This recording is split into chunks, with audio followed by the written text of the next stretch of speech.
Him standing on the side of an old two-lane road deep in Scott County, Virginia. Today, it's just a quiet stretch of asphalt winding through the ancient woods of the Blue Ridge. The only sounds are the wind moving through the hickories and the distant cry of a hawk. But this isn't just any road. This is a place of echoes, because it was right here, nearly 100 years ago, that the silence was shattered by a struggle that ended a life and began a legend. A beloved young schoolteacher vanished from this very spot, leaving behind nothing but her car, her hat, and a mystery that haunts these mountains to this day. Let's turn back the clock. Forget the asphalt beneath my feet, and imagine a ribbon of red clay and gravel snaking its way through these same mountains in the fall of 1928. This was a world caught between two ages. Cabins with smoke curling from their stone chimneys stood not far from homes with newfangled telephones. Men still lived by the seasons and the old codes of the mountains, but the hum of the modern world was growing louder, carried in on the radios and the new automobiles that were just beginning to appear on these rough-and-tumble roads. Into this world stepped June Crabb. At 21, she was the very picture of that modern world. She was educated, bright, and filled with a quiet determination that set her apart. She was the teacher at the little one-room, big-cut schoolhouse, a position of immense respect in a community that valued learning but had few who could provide it. She represented a promise, a bridge between the old ways of the mountains and the possibilities of the world beyond. Every morning, she would make the drive to her schoolhouse, and every afternoon, she would drive back. And she did it in her very own Ford coupe. You have to understand what a sight that was back then. In a land where most people still relied on a mule or their own 2 feet, a young woman, independent and in command of her own machine, was a powerful symbol. That car wasn't just transportation, it was a declaration of freedom. It was her future, rolling along the dirt roads of the past. Her students adored her. For the children of coal miners and farmers, she was a window to a bigger life. She taught them arithmetic and literature, but more than that, she taught them that a girl from Scott County could achieve anything.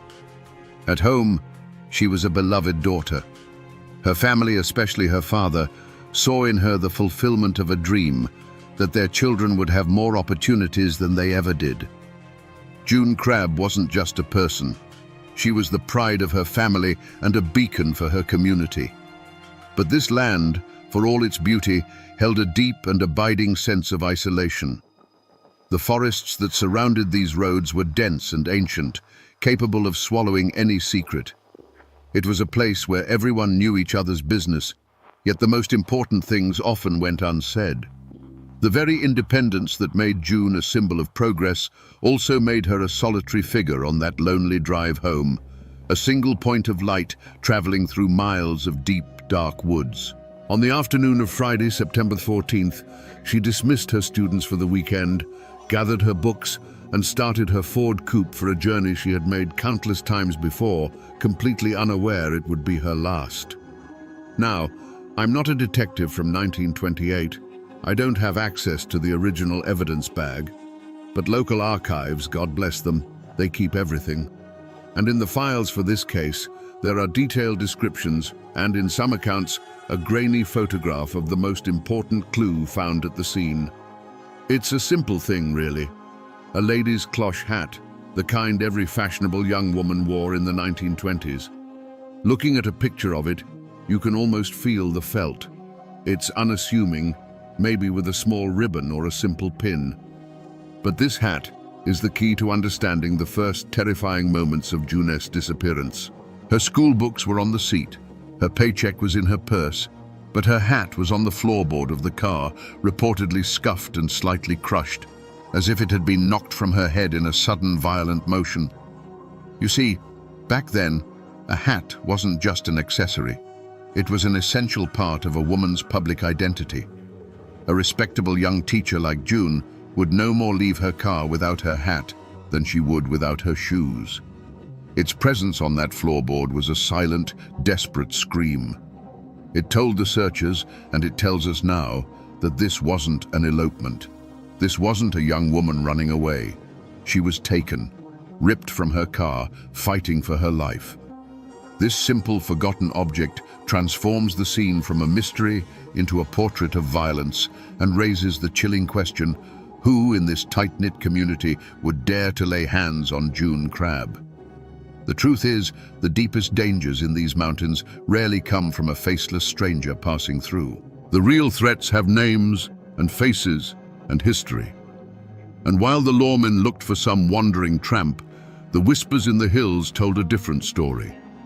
They spoke of a young man, the son of a family whose name carried the weight of land, money, and influence.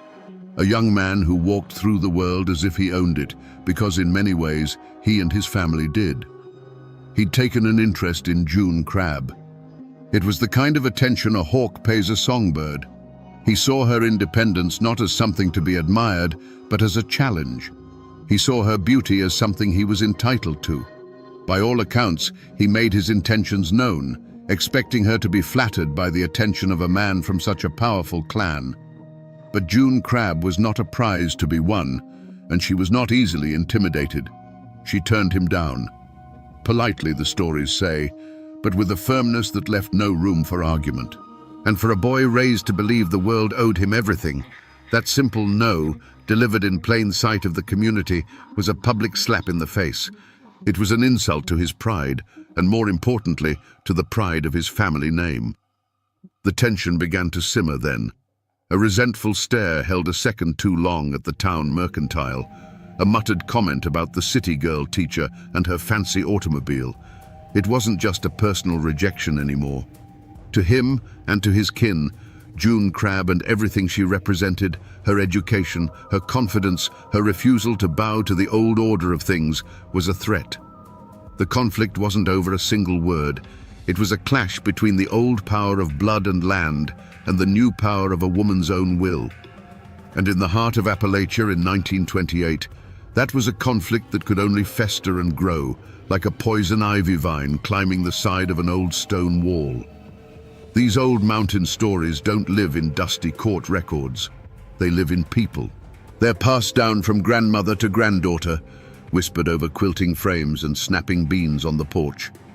To find the heart of this story, you have to find one of those keepers of memory.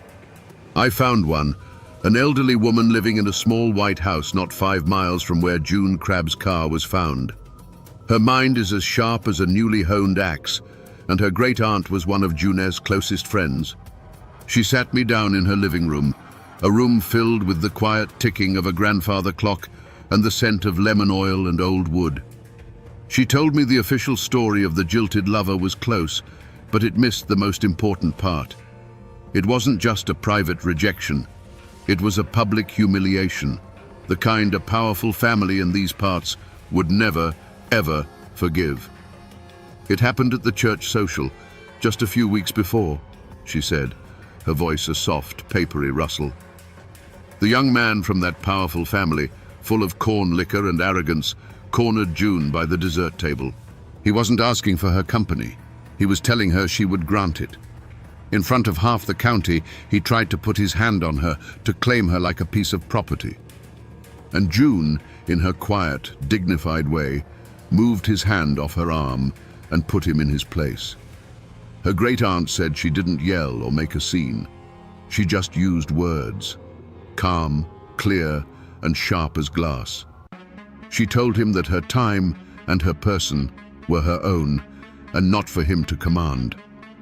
The crowd went silent. You could have heard a pin drop on the grass. The young man's face went from white to red, and the look in his eyes, the old woman told me her aunt had said, was a look of pure, murderous rage. He had been shamed in front of everyone by the very woman he sought to possess. My great-aunt always said that was the moment it was sealed, the woman finished, looking out her window towards the mountains. It wasn't about love anymore. It was about pride.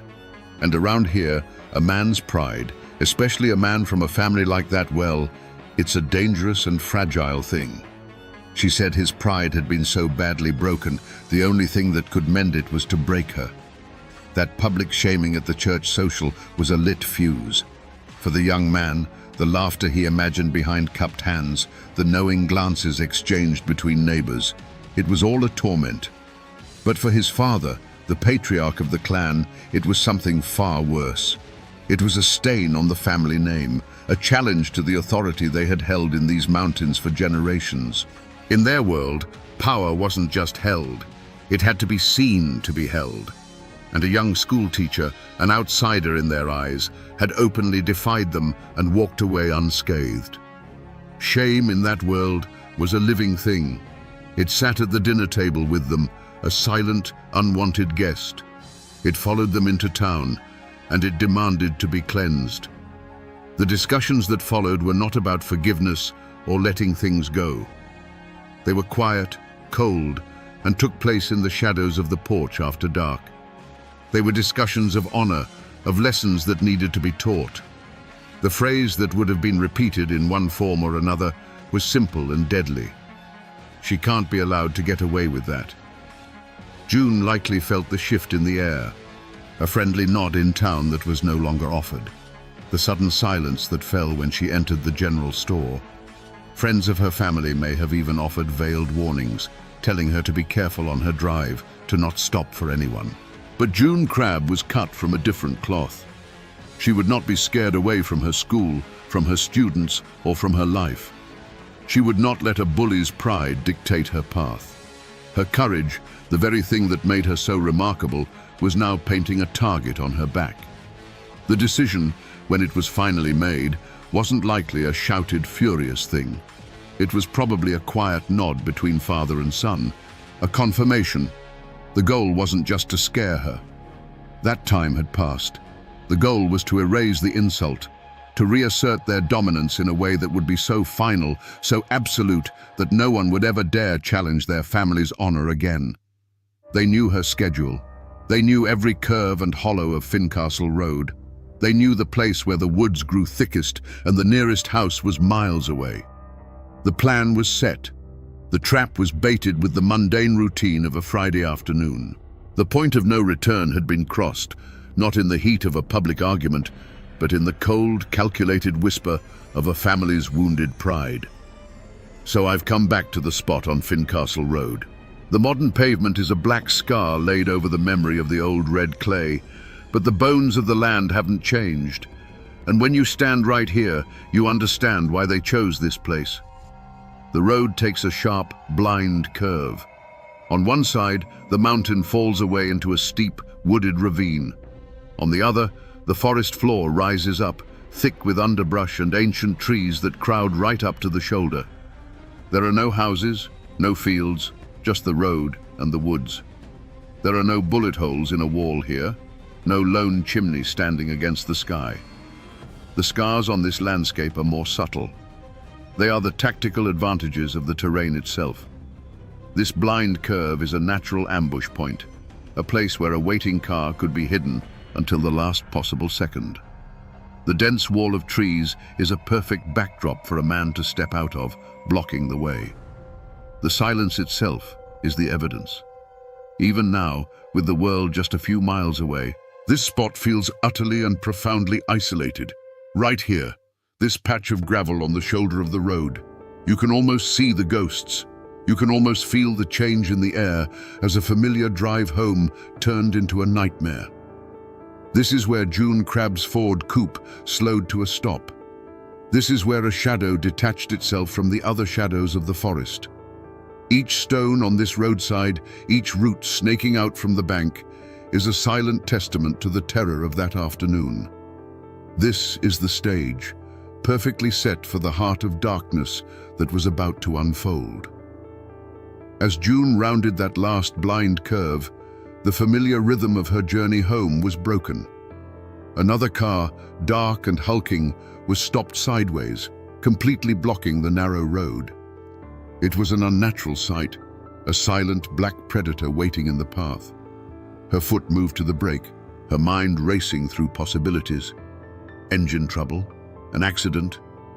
But the cold knot that formed in her stomach told her this was no chance encounter. This was a barricade, a trap. The driver's side door of the other car opened, and the young man from the church social stepped out. He was not alone. His father, or perhaps another man loyal to the family, emerged from the passenger side. There was no rage on his face now, only a flat, chilling sense of purpose. He walked slowly toward her Ford coupe, his boots crunching on the gravel, the sound unnaturally loud in the afternoon stillness. Junet's hand instinctively went to the door lock, but it was too late. The handle of her car door was wrenched from the outside, the metallic click echoing like a gunshot. The door was pulled open, and the last of the afternoon sun was blotted out as the man's shadow fell over her. There was no shouting, only a low, guttural command to get out, the air filled with the scent of whiskey and rage. What followed was a chaos of muffled sounds, a sharp, terrified intake of breath, the scuffing of her shoes against the running board, the ripping of fabric. Her hat was knocked from her head, tumbling to the floorboard in a confused blur. A single piercing cry for help escaped her lips, but it was immediately swallowed by the vast, indifferent wilderness. The struggle was brief, brutal, and unequal. A moment later, the heavy slam of another car door echoed through the trees. Her own Ford coupe was left abandoned, its door still swinging slightly as if in a final silent wave goodbye. The waiting car roared to life, its tires spitting gravel as it turned and sped away, carrying June Crab deeper into the mountains, away from the road, away from everything she knew, and away from any hope of rescue. They drove for what must have felt like an eternity, turning off the main road onto a rough, barely there track that climbed higher into the wild heart of Clinch Mountain. The journey ended in a remote, briar-choked hollow, a place of deep shadows where the sun rarely touched the ground. They pulled her from the car. The final moments of her life were not witnessed by any person who would ever speak of it. There was no trial, no judge, no jury. Just the cold, hard finality of mountain justice. In the profound silence of that secluded place, a terrible act was committed. The only sound was a sudden, panicked flurry of wings as a flock of birds, startled by the violence below, erupted from the treetops and scattered into the darkening sky. Then, an awful, profound quiet settled back over the hollow. The men left as they had come, two ghosts melting back into the twilight, confident that the mountain would hold their secret forever. They left behind a life extinguished, a promise broken. The silence that returned was heavier than before, weighted with the knowledge of what it now concealed. In that forgotten thicket, the only thing that moved was a single oak leaf, spiraling slowly down to rest on a patch of newly disturbed earth. After the raw violence of the story, you turn to the official record, hoping for answers, for clarity. Instead, you find a different kind of coldness. I'm looking at copies of the pages from the Scott County Sheriff's file on the disappearance and death of June Crab. The paper is yellowed, the ink faded, but the words still tell a story, just not the one you're looking for.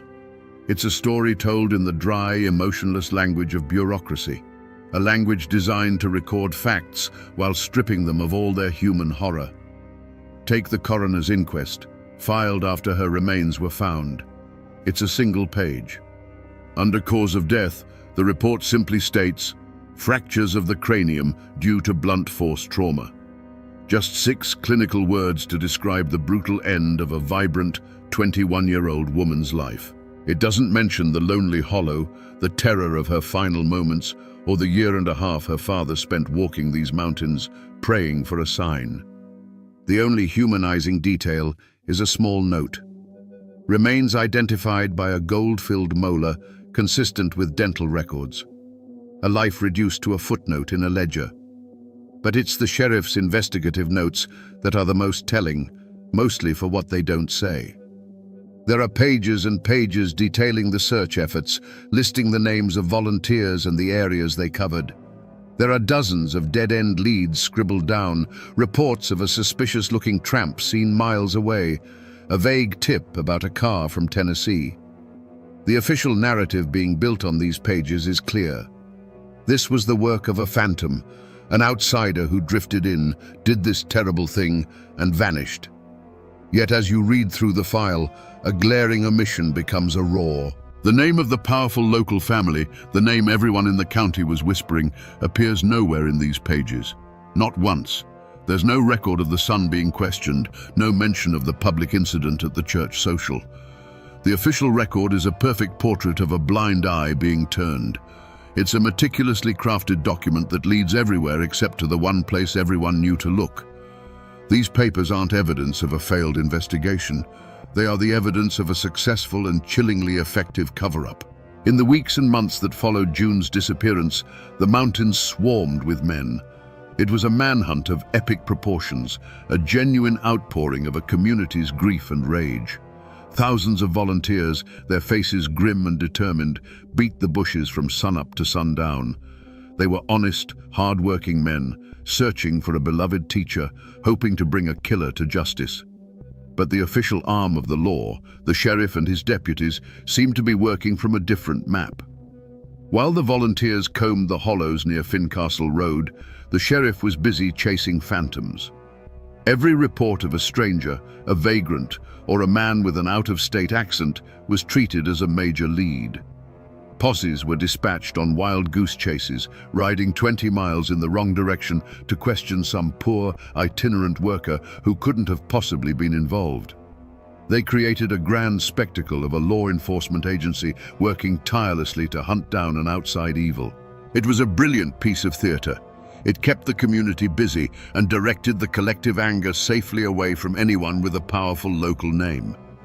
After her body was found, the performance had to move from the mountains to the courthouse. A grand jury was convened, not to seek the truth, but to officially bury it.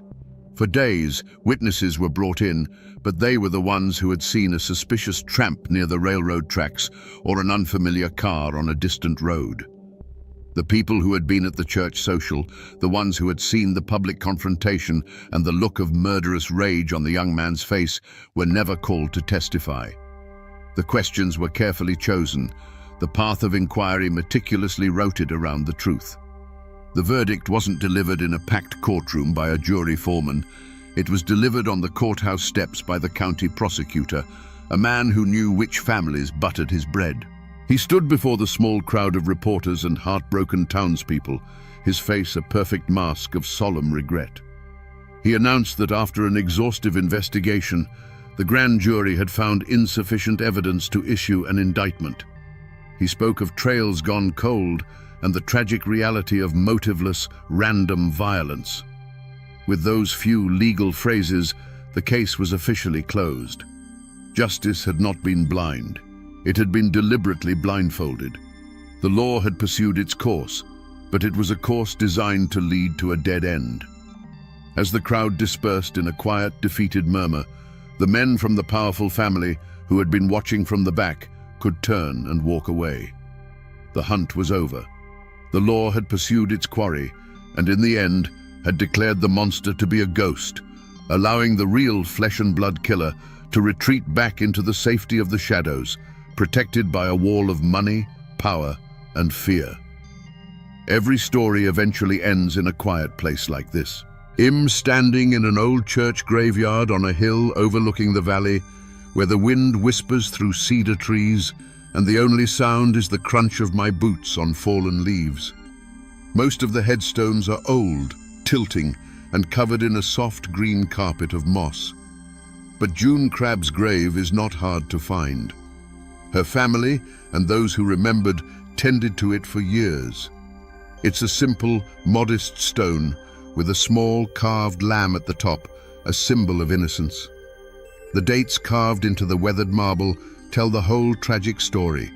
1907, 1928, 21 years, a life that had barely begun. You stand here before this quiet stone, and you feel the weight of all that lost potential. The students she would have taught, the family she never had. It's a place of profound and lingering sadness. But the story doesn't end with this single stone. Because just 100 yards away, up on the crest of the hill, where the most prominent families are buried, there is another plot. It's a grand affair, marked by a large, polished granite monolith, the family name carved in big, proud capital letters for all the world to see. And there, in the shadow of that monument, is another grave. It's the grave of the young man who could never accept the word no. His dates tell a different story. He lived a long, full life, dying of old age, surrounded by family. They lie so close now, separated by a small patch of grass and an immeasurable gulf of sin. He, the perpetrator, under a proud stone proclaiming his family's legacy. She, the victim, under a humble marker of a life stolen away. You can't help but notice the cruel irony. Enemies in life, neighbors in death, resting in the same Appalachian soil. Looking from his grave back to hers, you're left with a haunting question. The law couldn't touch him. The community was too scared to. But what happened after? What was it like to live out those 60 or 70 years knowing what you had done? What shadows followed him home from that courthouse, and did they ever leave him be? After the courthouse doors closed and the official story was written, a heavy, suffocating silence fell over Scott County. For the Crabb family, it was the silence of a home hollowed out by grief. The light simply went out of their house. Junet's father, a man who had tirelessly walked every inch of these mountains searching for his daughter, was a broken man. He had lost his child, and then he had been forced to watch as her killer walked free, shielded by the very system that was supposed to protect them. They had no recourse, no appeal. To speak the truth aloud would have been to invite ruin, or worse, upon the rest of their family. So they carried their sorrow quietly, a private agony that would follow them to their own graves. For the young man and his family, life went on with an almost defiant normalcy. He married a girl from a neighboring county, had children, and in time became a respected businessman, just like his father. Their name continued to be synonymous with power and influence. They attended church on Sundays, donated to local causes, and held their heads high. They had proven their point. They were the law in these mountains, and their honor was worth more than a young woman's life. Their victory was total. They had not only silenced June Crabb, they had silenced justice itself. But the stories that have been passed down say that the victory was a hollow one. They say the young man, as he grew older, was haunted. Not by a ghost in white, but by something far worse, a perfect, unending memory. He took to drinking heavily, and his temper, which had always been a spark, became a raging fire. People learned to give him a wide berth. He never, ever took the Fincastle Road again, even if it meant adding an hour to his journey. He lived a long life, but it was a life lived in a prison of his own making, forever looking over his shoulder, not for the law, but for the face of a girl he had left in a briar-choked hollow on Clinch Mountain. The community, too, lived under that long shadow. They knew the truth. Every man, woman, and child knew who had done it, and they knew why nothing was ever done. The case of June Crabb became a quiet, bitter lesson in the two kinds of justice that existed in the mountains, one for the common folk and another for the powerful. It bred a deep and lasting distrust that soured relationships for a generation. Justice had been denied, but memory is a different kind of court, and in the minds of the people of Scott County, the verdict was never in doubt. To this day, the murder of June Crabb isn't a settled piece of history around here. It's a living wound, and if you try to touch it, you'll find it's still tender. The story has fractured over the decades, becoming a testament to the fact that the past is never really dead. Depending on which family you ask, you will get two starkly different, irreconcilable versions of the truth. Ask anyone whose family has been in these hills for a century, especially those with a connection to the Crabb family, and they'll tell you the story I've just told.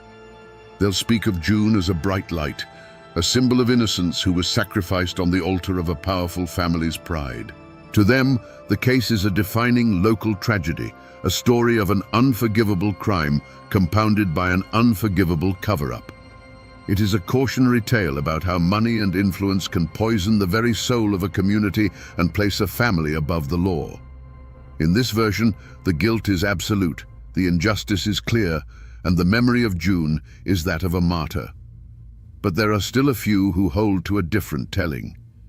If you could find a descendant of that other family, and if they would even speak to you about it, they would tell you a tale of slander. They'd say their ancestor was a good, hard-working man, and that his family's success bred jealousy and vicious rumors.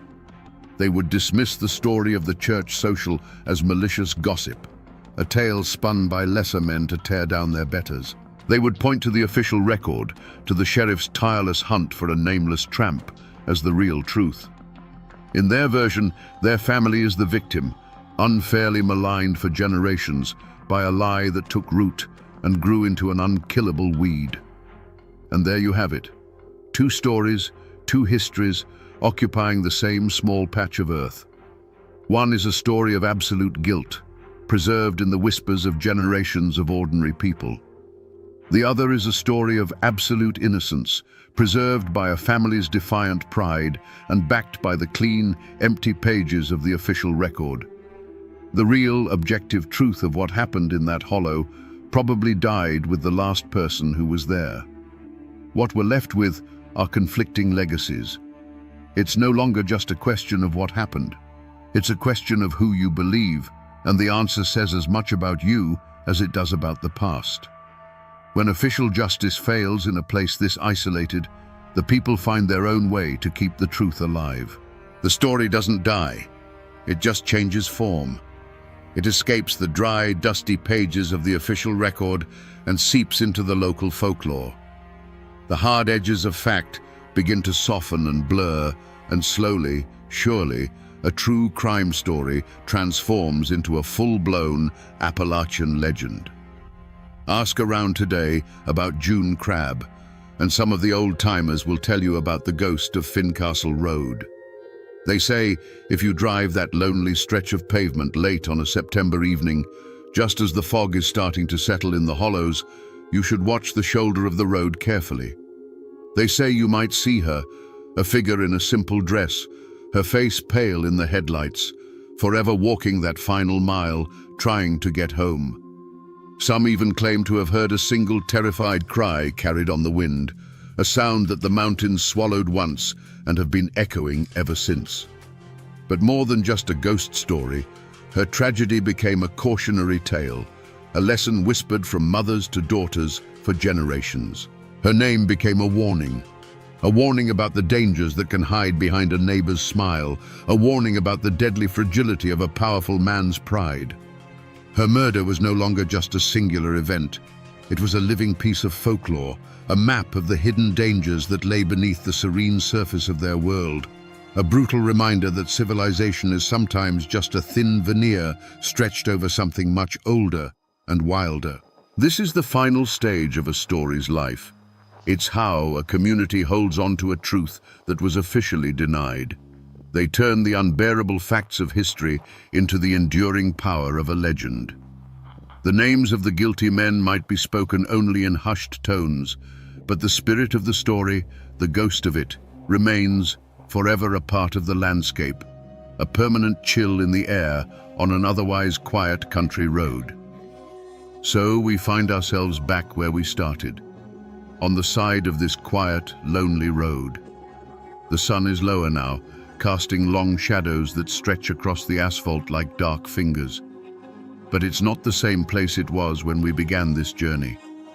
An hour ago, this was just a stretch of road. Now, it's a stage. The trees are the silent witnesses. The wind in the leaves carries the whispers of a story that this place has held for nearly a century. A story of a bright life ended and a dark secret kept. We went looking for the truth of what happened to June Crab, and we found it. Not in the official reports, but in the memories passed down through generations, in the cold logic of the landscape, and in the glaring empty spaces within the official record. We pieced it together, from the crushed hat on the floorboard to the two graves resting on the same hill. That's the power of these forgotten corners of the world. The next time you drive past a crumbling stone chimney standing alone in a field, or see a forgotten cemetery being slowly reclaimed by the forest, remember this. They aren't just empty spaces. They are libraries filled with the stories of the people who came before us, stories of love, pride, and the terrible choices that can echo forever. The Ford coupe has long since turned to rust. The men who did this and the men who covered it up are nothing more than dust and names on a family tree. Everything from that terrible September afternoon is gone. The people are gone. The evidence is gone. But the story remains. They say that on misty nights, when the moon is just a sliver over the Appalachian peaks, the ghost of a red-haired man can be seen wandering the old Cherokee lands. He walks through the ghosts of towns he himself burned to the ground, Chota, Tellico, Chilhowie, forever hearing the cries of those his campaigns left to starve in the winter cold. This restless spirit, they say, is Arthur Campbell, a man his own people called the Red Fox, a celebrated founder of southwestern Virginia and a protector of the frontier. Was he the necessary guardian of a fledgling civilization, forced into brutal acts to save his kin? Or was he a monster of ambition, who used total war to carve out an empire from the ashes of another people? Today, we're going to untangle the legend from the man. We will follow the trail of the Red Fox, from his capture as a boy to his reign as a political king, to understand how one person could become both a revered pioneer and the eternal, haunting specter of the lands he conquered. To understand the Red Fox, you have to understand the world that made him. The late 1700s in Augusta County, Virginia, was not a place of gentle living. It was the absolute edge of the known world, a raw frontier where life was measured in seasons and survival was a daily struggle. Arthur Campbell was born into this world in 1743, the son of Scots-Irish immigrants. These weren't people who bowed to kings or coastal aristocrats. They were clannish, stubborn, and fiercely independent, and they had pushed into the mountains seeking land that they could hold by the strength of their own hands. This environment was a forge, and it hammered boys into hard men. But for Arthur, the true crucible came when he was just 15 years old. During the French and Indian War, while out on a mission, the boy was captured by a party of Wyandot warriors. For most, this was a death sentence, or a life of brutal servitude. For Arthur Campbell, it became a dark and transformative education. He was taken hundreds of miles away, deep into the Ohio country near the Great Lakes, and for nearly 3 years, he lived as they lived. He wasn't just a captive, he was a student of survival. He learned their languages, he learned to track game and to move through the forest without a sound. But most importantly, he learned their way of war. He saw firsthand the art of the ambush, the psychological terror of the raid, and the supreme value of cunning over brute force. He watched how they used the very landscape as a weapon, melting into the woods like ghosts. These were lessons that could not be taught in any European army. Then, after almost 3 years, he made his escape. It was a harrowing journey, hundreds of miles through a hostile wilderness with nothing but the skills he had learned from his captors. He survived on nuts, roots, and an iron will. The boy who was captured in that mountain pass was gone forever. The one who stumbled back into the Virginia settlements was a young man, but with the cold, ancient eyes of a survivor. He was harder, sharper, and infinitely more dangerous. The wilderness had tried to swallow him whole, and in the process, he had swallowed a piece of it right back. The man who returned from the Ohio wilderness was not the same one who had left. With his shock of red hair and a new, unsettling stillness in his eyes, he quickly earned the nickname that would follow him to the grave, the Red Fox. He settled in the Holston River Valley, a beautiful but dangerous stretch of land that would become the heart of his domain. Here, in a time of relative quiet, the Red Fox built a life. He married Margaret Campbell, a cousin, and together they began to raise a family that would eventually number 13 children. In these years, before the great wars that would define his legacy, Campbell was seen as the quintessential pillar of the frontier community. He was a successful farmer, a surveyor, and a man whose counsel was sought on everything from planting corn to fortifying a cabin against attack. He became a justice of the peace and a captain in the local militia. When there was a dispute between neighbors, they brought it to Arthur Campbell. When a hunting party went missing, it was Arthur Campbell who organized the search. He was the anchor in a sea of uncertainty. His authority came from his experience. The other settlers were brave and tough, but Campbell possessed a deeper, colder knowledge. He understood the forest and the men who moved through it in a way no one else did. He taught his neighbors how to read the signs of an approaching war party, how to fight from behind trees instead of in open lines, and how to think like the enemy. He was their shield, the man who had been inside the belly of the beast and returned to tell them how to slay it. This was the world the Red Fox built and fought to protect. A fragile collection of cabins and clearings, filled with his kin and his neighbors, all clinging to a precarious existence at the edge of a continent. It was a life built on family loyalty, community dependence, and the constant simmering threat of violence. The love he had for his wife and children, and the fierce paternalistic duty he felt for the people who looked to him for safety, became the driving forces behind every decision he would ever make. Everything that came later, all the fire and the blood, was done to protect this small world he had carved out of the wilderness. But a man forged in such a fire is often left with brittle places. Arthur Campbell's greatest strength, that unyielding will to protect his family and his domain, was inextricably bound to his fatal flaw, an absolute, unshakable belief that his authority was the only authority that mattered. He had survived where others had perished. He had brought order to a land of chaos, and in his mind, this gave him a right to rule. He saw himself not as a leader, but as the patriarch of the entire region, and any challenge to his will was not a simple disagreement. It was a threat to the natural order of things. There's a story that perfectly illustrates this. A few years after the revolution, a new family of settlers arrived with a land grant signed and sealed by the authorities back in Richmond. The tract of land they claimed overlapped with pasture that one of Campbell's sons had been using. By the letter of the law, the new family had the stronger claim. But that was a law made by men in powdered wigs hundreds of miles away. Campbell summoned the family's patriarch to his home. He didn't shout or threaten. He simply sat the man down and explained, in his quiet, cold way, that the laws of Richmond were a distant whisper in these mountains. The only law that kept families safe from famine or the tomahawk was the law of mutual respect and established order. And in the Holston Valley, he was that order. The new settler, a proud man himself, insisted on his legal rights. Campbell just nodded.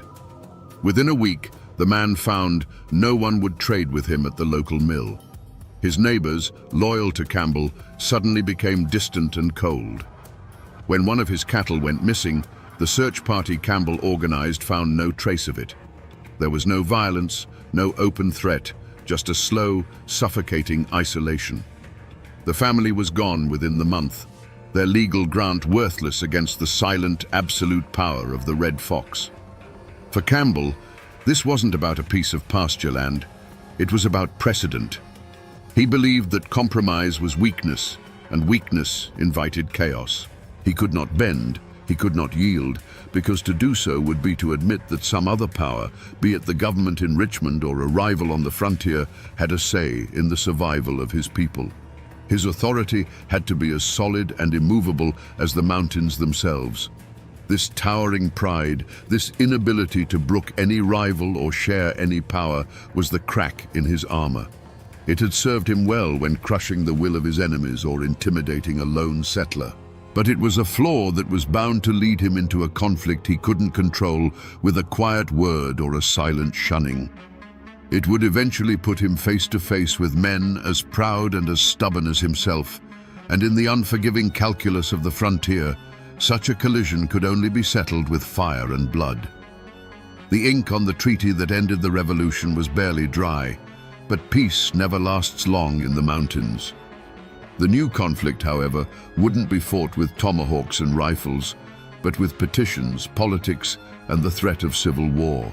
Just south of Campbell's domain, in the settlements along the Watauga and Nolichucky rivers, a storm was brewing. These lands, technically part of North Carolina, were populated by the same hardened over-mountain men Campbell had fought beside. When North Carolina, in a political move, ceded these western lands to the federal government, the settlers felt abandoned, left without laws or protection. So they did something unthinkable. They did what mountain people have always done when ignored by a distant government. They formed their own. In 1784, they declared themselves an independent state, writing a constitution and electing a governor. They called their new nation the State of Franklin. From his home in the Holston Valley, Arthur Campbell watched this unfold, not as a distant observer, but as a predator watches a rival enter its territory. This wasn't some far-off tax dispute. This was a new center of power, a new government, rising on his very doorstep.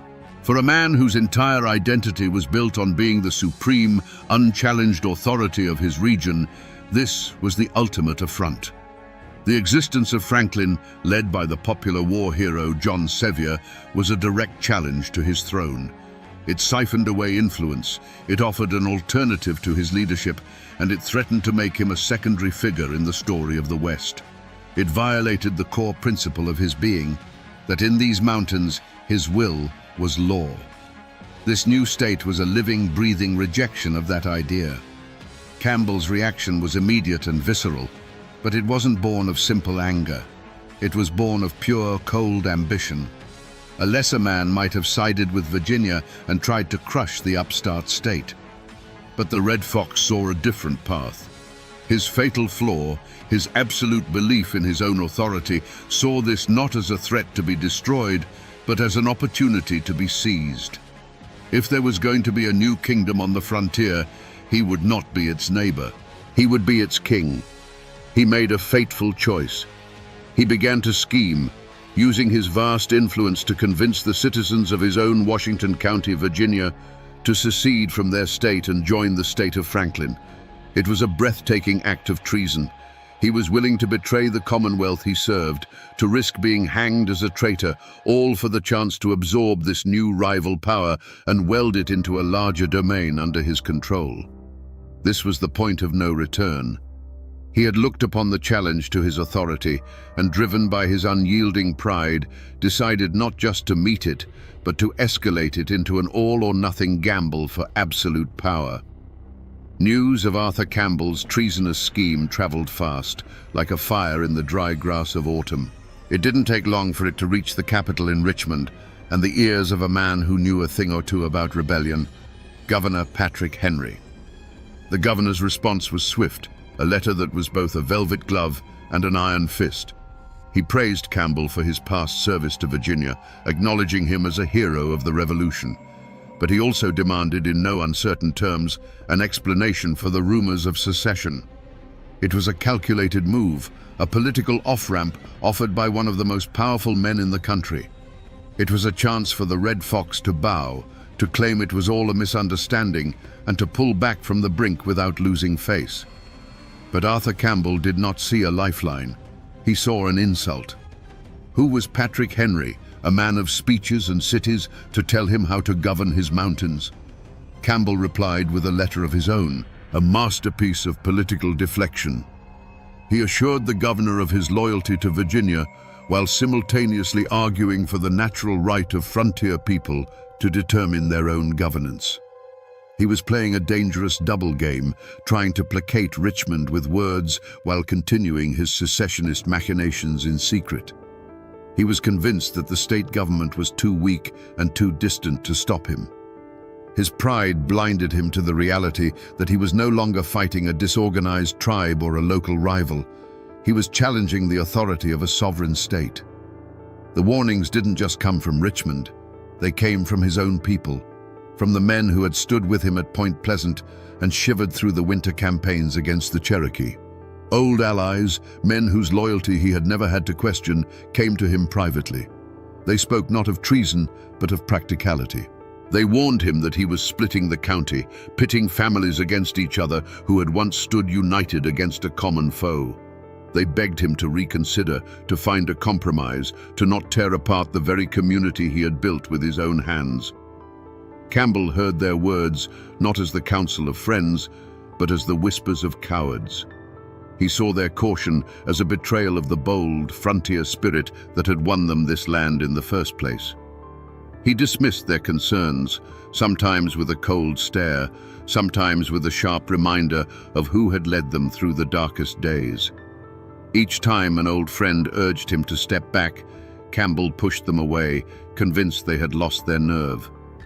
His circle of trusted allies began to shrink, replaced by sycophants and hotheads who shared his ambition. He was becoming a general with no army, a king with a shrinking kingdom. Meanwhile, his chief rival, William Russell, seized the opportunity. Russell saw Campbell's treason not just as a danger to Virginia, but as the perfect weapon to finally destroy the Red Fox.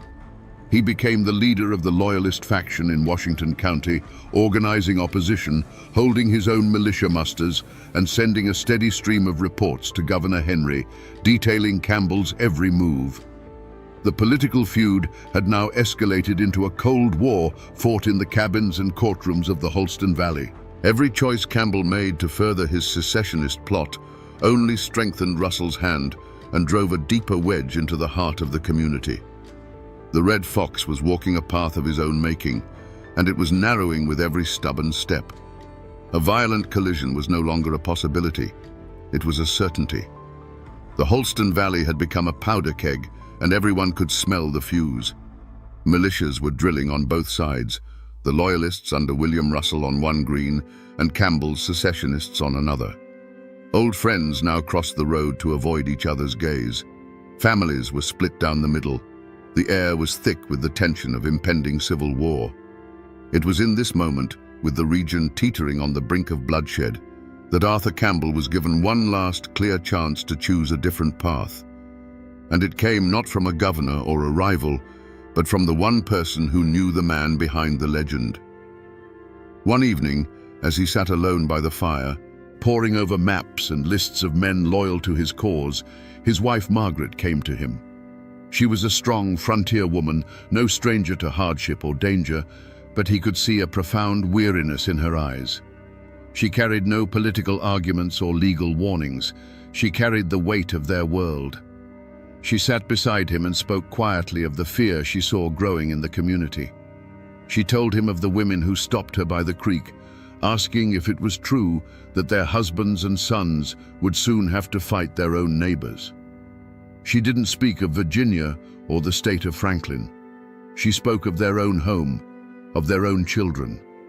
She asked him to look at the life they had built, the peace they had earned through so much struggle and loss. Was this ambition, this new title in this new state, worth the blood of the very people they had sworn to protect? Was it worth their own sons having to aim a rifle at a cousin or a childhood friend? It was the most direct plea imaginable, a choice between the abstract lure of power and the tangible reality of the family and community he claimed to be serving. For a long moment, the Red Fox was silent.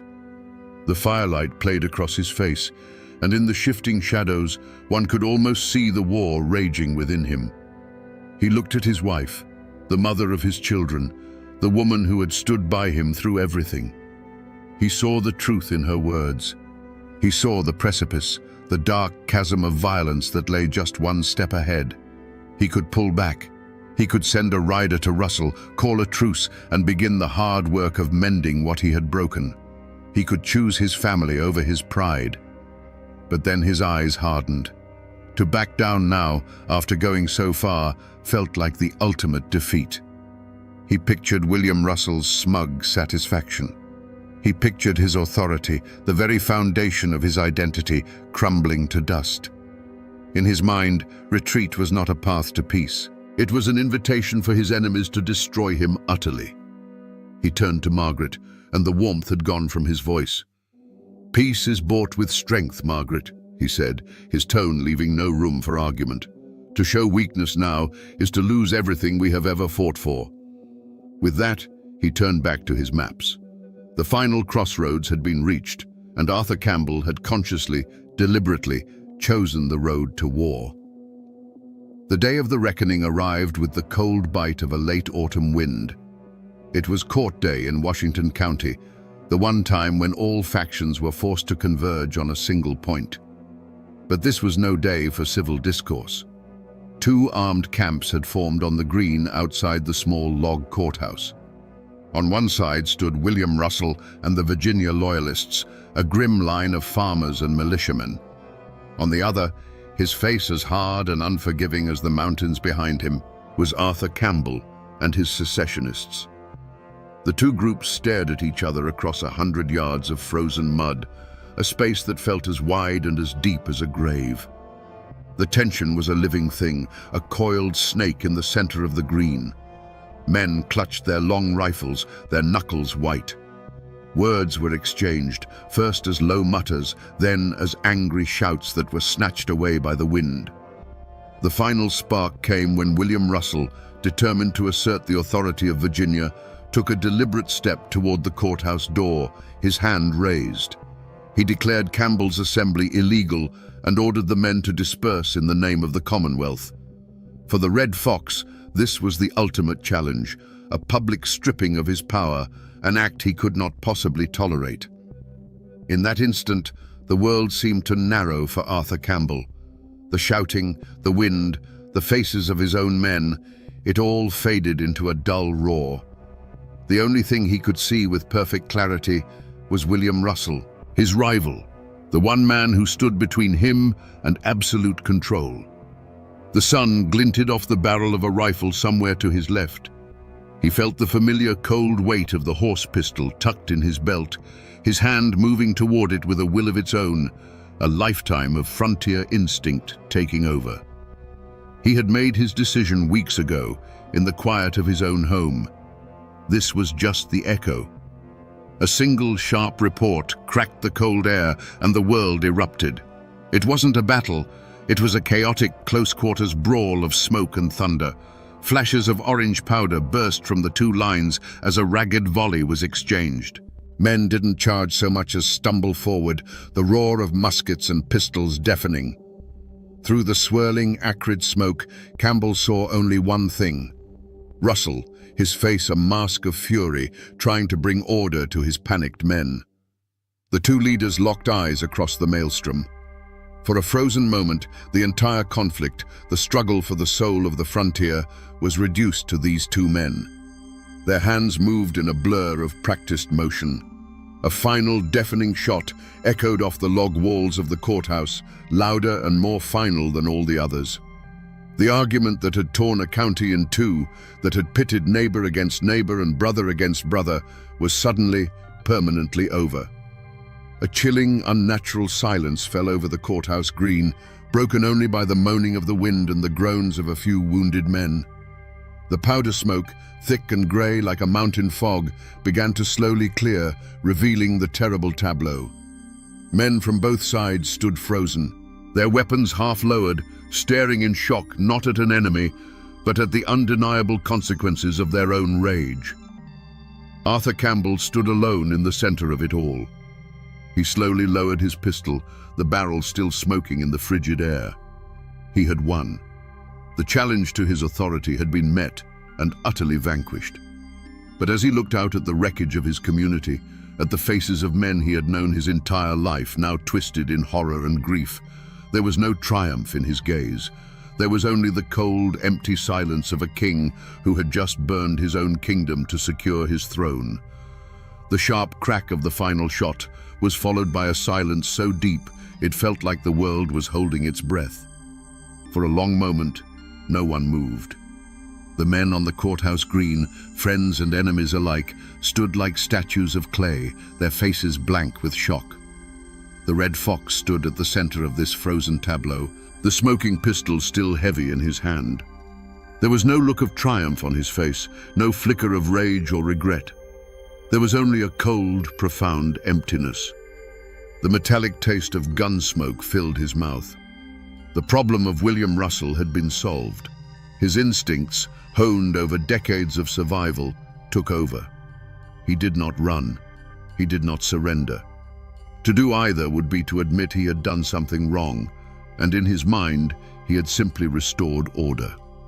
With a slow, deliberate motion that drew every eye, he began to reload his pistol. It was a terrifyingly calm gesture, an unmistakable message to every man on that green. The violence was done, but his capacity for it was not. He was still the most dangerous man in the valley. With his weapon reloaded and tucked back into his belt, he turned his back on the body of his fallen rival. He did not give it a second glance. He looked to his own men, who were staring at him with a mixture of awe and fear. His voice cut through the silence. Not a shout, but a low command that carried with its own absolute authority. "See to our wounded," he ordered. "Then disarm the rest of them. Their foolishness is at an end." He was no longer a politician or a rebel. He was a general on a battlefield of his own making, and he was taking control of the field. Without another word, he walked through the stunned crowd. Men, both his own and Russell's, parted before him, their eyes avoiding his. He moved not like a man fleeing a crime, but like a landowner inspecting his property. He reached his horse, swung himself into the saddle, and rode away from the courthouse, leaving behind a community shattered by his actions. His active role in the physical conflict was over. He had gambled everything on a single violent act, and he had won. But as he rode into the cold hills, the end of this road was simply the beginning of another, far more treacherous one. The law of the mountains had been satisfied. Now he would have to face the law of man.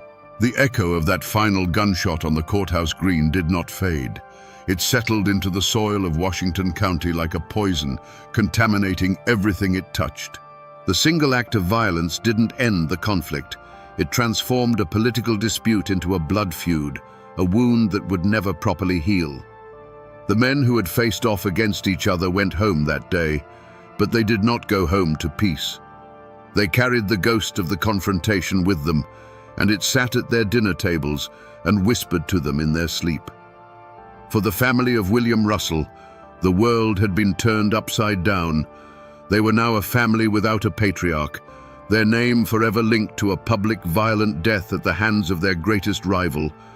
Their grief quickly hardened into a cold, simmering hatred that would be passed down like an inheritance.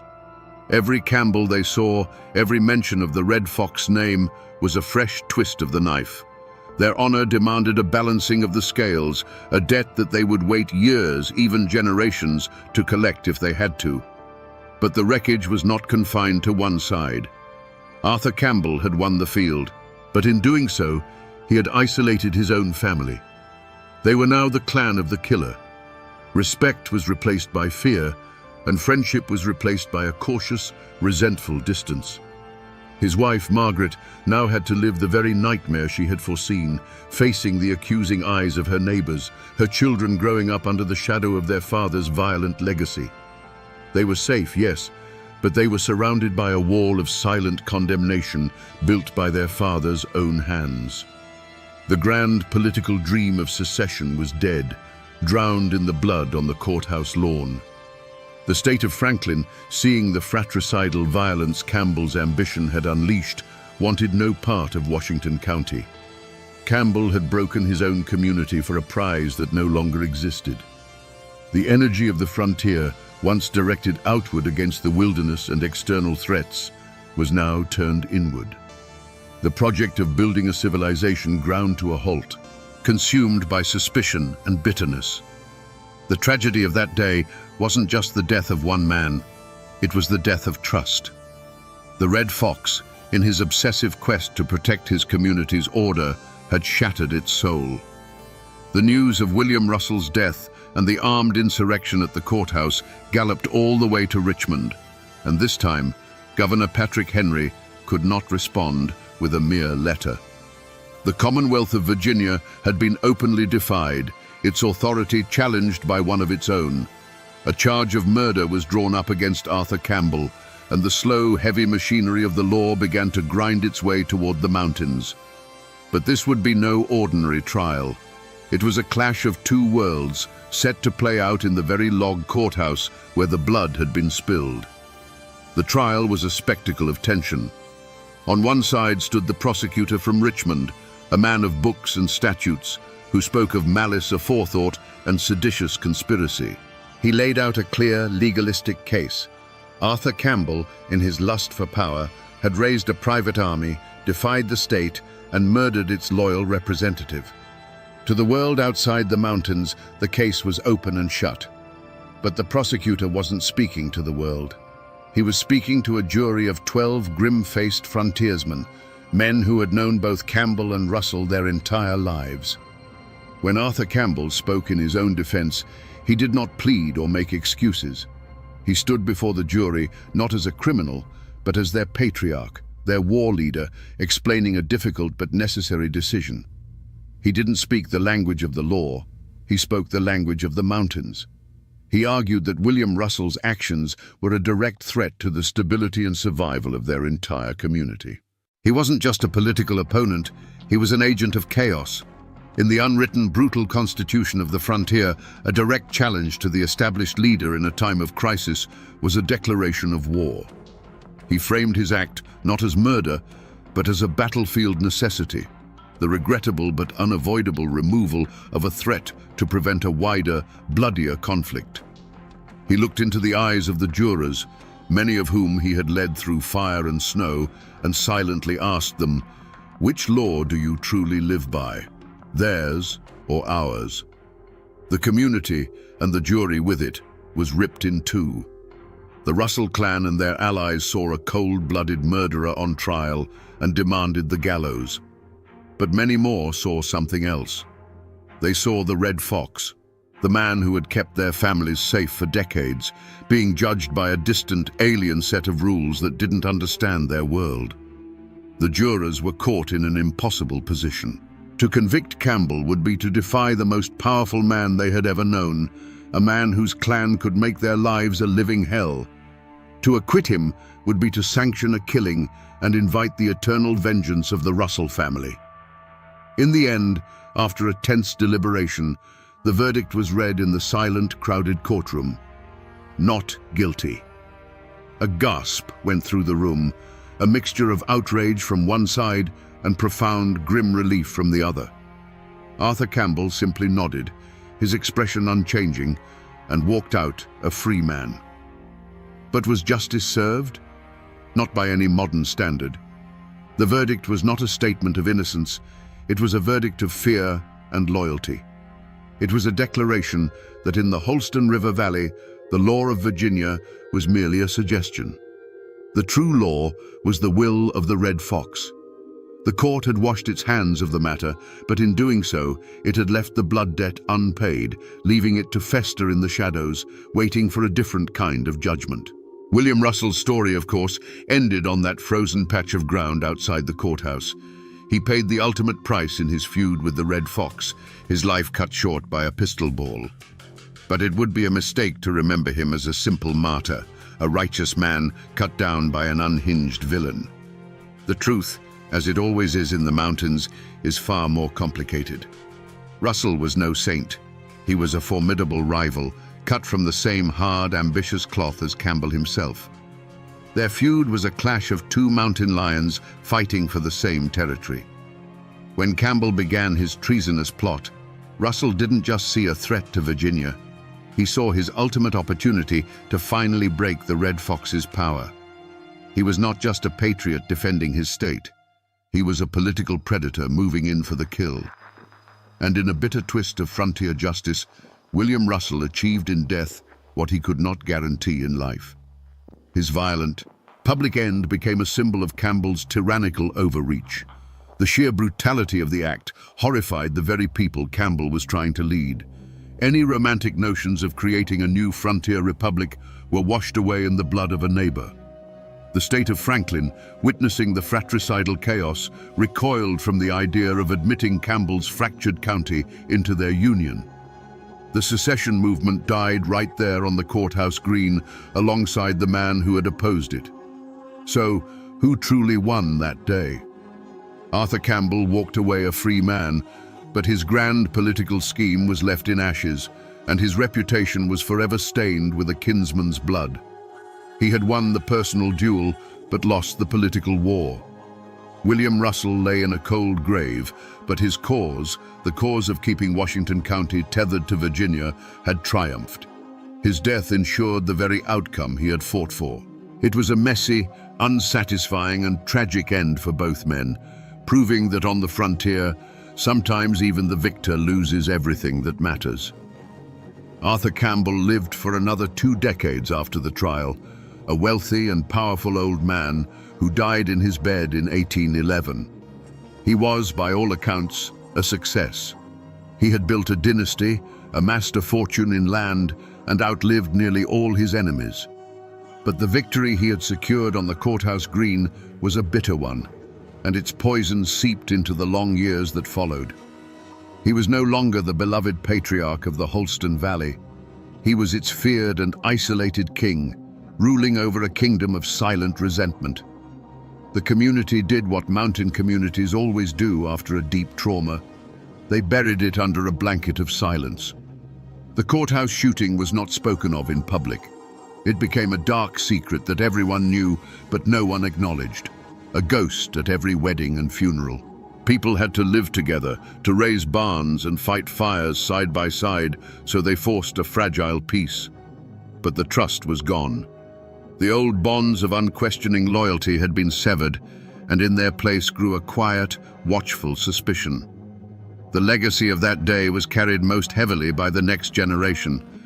The Campbell children inherited their father's land and influence, but also the stain of his name. They had to navigate a world where many of their neighbors saw them not as friends, but as the offspring of a tyrant. The Russell clan, meanwhile, became the keepers of the grudge. The story of William Russell's death became their family's founding myth, a tale of martyrdom that fueled a quiet, patient hatred that would simmer for generations, waiting for any opportunity to settle the score. As the years passed, the world changed around the aging Red Fox. The frontier pushed further west, and the Holston Valley became a more settled, civilized place. New leaders emerged, men who fought their battles in legislative chambers and courtrooms, not with pistols on the lawn. Campbell's brutal personal style of authority became a relic of a bygone era. The very civilization he had bled to establish was now making him obsolete. He had won the right to rule his mountain, but in the end, the mountain had simply grown past him, leaving him a lonely, feared figure, forever haunted by the silence of the community he had broken. If you travel today through the mountains of southwestern Virginia, you can still find the tracks of the Red Fox. The land he claimed is still there, crisscrossed by roads and dotted with towns he never could have imagined. Near the town of Marion, you can find the site of his home, Campbell's Choice. And in the old Royal Oak Cemetery, you can lay a hand on his weathered tombstone. These are the cold, hard facts of his life, carved in stone and written on deeds. But the true ghost of Arthur Campbell doesn't live in the graveyards or the history books. It lives in the whispers. Over the centuries, the man has been consumed by the myth. The stories told about him in the hollows are not about land deals or legislative votes. They are about the uncanny cunning that no ordinary man should possess. The old folks say that during his captivity, he didn't just learn to hunt like the Wyandot. He learned their magic. They say a shaman taught him how to walk between the worlds, to move like a shadow through the woods, and know an enemy's plan before it was even formed. How else, they ask, could he appear from nowhere to strike the Cherokee, or anticipate every move of his political rivals? The darkest legends, of course, are told by the descendants of those he destroyed. They still tell the story of a Cherokee medicine man who laid a curse upon the Red Fox. He decreed that Campbell's spirit would never know peace, but would be forced to wander the ruins of the towns he burned for all eternity, his fiery red hair blazing in the gloom, forever hearing the ghostly cries of the starving and the slain. It is this story that gives the hook its power, the idea that a man's violence could so profoundly scar a landscape that his spirit is forever trapped there. Arthur Campbell is more than a historical figure now. He is a cautionary tale, a boogeyman, a local legend. He is the human face of the brutal bargain that was struck to settle these mountains. His name is whispered to remind children of the darkness that lies in ambition, and to remind adults that the foundations of their peaceful homes are built upon acts of terrible, unforgiving violence. The man is long dead, but his spirit, the embodiment of that ruthless, brilliant and terrifying frontier will, still haunts these mountains. For better or for worse, the shadow of the Red Fox is a part of the land itself. So we return to the question we asked at the beginning. Sitting here in the long shadow of the mountains, was Arthur Campbell a hero or a villain? The truth is, he was something far more complicated and far more human. He was a founder.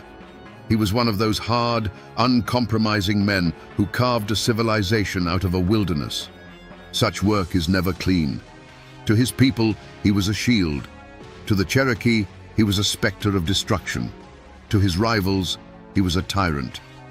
The Red Fox was the human embodiment of the frontier itself, creative and destructive, magnificent and terrible, a force of nature that built a new world by clearing away the old with fire and with fear. In the end, this is a story about how a man's greatest strength, his unbending iron will to protect and control his domain, can become the very thing that poisons his soul. That same quality that made him the perfect leader to survive the French and Indian War made him incapable of accepting a political rival in a time of peace. He loved his community so fiercely that when it dared to defy him, he was willing to break it in two rather than bend his own pride. He was a man who looked at the untamed wilderness and saw a home for his children, and was willing to commit any sin to secure it. He looked at a rival and saw not a neighbor with a different opinion, but a threat that had to be eliminated. His story is a timeless, tragic lesson written into the very bedrock of these mountains, a reminder that the line between a protector and a predator is often nothing more than a single, irrevocable choice made in a moment of anger. And that, my friends, is the ballad of the Red Fox, a man who built a kingdom for his family, but loved his own crown just a little bit more.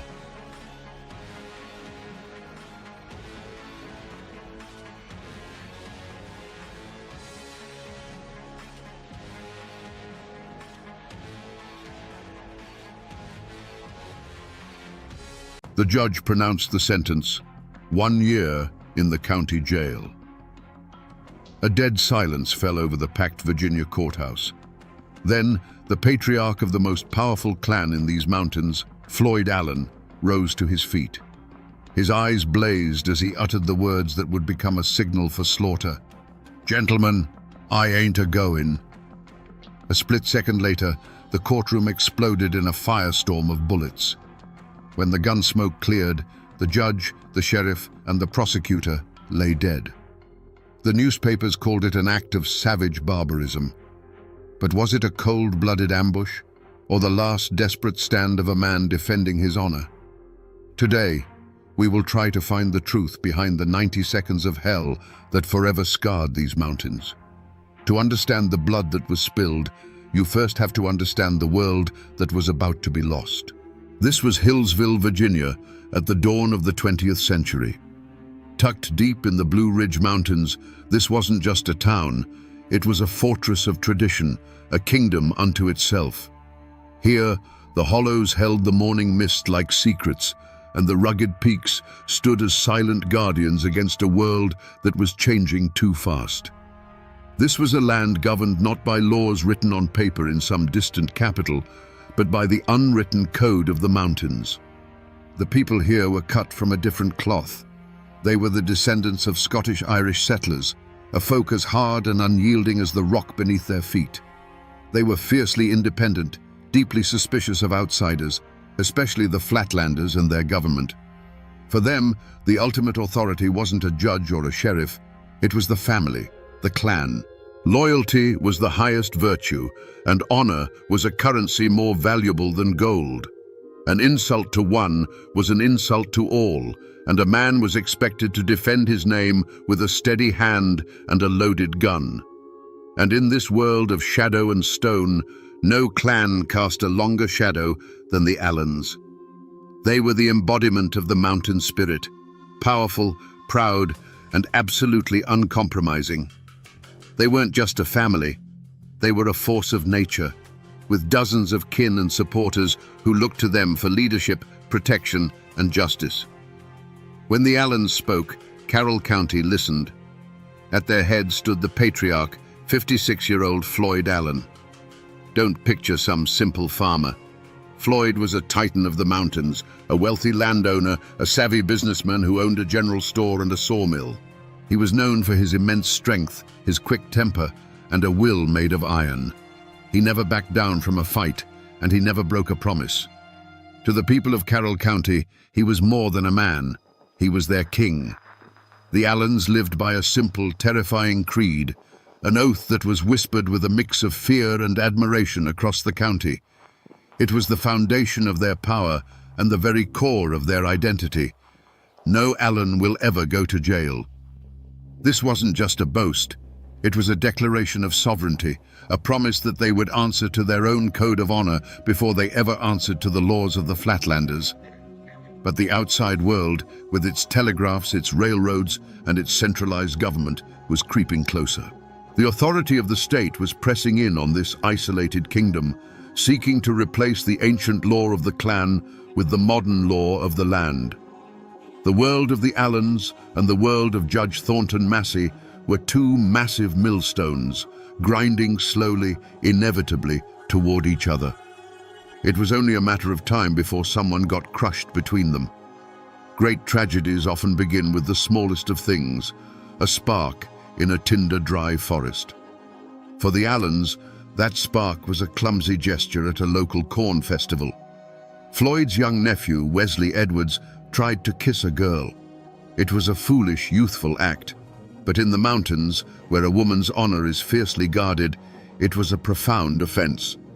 The girl's brothers, Will and Sid, saw it, and fists flew. News of the fight traveled fast, echoing through the hollows until it reached the ears of Floyd Allen. His nephew had been challenged, his kin had been disrespected. This was not a simple brawl to him, it was a stain on the honor of the entire Allen clan. He didn't wait for the law, he dispensed his own. He met the Edwards brothers on a dusty road, and the conversation was short. According to witnesses, Floyd, a man of formidable strength, beat one of the brothers so severely with the butt of his pistol that he left him bleeding and broken in the dirt. Now the outside world was forced to act. The beating was too public, too brutal to ignore. A warrant was issued for the arrest of Floyd Allen. Sheriff Lewis Webb and his deputy, men who knew exactly who they were dealing with, rode out to Floyd's home. They were met on the porch by the patriarch himself, not with his hands up, but with a rifle cradled in his arms. In a tense standoff, Floyd made his position clear. He had been insulted, he said, and he would not be dragged from his home like a common criminal. This was the moment the line was truly crossed. Floyd Allen looked the law in the eye and did not blink. He told the sheriff that he would come to court, but he would come on his own time, on his own terms. And incredibly, that's exactly what happened. The sheriff and his deputy retreated, empty-handed. Floyd surrendered when he was ready, walking into town not as a prisoner, but as a king granting an audience. He had bent the law to his will, proving to everyone in Carroll County that he was a power unto himself. But in doing so, he had thrown down a gauntlet. He had publicly humiliated the court and dared it to challenge him. Now, all eyes turned to the Hillsville courthouse. It was no longer a place for a simple assault trial. It was a battlefield, and everyone knew the Allans were coming prepared for war. March 14th, 1912. The Hillsville courthouse was not a hall of justice. It was a powder keg, and Judge Thornton Massey had just lit the fuse.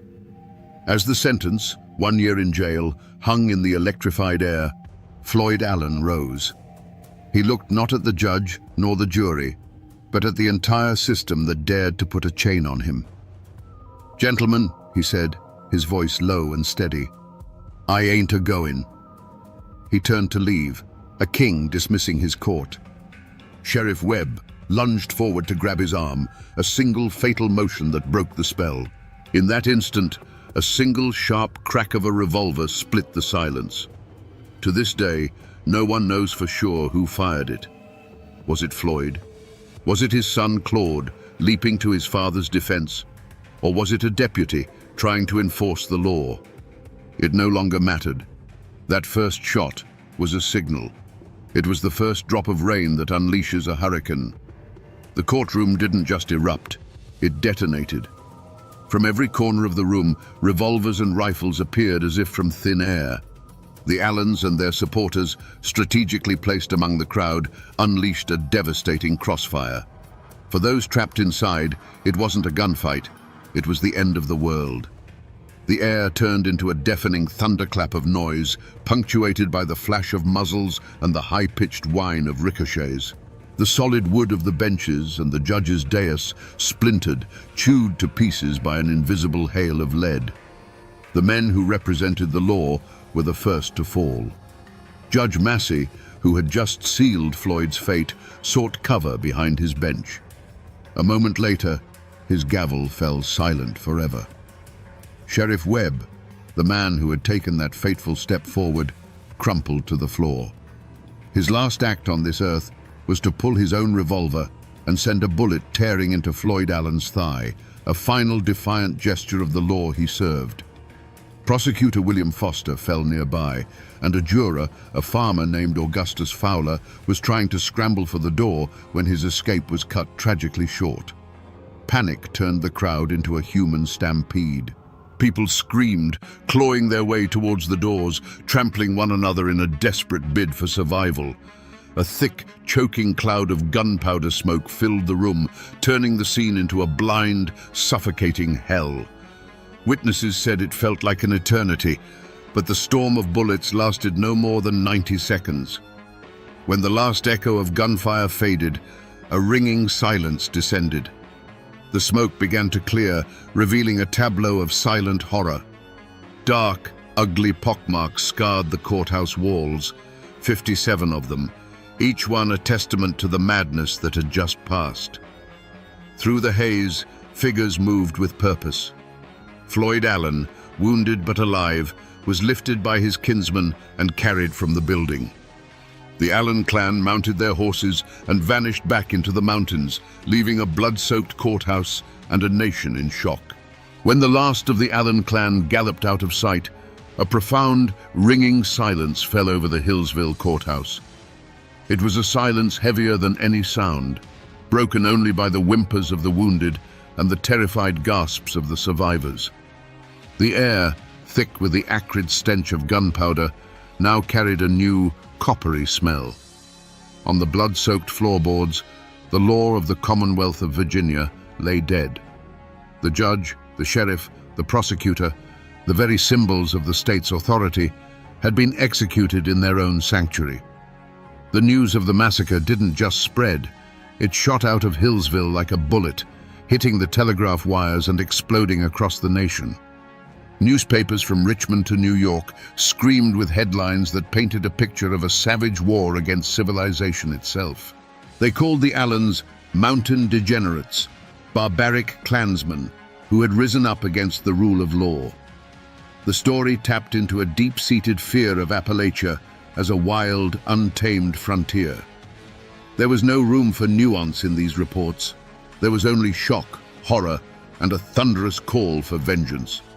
The response from the state was swift and absolute. Governor William Hodges Mann declared that the assassins would be hunted down if it took all the resources of the Commonwealth. He mobilized the state militia, but he also called in a force more feared and perhaps more suited to the task: the Baldwin Felts Detective Agency. These were not ordinary lawmen. They were ruthless, efficient bounty hunters, veterans of the brutal coalfield wars, known for their willingness to meet violence with greater violence. They were the modern world's answer to the Mountain Clan, a hired army that understood the language of the gun. The great hunt began.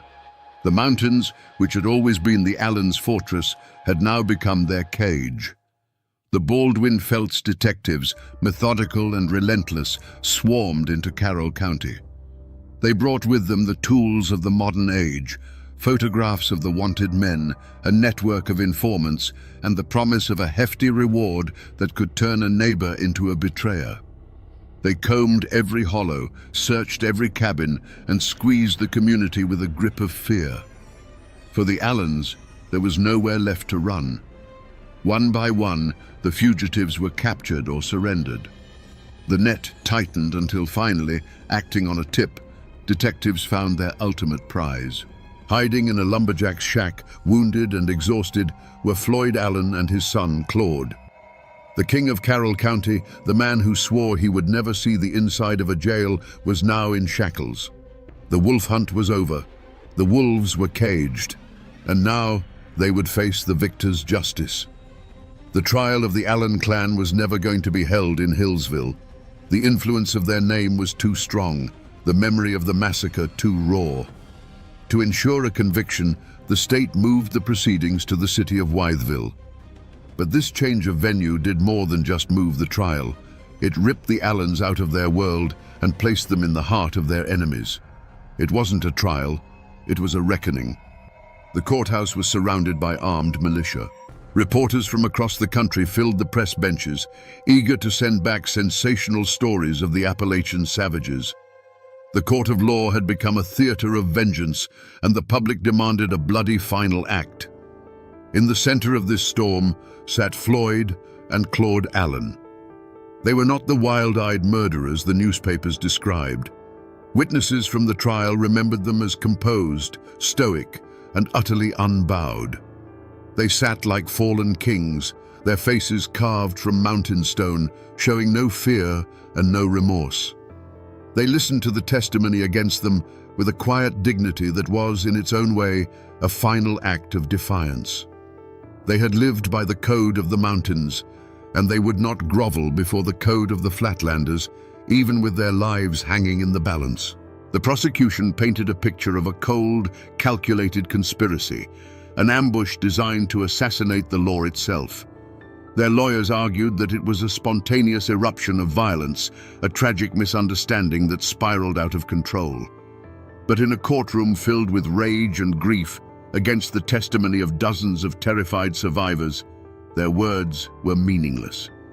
The verdict was a foregone conclusion before the first witness was even called.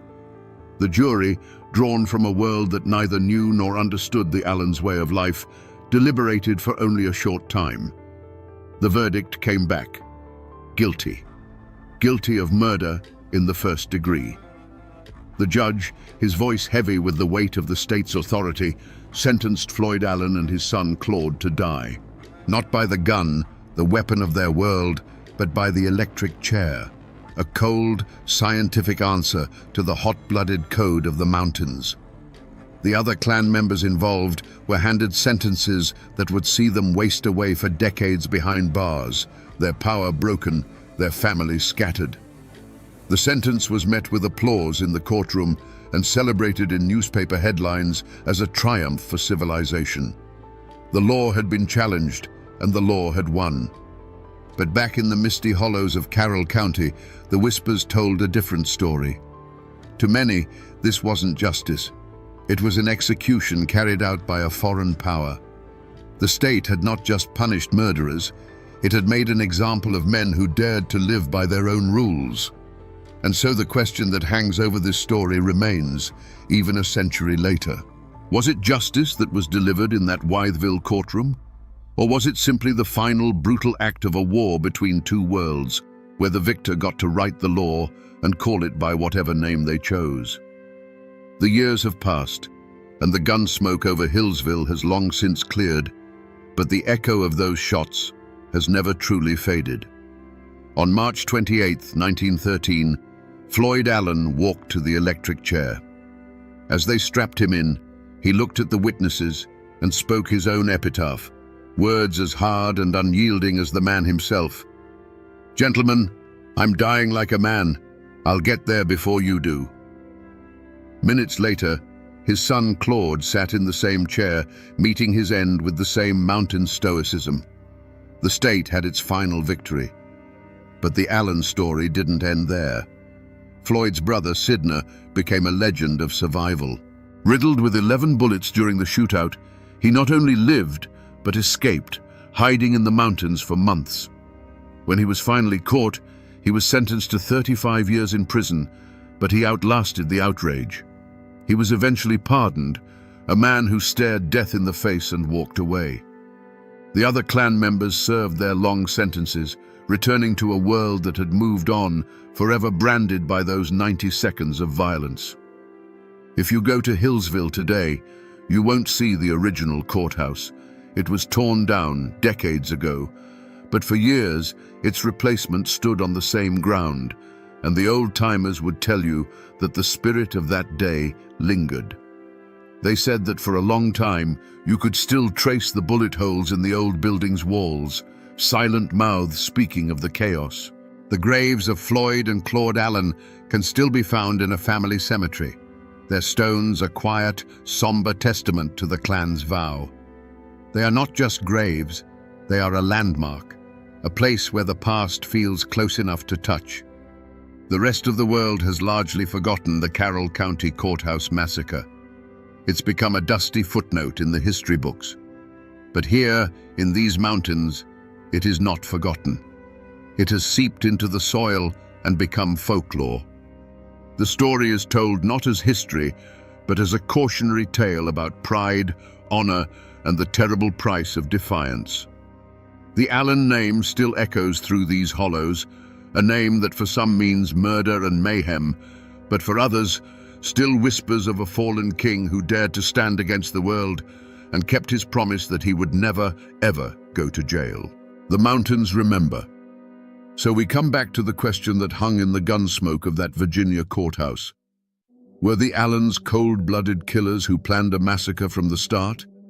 Or were they defenders of an ancient code, pushed to a final desperate act? The truth, like most things in these mountains, is not so simple. They came to that courthouse armed because in their world, power was respected only when it was backed by the threat of force. They didn't see themselves as criminals defying the law. They saw themselves as sovereigns of their own kingdom, defending its honor against a foreign invasion. The Hillsville massacre was more than just a crime. It was the bloody, violent end of an era. It was the moment the modern world, with its courts and its electric chairs, finally broke the back of the old world, with its clans and its code of blood honor. The state sent a message that day, written in the language the Allens understood best. Its power was now absolute, its reach inescapable. The Allen clan wasn't just fighting a one-year jail sentence, they were fighting the 20th century, and the 20th century won. This is a story of brutality, yes, but it is also a story of the indomitable Appalachian spirit, a spirit so fiercely independent that it can lead to both greatness and ruin. Floyd Allen was a king who refused to watch his kingdom crumble.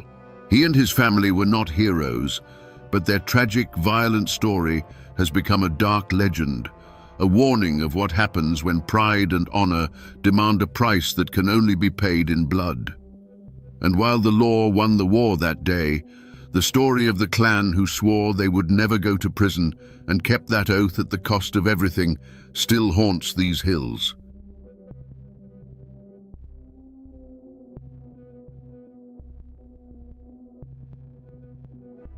They say that for 5 days in the late summer of 1921, the hills of West Virginia went to war with themselves. The hollows of Blair Mountain echoed with the thunder of 1,000,000 rounds fired as the largest armed uprising in American history since the Civil War reached its bloody climax. And standing against the tide of 10,000 Union miners was one man, a county sheriff named Don Chaffin. He met them not with a posse, but with a private army, machine gun nests, and even airplanes dropping homemade bombs from the sky. How does a man born and raised in these same mountains come to wage war against his own people? Was he a villain, a corrupt tyrant in the pocket of the coal barons, crushing the common man under his boot?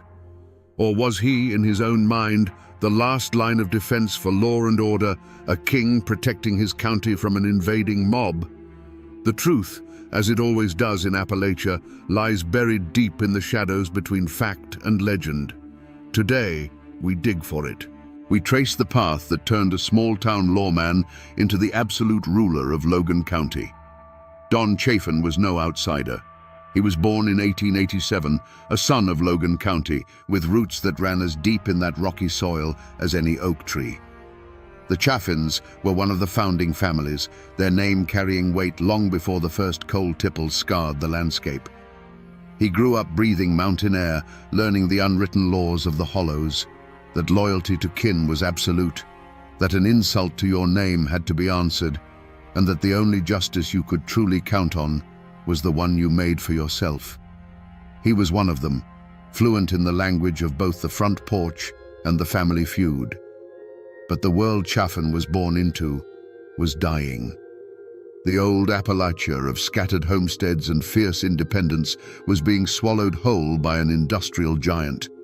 King Coal was the new god, and the coal companies were its high priests. They brought jobs, yes, but they also brought a new kind of servitude. They owned the houses the miners lived in, the stores where they bought their food, and the politicians who wrote the laws. Young Don Chaffin saw this firsthand. He saw proud men who once answered to no one, transformed into something less, their lives dictated by the shrill blast of a mine whistle. He began his career as a school teacher, a respected position in any mountain community. For a time, he stood before the children of Logan County, trying to impart lessons from a book. But he quickly learned a more potent lesson himself. He saw that the real power wasn't in the schoolhouse, it was in the courthouse. It was held by the men who could levy a tax, deputize a friend, or make a troublesome problem disappear with a quiet word and a nod. He saw that knowledge was one thing, but control was everything. This realization became the forge for his character. A choice was laid before him. He could remain a man of the old mountains, honorable but ultimately powerless, destined to be swept aside by the forces of industry. Or he could become a man of the new Appalachia. He could learn to master the machinery of this new world, to wield its power, and to bend it to his will. The ambition in his heart was too strong to ignore. He made his choice. He decided he would not be a subject in the kingdom of coal. He would be its king. The old mountain code of loyalty was still there, but he twisted it. His ultimate loyalty would no longer be just to his family name, but to the preservation of his own power. He would trade the quiet respect of the schoolhouse for the cold, hard fear commanded by the man in the sheriff's office. This was the moment Don Chaffin the teacher died, and Don Chaffin the tyrant began to take shape. Long before the battle that would make him infamous, Don Chaffin was simply the most powerful man in southern West Virginia. To see him in his prime, strolling down the streets of Logan, you wouldn't necessarily see a tyrant. You'd see a man of influence, dressed immaculately in a fine suit and hat, his pearl-handled pistols a subtle but constant reminder of his authority. He had a smile that could charm a bird from a tree and eyes that missed nothing. He was the sun around which Logan County orbited, and he held his position not just through force, but through a deep, personal understanding of its people. For those who stayed on his right side, Sheriff Chafin could be a powerful ally. He was the man you went to when you had a problem the law books couldn't solve. A dispute over a property line, a son who'd gotten into a bit of trouble, a family facing hard times, Chaffin could fix it with a word. He cultivated a network of loyalty, a system of patronage where he was the benevolent patriarch, dispensing favors and expecting absolute allegiance in return. In a place where official government was often distant and ineffective, Don Chaffin was the man who got things done. At home, he was a husband and a father. He built a life of comfort and privilege for his family, a world away from the grit and danger of the coal mines that funded it. This, perhaps, was the world he was truly protecting. Not just the abstract profits of the coal operators, but the safety and prosperity of his own kin. Every action he took, every line he drew in the dirt, was to insulate his family from the chaos and poverty that surrounded them. He was building a dynasty on a foundation of coal, and he would let no one threaten it.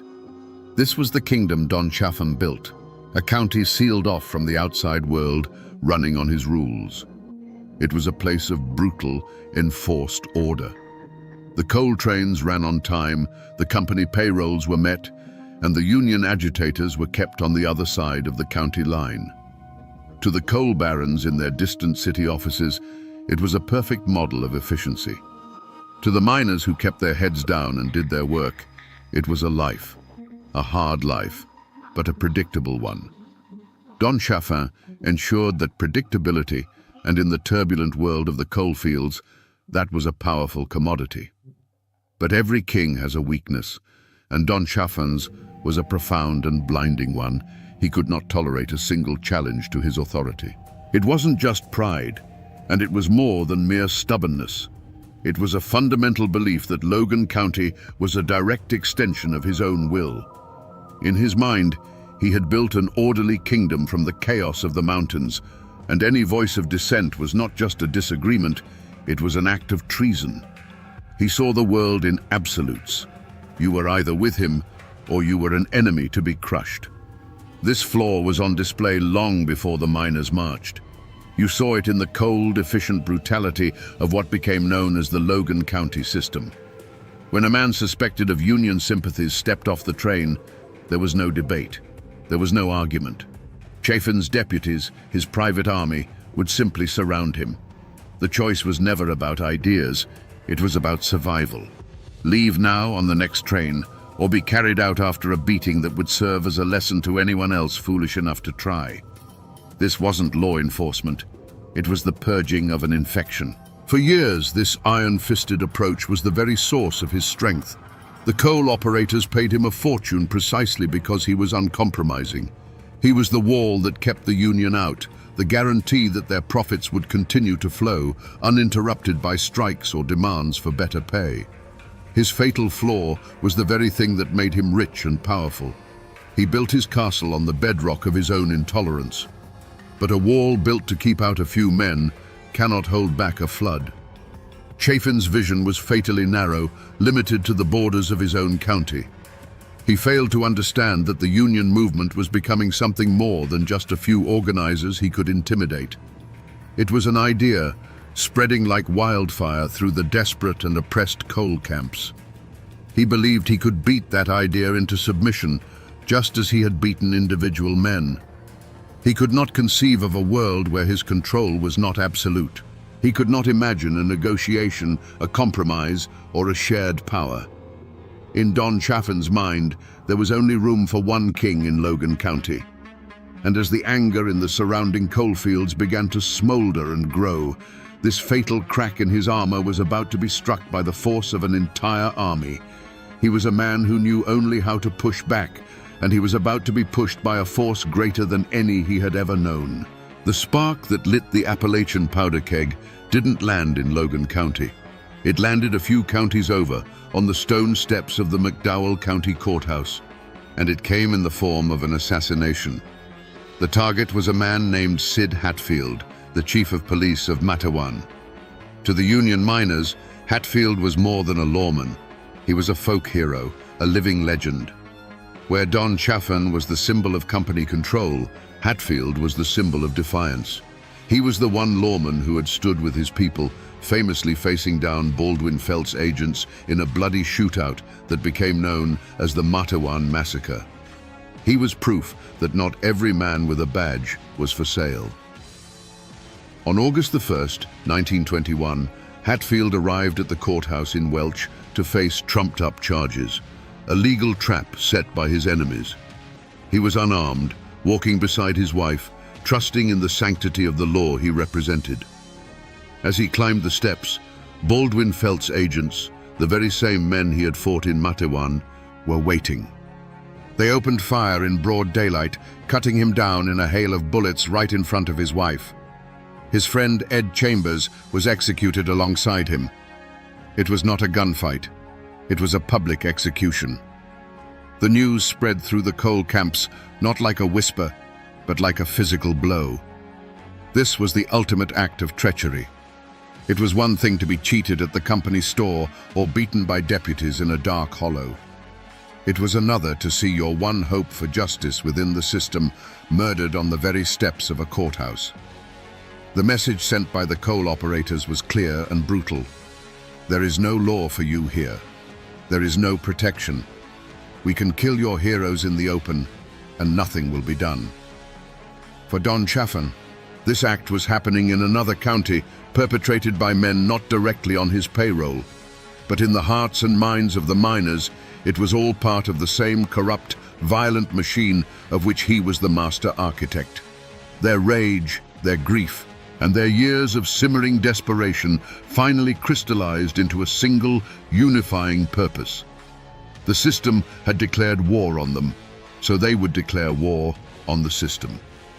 And the symbol of that system, its beating heart and its iron fist, was Sheriff Don Chaffin. This was the unforgivable affront. The miners began to gather, not for a strike, but for a crusade. They tied red bandanas around their necks, a symbol of their solidarity that would give them the name Rednecks. They cleaned their rifles, gathered their ammunition, and began to march south. Their goal was no longer just to unionize a county. It was to avenge a martyr, to tear down a kingdom, and to bring their own form of justice to the man who represented everything they hated. The fuse was lit, and it was burning straight for Logan County. As the news of the marching army reached Logan, the state capital of Charleston descended into a panic. Governor Ephraim Morgan, a man caught between the immense power of the coal industry and the terrifying prospect of a civil war, pleaded for calm. He sent telegrams, issued proclamations, and dispatched the state police, but it was like trying to stop a flood with a handful of sand. He knew that the only two men who could truly stop this were the leaders of the Miners' March and the sheriff of Logan County. Federal mediators were sent, including the decorated General Billy Mitchell. They met with the miners' leaders who, for all their rage, laid out their terms. They wanted the violence to end. They wanted the right to join a union without being beaten or killed. They wanted the Logan County system dismantled. They were willing to talk, but they would not turn back until their basic rights as American citizens were guaranteed. The government, it seemed, was trying to find a way out, a path that didn't lead over the top of Blair Mountain. But for Don Chaffin, there was nothing to discuss. From his command post in Logan, he watched the situation not as a political crisis, but as a military operation. To him, the 10,000 approaching men were not desperate workers seeking justice. They were an invading army, a horde of Bolsheviks and insurrectionists bent on destroying his county. The governor's pleas for negotiation were, in his eyes, signs of weakness. You don't negotiate with a mob, you break it. While others talked of peace, Chaffin prepared for war. The coal operators opened their coffers, and Chaffin spent the money with deadly efficiency. He put out the call, and his army of deputies swelled from hundreds to nearly 3,000. Gun thugs, mercenaries, and strikebreakers poured into Logan, men who were paid to shoot, not to talk. Rifles and machine guns, purchased by the ton, were trucked in and distributed. The phone lines between Logan and the coal company offices hummed with logistics, not diplomacy. He rejected every attempt at de-escalation. When state officials suggested he allow a small, peaceful delegation of miners to enter Logan to present their grievances, he refused. When federal mediators proposed a ceasefire and a cooling-off period, he ignored them. His response was to send his men into the hills. He directed them to dig trenches, set up machine gun nests, and turn the 10-mile ridge of Blair Mountain into a fortress. Every shovel of dirt thrown, every strand of barbed wire unspooled was Don Chaffin's answer to the calls for peace. He was making his stand, not just for the coal companies, but for his own absolute, unquestioned rule. He had locked and bolted every door that led to compromise, leaving only one path open, the path of violence. The wires between Logan County and Washington, D.C. were humming. President Warren G. Harding, seeing a domestic war about to explode, made one last desperate attempt to pull the combatants back from the brink. He sent a direct message, a final ultimatum, not just to the marching miners, but to Don Chafin himself. The offer was clear. The miners had agreed to halt their advance if, and only if, Chafin's private army was disarmed and disbanded. Federal troops would be sent in, not to fight the miners, but to act as a neutral peacekeeping force. It was a clear off-ramp, a path away from the abyss, laid at his feet by the President of the United States. Imagine Don Chafin in his office, the telegram in his hand.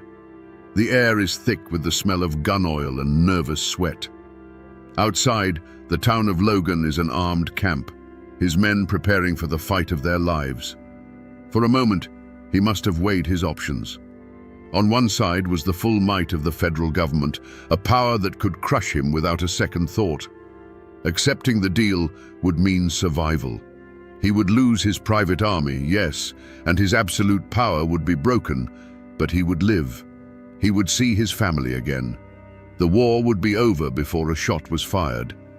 But then he would have considered the other side of the coin. To stand down now would be to surrender. It would mean that the threats and the rage of the Union men had succeeded. It would be a public admission that his authority, the very foundation of his identity, had limits. The image of federal troops policing his county while the men who had marched to hang him were allowed to walk free must have been a vision of pure humiliation. It was a direct challenge to his fatal flaw, his belief in his own absolute control. He stood at the final crossroads. One path led to a diminished future, the other led over Blair Mountain. He looked at the telegram, the last chance for peace, a direct order from his president. Then he looked at the map on his wall, at the red pins marking his machine gun emplacements along the ridge. He made his choice. He set the telegram aside. He picked up his telephone and gave an order not to stand down, but to double the patrols at the key mountain passes. He told his commanders that the line had been drawn and that any man wearing a red bandana who tried to cross it was to be met with overwhelming force. The last bridge to peace was burned. In that moment, Don Chafin ceased to be a sheriff defending his county. He became a king choosing war over the surrender of his crown. The first report came over a crackling field telephone line, a scout's frantic voice confirming the miners' advance on the Crooked Creek Pass. Don Chafin took the call, his face betraying no emotion. He put the receiver down, walked to the porch of his command post, and looked towards the green, silent ridge. He gave a single nod to his waiting runner. That nod traveled down the line, from man to man, until it reached the machine gun nest, hidden in a stand of timber. A moment later, the mountain spoke for the first time. It was a sound like a giant tearing a sheet of iron in half, a sound that rolled down the hollows and announced that all negotiations were finished. From his vantage point, the battle was not a scene of chaos, but a grim and terrible piece of machinery that he had designed. He spent his days with maps and binoculars, a general directing his forces. He didn't see individual men fighting for their lives. He saw patterns, movements, and objectives. Through his field glasses, he would watch a line of men attempt to advance through a thicket of trees on a distant slope. He would pick up his telephone, speak a few calm words directing fire to that coordinate, and moments later, the advance would simply cease. The patterns would break, dissolve back into the forest, and the hillside would grow still again. The steady, mechanical rhythm of his machine gun nests became the heartbeat of the battle. It was a cold, efficient, and impersonal sound. Each burst was an argument being made, a final answer to the miners' demands. For 5 days, that sound was relentless. The world shrank to the borders of Blair Mountain. The sun rose and set on the constant thunder of gunfire. Chafin barely slept, fueled by coffee and the cold adrenaline of a man watching his life's work hang in the balance. On the third day, he unleashed his most terrifying weapon. An unfamiliar sound began to drift over the mountains, the low drone of an airplane engine. From the miners' perspective, it was a horror they could have never imagined. Chaffin's private air force, a pair of rickety biplanes, began making passes over their lines. The explosions in the trees below were often small, the homemade bombs crude and inaccurate, but their purpose was more psychological than physical. It was a message from Don Chaffin. There is nowhere to hide. I rule the land and I rule the sky. He authorized the use of everything at his disposal. Reports from the miners' side would later speak of bombs that didn't just explode, but released clouds of sickening gas, surplus munitions from the Great War. Chaffin had brought the industrial slaughter of the European trenches to the hills of Appalachia. He was not just defending his county, he was attempting to annihilate the will of his enemy. The battle raged on, a brutal war of attrition. An estimated 1 million rounds were fired. The mountain itself seemed to groan under the assault, its trees shredded, its soil soaked in the conflict. Chaffin's fortress held. His lines did not break. He had met the largest armed insurrection in American history with a wall of fire and steel. Then, as suddenly as it began, it started to quiet. The federal troops were coming, and the miners knew they could not fight their own country. The last shots echoed and then faded, replaced by a profound and chilling silence. The war was over. The argument that had raged for a generation was, for now, permanently settled. Don Chaffin stood victorious on his mountain, the undisputed king of a silent, smoking kingdom. The silence that fell over Blair Mountain was heavier than any sound that had preceded it. Don Chaffin stood in the quiet, the acrid smell of burnt gunpowder still hanging in the air like a ghost. There was no joy in his victory, no triumphant celebration. There was only the cold, hard satisfaction of a man who had met an overwhelming force and had not broken. He had drawn a line, and the world now knew that he would hold that line, no matter the cost. His kingdom was secure. His mind, sharpened by 5 days of constant high-stakes command, did not rest. It immediately shifted from the tactics of war to the politics of the aftermath. His first orders were not to celebrate, but to consolidate. He sent his deputies fanning out across the ridge, their task no longer to fight, but to collect weapons and round up stragglers. He was transforming his private soldiers back into lawmen and the battlefield back into a crime scene. He knew the world was watching, and he needed to control the narrative. This was not a battle, he would claim. It was the quelling of a violent insurrection. The real test came a day later, with the arrival of the United States Army. A column of dusty trucks carrying uniformed soldiers rolled into Logan County, their federal authority absolute. An army colonel, a man accustomed to giving orders and having them obeyed without question, stepped out to meet the sheriff of Logan County. For a moment, two commanders faced each other, one representing the power of a nation, the other the power of a single man's will. This was the moment Chaffin's reign as an independent warlord came to an end. But Chaffin did not surrender his authority.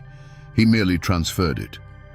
He met the colonel not as a defeated man or a renegade, but as a fellow officer of the law. He was dapper, calm, and cooperative.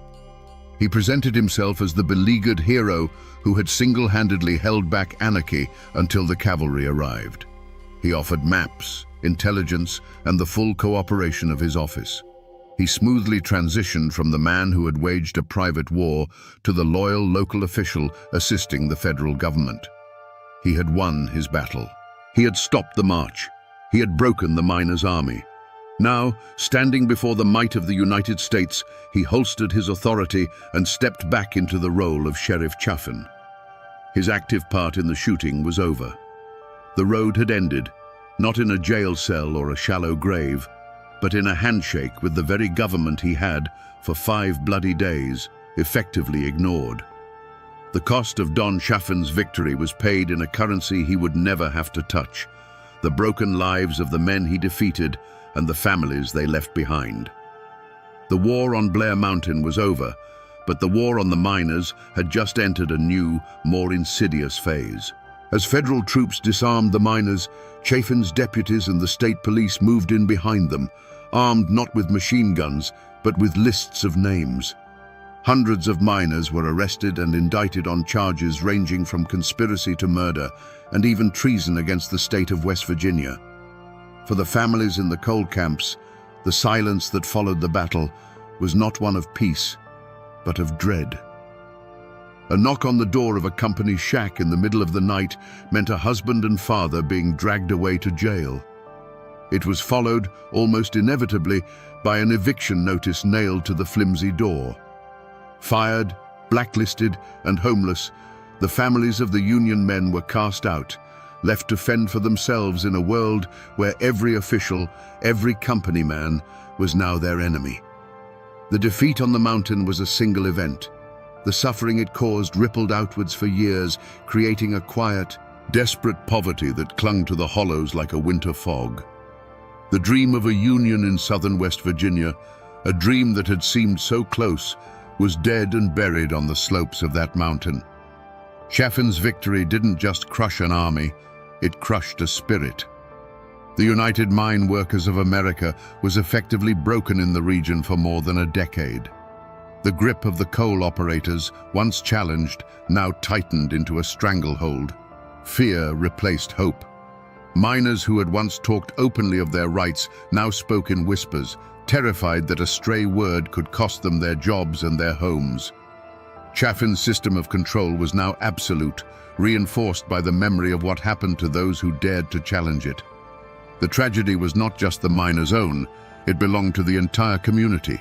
The battle left scars that divided neighbors and kin for generations. Men from Logan who had joined Chaffin's army returned to live in the same county as the families of the men they had fired upon. A cancer of silence grew over the memory of the battle. It was too painful, too divisive to talk about.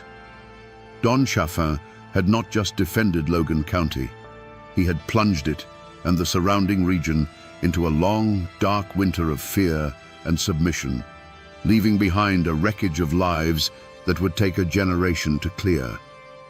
With the shooting over, the war moved from the mountainside to the courtroom. The state of West Virginia, backed by the full weight of the coal industry, sought to make an example of the defeated miners. Hundreds were charged, but for the leaders, the state chose a charge so severe it was almost medieval: treason. Men who had fought for their country in the trenches of France now found themselves accused of betraying it in the hills of their own home. It was the ultimate clash of cultures, the state's formal written law against the unwritten mountain code of honor and retribution. The trials were a spectacle. The prosecution painted a picture of a Red Army, a Bolshevik mob bent on overthrowing the government and seizing private property. They presented evidence of the miners' military-style organization, their weapons, and their stated goal of marching on Logan. To the state, this was a clear case of insurrection. Don Chaffin and his deputies were presented as heroic defenders of law and order, the thin line that had saved West Virginia from anarchy. But the miners' defense told a different story. Their lawyers argued that these men were not traitors to America. They were patriots engaged in a second American Revolution, fighting against a domestic tyrant. They hadn't marched against the government. They had marched because the government had failed them. They were marching against the state of Chaffin, a private kingdom where the law was a weapon used against them. Their defense was simple and powerful. A man has the right to defend his home and his family, and when the law itself becomes the tool of an oppressor, the people have the right to seek their own justice. The community, and indeed the nation, was fiercely divided. Pro-union newspapers hailed the defendants as heroes and martyrs of the working class. Company-owned papers condemned them as violent radicals. In the coal camps, prayer meetings were held for the men on trial. In the gentlemen's clubs of Charleston and Huntington, they were toasted as villains who had finally gotten their due. The soul of Appalachia was on trial, forced to defend itself in a language it did not fully understand. The most famous trial was that of Bill Blizzard, one of the key field commanders of the miners' army. The state threw everything it had at him. But then, a West Virginia jury, made up not of miners, but of farmers and small-town merchants, delivered a stunning verdict: not guilty. They had listened to the stories of the company guards, the low pay, the beatings, and the assassination of Sid Hatfield, and they could not bring themselves to call this man a traitor. While many other miners would be convicted on lesser charges, the treason trials collapsed. Was justice served? In a narrow legal sense, a jury had acknowledged the miners' grievances. But in the wider world, nothing had changed. The Logan County system remained intact. The Union was shattered. Don Chaffin was still sheriff. The law had rendered a verdict on the battle, but it had remained silent on the long, brutal war that had caused it. True justice, it seemed, was still a luxury the miners of West Virginia could not afford. The army that marched on Logan County did not simply go home. Its leaders were tied up in court for years.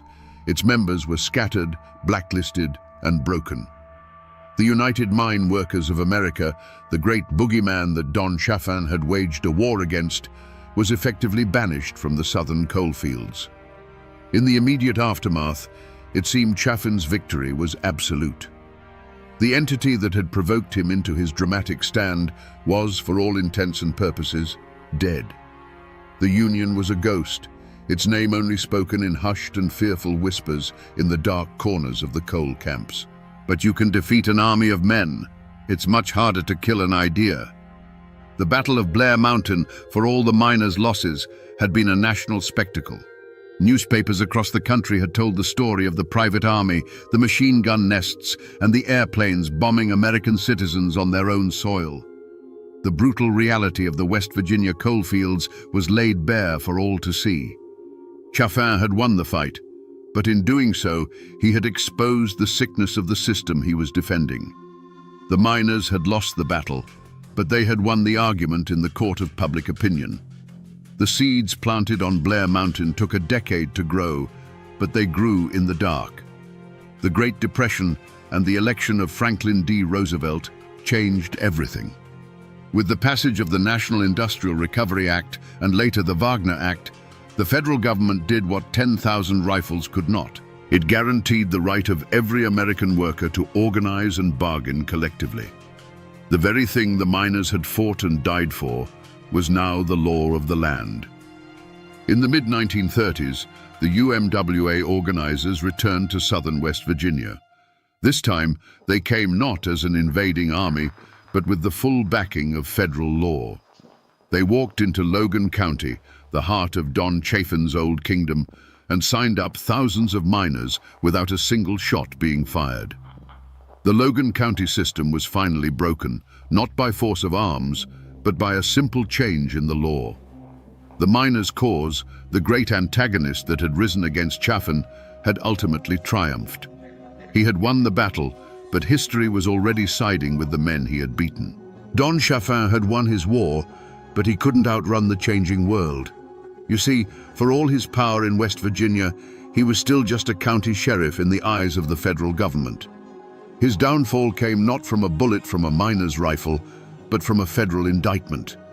In 1924, he was convicted of violating prohibition laws, a charge almost laughable in its simplicity compared to the private war he had waged. The man who had commanded an army was brought low by the business of moonshine. He served nearly 2 years in a federal penitentiary. When he returned to Logan, the world he had ruled was gone. His aura of invincibility, once as solid as the mountains themselves, had been shattered. He was no longer the untouchable king. He was a convicted felon, a man who had been humbled by an outside power. He found that the fear he had once commanded had been replaced by something quieter, and the loyalties he had built were shifting sands. He quietly moved his family to Huntington, trading his role as a county warlord for the quiet life of a hotel manager. The king had been dethroned, not by a rival, but by the slow, grinding gears of time and federal law. For his family, the name Chaffin would forever be a complicated inheritance. It was a name of power and prominence, a name that opened doors in southern West Virginia. But it was also a name stained with blood and controversy, a name that was whispered with a mixture of fear and resentment. His descendants would not escape the shadow of Blair Mountain. It became a part of their identity, a legacy they had to navigate, a story they had to either defend or distance themselves from. The name was both a pillar and a tombstone. In the hollows and coal camps of Logan County, the healing was a slow and silent process. The community did not rebuild by confronting the past. It rebuilt by burying it. For decades, the Battle of Blair Mountain was not spoken of. It was a wound too deep, too personal to touch. Fathers who had fought on opposite sides of the ridge raised their children in the same towns, a fragile peace maintained by a collective, unspoken agreement to forget. A blanket of silence fell over the memory of the war, and under that blanket, the resentment and trauma festered. The power dynamic in the mountains had been permanently altered. The era when a single sheriff, funded by private industry, could raise an army and operate as an absolute monarch was over. Chaffin's fall created a vacuum that was filled not by another strongman, but by the slow, creeping influence of the state and federal government. The isolation that had allowed his kingdom to flourish was broken, and the brutal feudal system he had perfected died with his conviction. If you go to Blair Mountain today, you won't find any grand monuments. For the better part of a century, the mountain kept its secrets. The trenches filled with leaves, the shell casings were swallowed by the earth, and the story was buried under a deliberate silence. Then, in the 21st century, a new war for Blair Mountain began. Not with rifles, but with lawsuits and bulldozers, as coal companies sought to strip mine the historic battlefield, to literally erase the history from the landscape. Preservationists and descendants of the miners fought back, a struggle that continues to this day. The ghosts of 1921 are still fighting for their ground. And what of the name Don Chaffin? In Logan County, it is still spoken with a complicated mix of awe and revulsion. To some, he remains the strong man who brought order, the only one tough enough to tame a lawless land. To others, he is the Appalachian Caesar, a tyrant who sold his soul and his people to the company store. You can drive to Huntington and find his grave, a quiet stone marker for a man whose life was a roaring fire. It's a peaceful end for a man who brought so little peace to the world. But his legacy echoes in a way most people never realize, in a word you hear every single day. Think of the word redneck. That word was born in the fire of this conflict. It came from the red bandanas the Union miners tied around their necks to identify themselves as they marched on Logan. It was their uniform, their flag, a symbol of solidarity and defiance against the guns of the coal companies. Before it was an insult, before it was a caricature, it was a badge of honor worn by men willing to die for their rights on the slopes of Blair Mountain. So the ghost of Don Chaffin still walks these hills, but it's not a man in a fine suit with pearl-handled pistols. It's a question. It's the question of how much power is too much, of where the line is between lawman and king, between order and tyranny. His name is a reminder, etched into the very soul of these mountains, that while men die and battles end, the struggle for justice is never truly over. So we come back to the question we asked at the very beginning. Was Don Chaffin a hero or a villain? The easy answer is to call him a monster, a corrupt tyrant paid to crush the common man. And he was certainly that. But the more unsettling truth is that he was the perfect, brutal instrument of his time and place. He was a product of a lawless system that demanded a strong man, and he played the part better than anyone. He was a king who ruled a county as his personal property, and like any king, he saw a rebellion not as a plea for justice, but as an act of war against his very person. In the end, this is a story about how a man's greatest strength can become the engine of his own tragedy. Chaffin's unbending will, the very quality that made him the undisputed master of Logan County, was the same quality that made compromise impossible and bloodshed inevitable. He was a man who could command an army, but could not comprehend a changing world. He won his battle on Blair Mountain so completely that he ultimately lost the war against history itself, a feudal lord swallowed by the tide of the 20th century. The law eventually caught up to him, but his true judgment was delivered by time. He died a relic, a dethroned king living out his days while the Union flag flew freely over the very mines he had once sworn to protect with blood and fire. His story serves as a dark and powerful lesson from the heart of these mountains, that a man who seeks absolute control will one day be confronted by an absolute truth, that no kingdom and no king lasts forever. And that, my friends, is the ballad of Don Chaffin, a man who believed in the law so long as he was the one writing it. They say the age of witch trials in America ended in Salem. But over a century later, in a dark hollow of the Tennessee mountains, one final ember of that medieval fear refused to die. The name whispered on the frontier was Mary Peyton. She wasn't burned at the stake or hanged from a gallows, but what happened to her marks one of the last times an American court would formally hear an accusation of witchcraft. Who was this woman? And what could she have done to make her neighbors, people of the Bible and the long rifle, believe she could sour their milk, sicken their children, and consort with the devil himself? Tonight, we trace the story of a forgotten name to understand how a community's fear can be a more terrible sentence than any judge's verdict. To understand Mary Peyton, you have to understand the soil she grew from. She was born into a world perched on the knife's edge between raw survival and unshakable faith. Her people were likely Scotch-Irish, a famously stubborn and clannish folk who had fled persecution in the old world only to find a different kind of hardship in the new. They brought with them their Presbyterian God, their distrust of authority, and a mind filled with tales of bogles, fetches, and the good folk, beings that Christianity had never fully managed to stamp out. Mary grew up in a log cabin chinked with mud and moss, where the hearth was the center of the universe and the dark woods outside were an endless, living mystery. Life was a brutal teacher. She would have seen siblings taken by fevers before they could walk, watched her parents' faces etched with worry over a failed crop, and learned from infancy that a single bad winter or a sick milk cow could mean the difference between life and death. The world was governed by forces you couldn't see, whether it was the hand of God or something far more ancient and sinister. From a young age, it was clear Mary walked a slightly different path. While other girls were learning the loom, Mary was learning the woods. Her mother, or perhaps a grandmother, was a granny woman, a keeper of the old knowledge. She taught Mary which roots could break a fever, which leaves could soothe a burn, and which mushrooms could kill a man. Mary had a gift for it. She had a quiet way with animals and a knack for finding the rarest herbs, as if the land itself spoke to her. There was a story, told long after, about a time when a neighbor's prized hunting dog was bitten by a copperhead.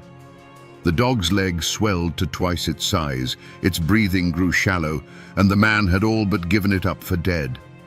Mary, then just a girl, appeared at the edge of his property with a poultice of crushed plantain and mud.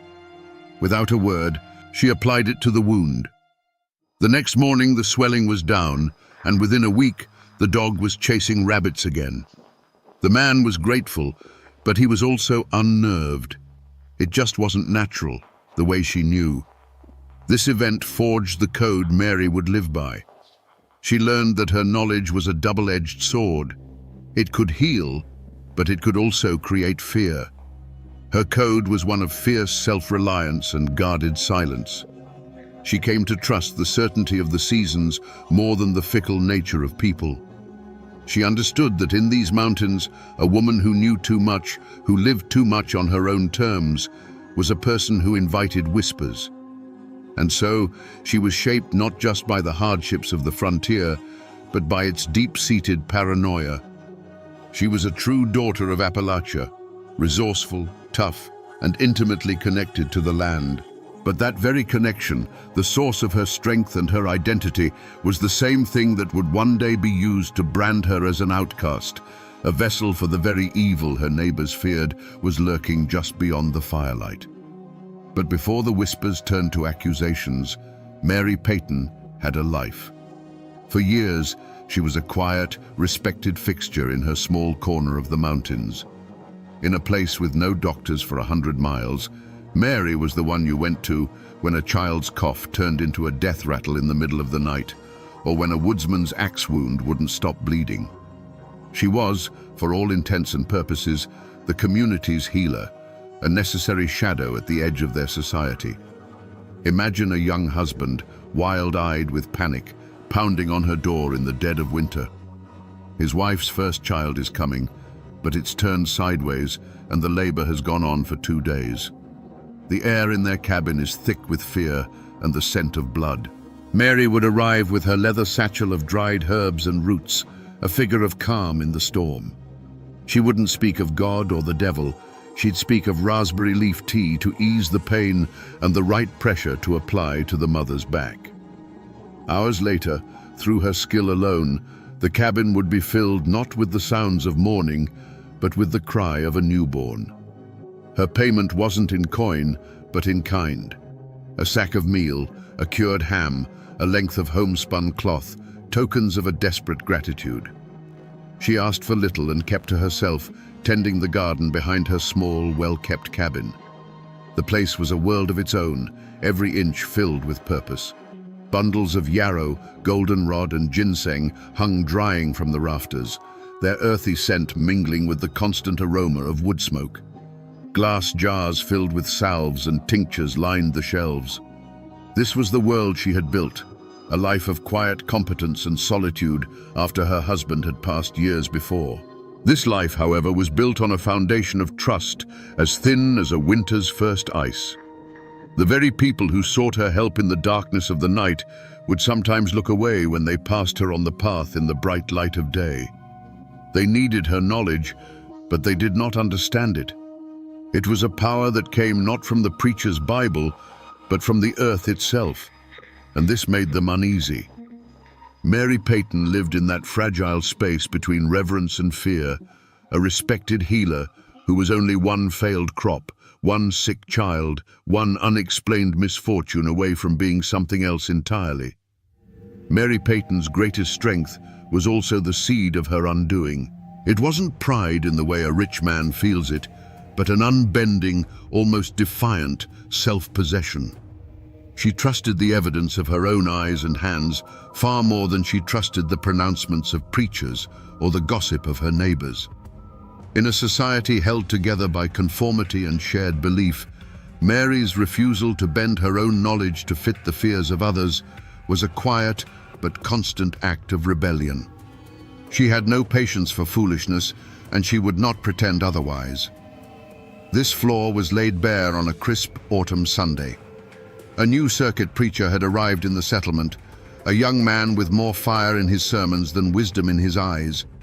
He spoke of the devil as if he saw him behind every tree, and his God was a God of wrath and judgment. After the service, a man approached the preacher, asking for prayers for his wife, who was wasting away from a lung sickness that left her pale and breathless. The preacher placed a hand on the man's shoulder and declared loudly, for all to hear, that this was a test of faith, and that only fervent prayer could cast out the demon of illness. Just then, Mary Peyton, who had been trading herbs nearby, was asked by another woman if she had a remedy. Mary's gaze was clinical and sad.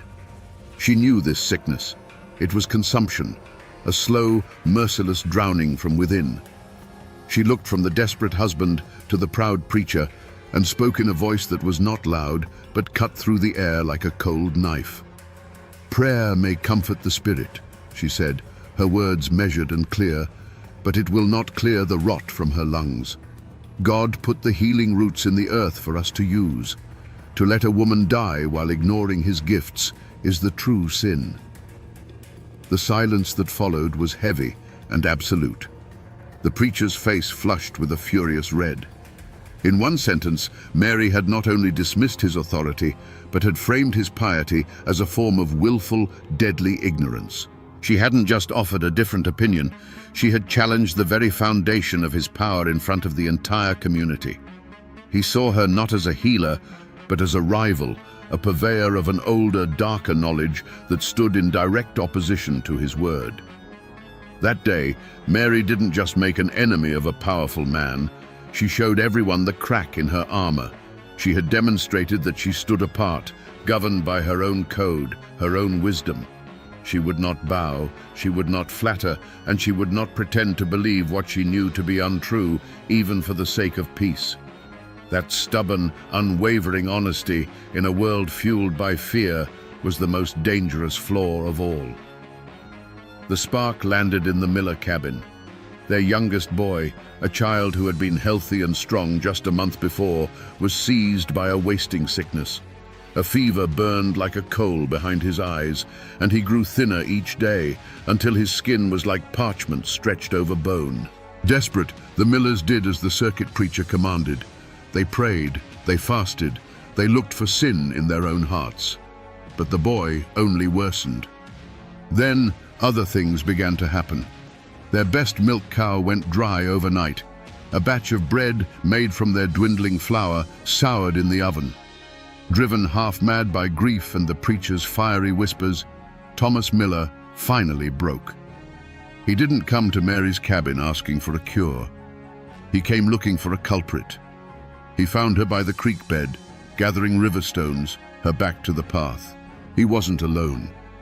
His wife stood a few paces behind him, weeping into her apron, and several other neighbors had followed, drawn by the grim set of his jaw. The air grew thick and still. "Mary," he said, his voice a ragged tear in the quiet afternoon, "my boy is dying." Mary turned, her hands full of smooth grey stones. She saw the pain in his eyes, but she also saw the fear and something uglier beneath it. "I am sorry to hear it, Thomas," she replied, her voice even. "Fevers in the young are a terrible thing." This was the moment. This was the affront. Miller didn't hear sympathy. He heard a cold, distant pronouncement.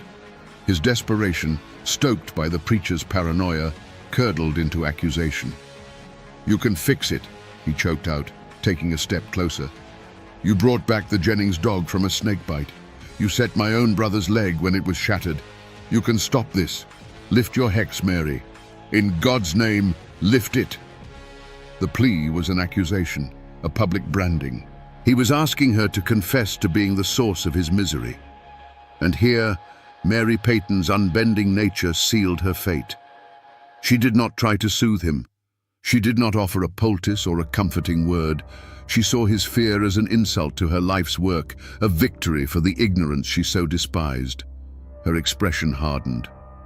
"Your son is sick, Thomas," she stated, her words as cold and hard as the stones in her hand.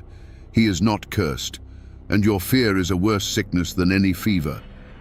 To the grieving father, her refusal to engage with his terror was not a denial, it was a confirmation. It was the chilling indifference of the guilty. The last thread of his reason snapped.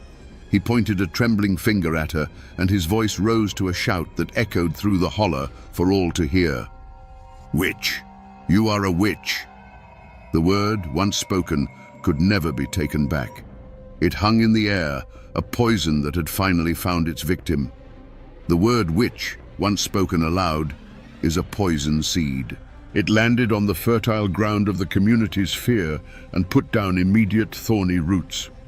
The whispers that had once been confined to the shadows now flew in the open air. Doors that had once opened to Mary with pleas for help now slammed shut as she approached. Mothers who had once thanked her for saving their children now pulled them away from the path when she walked by, shielding their eyes as if from a terrible glare. Mary was no longer just a woman who knew things. She was the thing itself, the source of all their bad luck, the face of their deepest anxieties. Jedediah Stone, an old hunter whose own life Mary had saved years ago after a run-in with a wounded bear, was one of the few who dared to speak to her. He found her at dusk, splitting firewood with a grim, rhythmic determination, as if the accusation had changed nothing.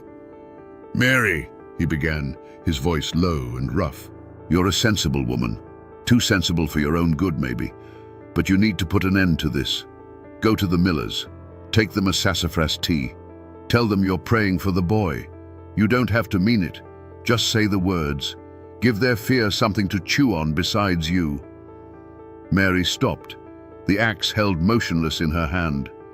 She looked at Jedediah, and he saw not fear in her eyes, but a cold, burning disappointment. "And what would that be, Jedediah, but a lie?" she asked. "Their boy is sick with a wasting fever, not a hex. Their fear is the sickness that's spreading. To give them a charm would be to admit that their foolishness has power. I will not feed the beast that is devouring them." Jedediah shook his head, a deep sadness in his weathered face. "That beast is about to devour you, Mary," he said, before turning and walking away, leaving her alone in the growing twilight. Her refusal left a vacuum, and the circuit preacher was more than willing to fill it. The following Sunday, he stood at his makeshift pulpit and delivered a sermon of fire and brimstone.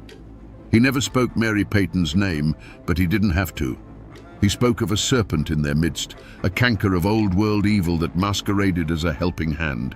He warned of those who put their faith in roots and leaves instead of the power of the Lord, who used earthly knowledge as a mockery of God's divine will. He was giving the community's fear a holy purpose, turning a personal grudge into a righteous crusade. Any other person might have retreated, stayed inside their cabin, and waited for the storm to pass. But that was not Mary's way. Her defiance became her only response. She continued to walk the paths, her head held high, her gaze direct. She met the fearful stares of her neighbors, not with anger, but with a silent, questioning look that they took for a malediction. She was daring them to believe the lie, and in their terror, they accepted the dare. Each decision she made, born from her unshakable integrity, was another nail in her own coffin. A dead bird, its neck snapped, appeared on her doorstep. Someone etched a crude cross on her cabin door to ward off its inhabitant. The path of compromise, the one Jedediah had offered, was now completely gone. Mary had refused to bow, and so she had forced the community to act.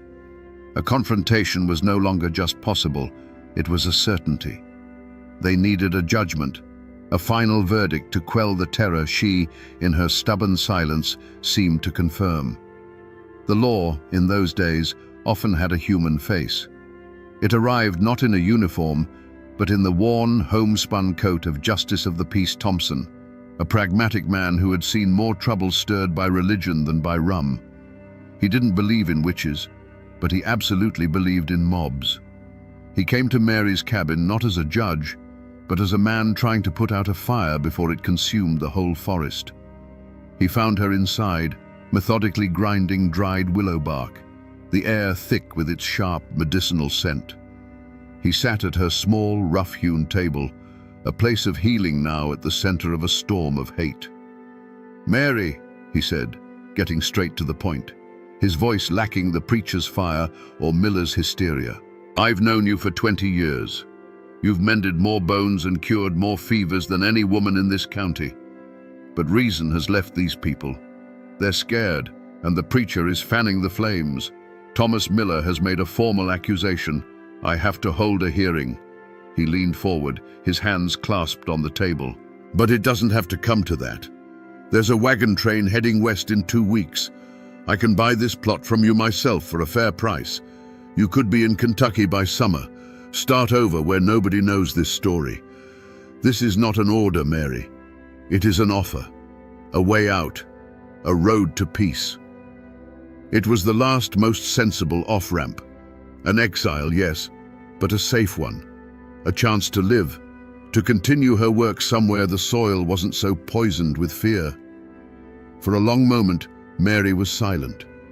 Her gaze drifted around the small cabin. She saw the bundles of herbs hanging from the rafters, each one a memory of a day spent in the sun-dappled woods. She saw the shelves of tinctures, each one a story of a life she had touched.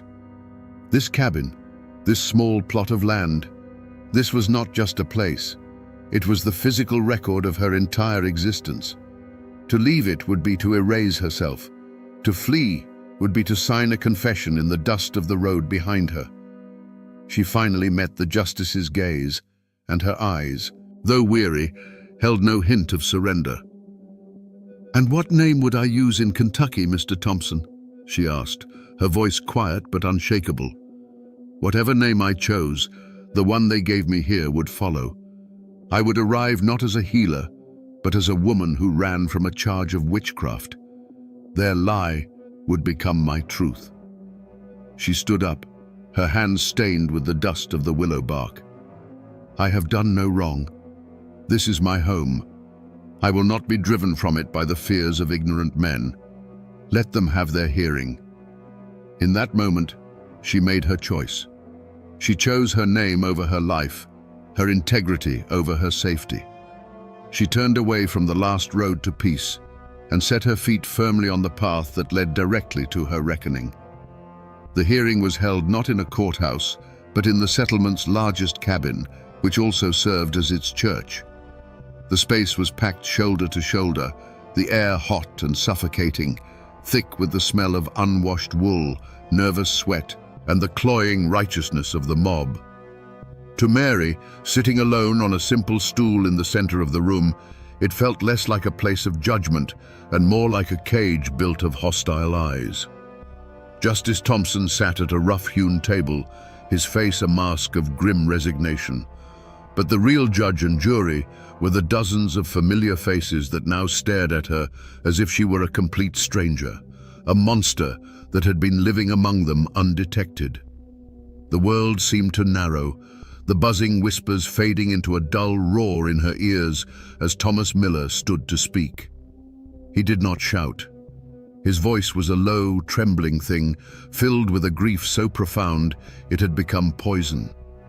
He described his son's wasting sickness, his words painting a vivid, heartbreaking picture. Then he turned, his face a contorted mask of pain and certainty, and pointed a trembling finger at Mary. He spoke of how the boy had screamed her name in his fever dreams. He spoke of the sour milk and the dead dog. Each word was a stone cast not to prove a fact, but to inflict a wound. And with every sentence, Mary could feel the weight of the room's belief settling upon her like a shroud. Then came the others. A woman stood and swore that her butter had refused to churn the morning after Mary had walked past her cow pen. A farmer claimed a shadow in the shape of a great black bird had passed over his field, and the next day, a patch of his corn was blighted. One by one, they offered up their misfortunes, their anxieties, their petty bad luck, and laid them at her feet.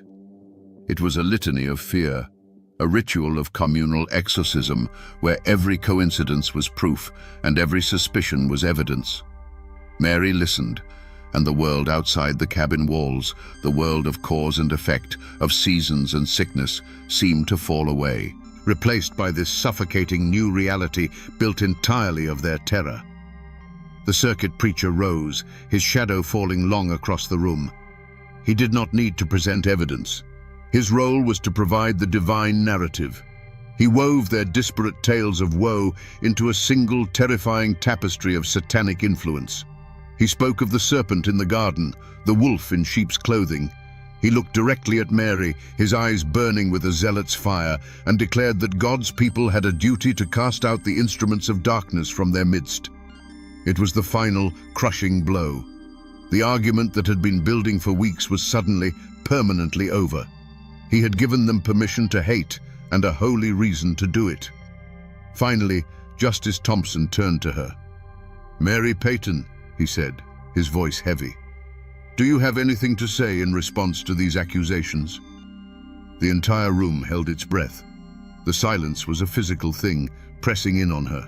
She looked at the faces, the Millers, her neighbors, people she had known her entire life.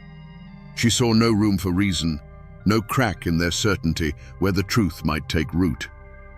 What could she say? To deny it was to lie, for how could she deny a thing that existed only in their minds? To explain the science of herbs and fevers would be to speak a foreign language. Her world of knowledge had no place here.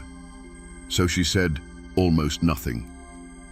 "I am a healer," she stated, her voice clear and steady, though it cost her everything she had. "I have harmed no one." Her simple, honest words were utterly useless against the storm of their hysteria. Her calm was seen as cunning, her lack of tears a sign of a hardened, unholy heart. Justice Thompson, bound by the law of the state, could find no credible evidence of a crime. He was forced to dismiss the formal charge, but his verdict was a hollow, meaningless sound. As the hearing concluded, a chilling silence fell. There were no shouts, no threats, just a quiet, absolute change. As Mary walked towards the door, the crowd did not touch her. They simply parted, creating a wide, empty path, as if she were a leper, a ghost, a thing so unclean they could not bear to be near her. The heavy cabin door swung shut behind her, the sound echoing in the sudden quiet. And in that moment, Mary Peyton knew her life, as she had known it, was over. The walk from the meeting cabin back to her own was the longest journey of Mary Peyton's life. The path was the same she had walked 1,000 times, but the world had been remade in the last hour. The sun was still warm on her face, the breeze still rustled the leaves, but the air itself felt different, thin and sharp in her lungs. She did not look at the other cabins she passed. She didn't have to. She could feel the flicker of a curtain in a window, the sudden stillness of a child's game in a yard, the weight of unseen eyes pressing on her back.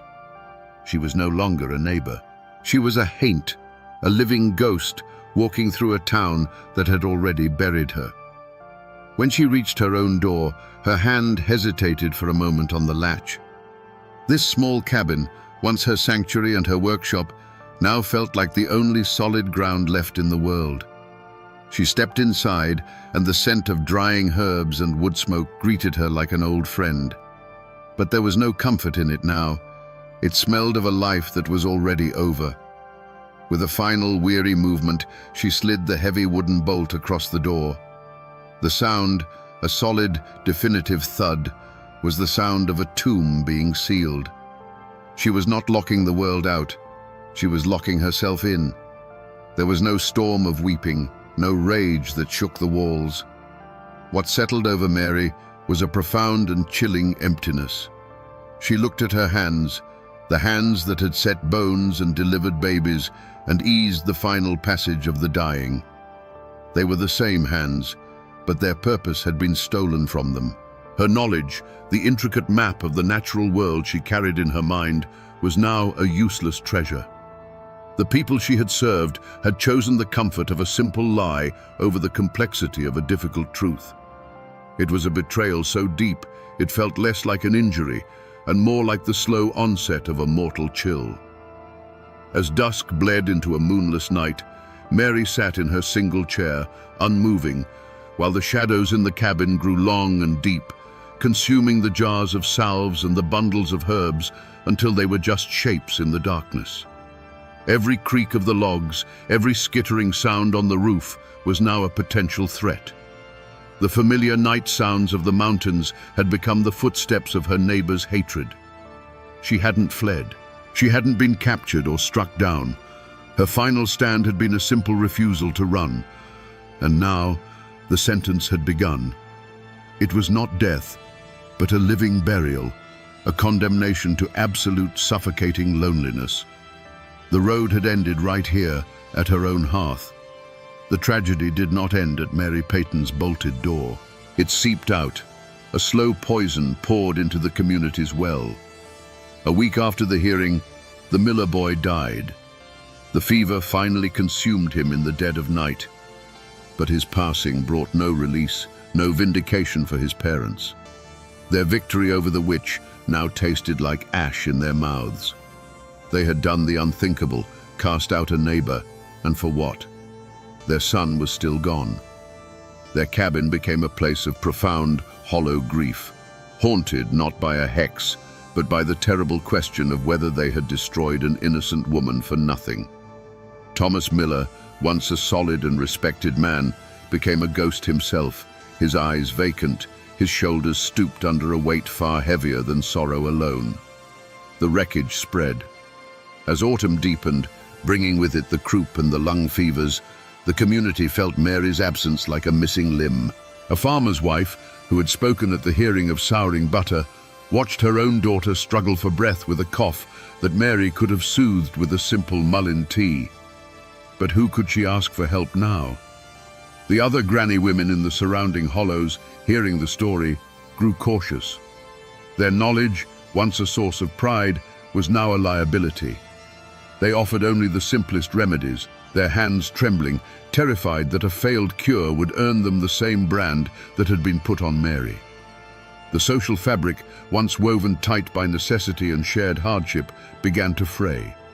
The men and women who had stood to testify against Mary now looked at each other with a new, guarded suspicion. If a neighbor's bad luck could be blamed on a witch, whose bad luck would be next? And who would be blamed for it?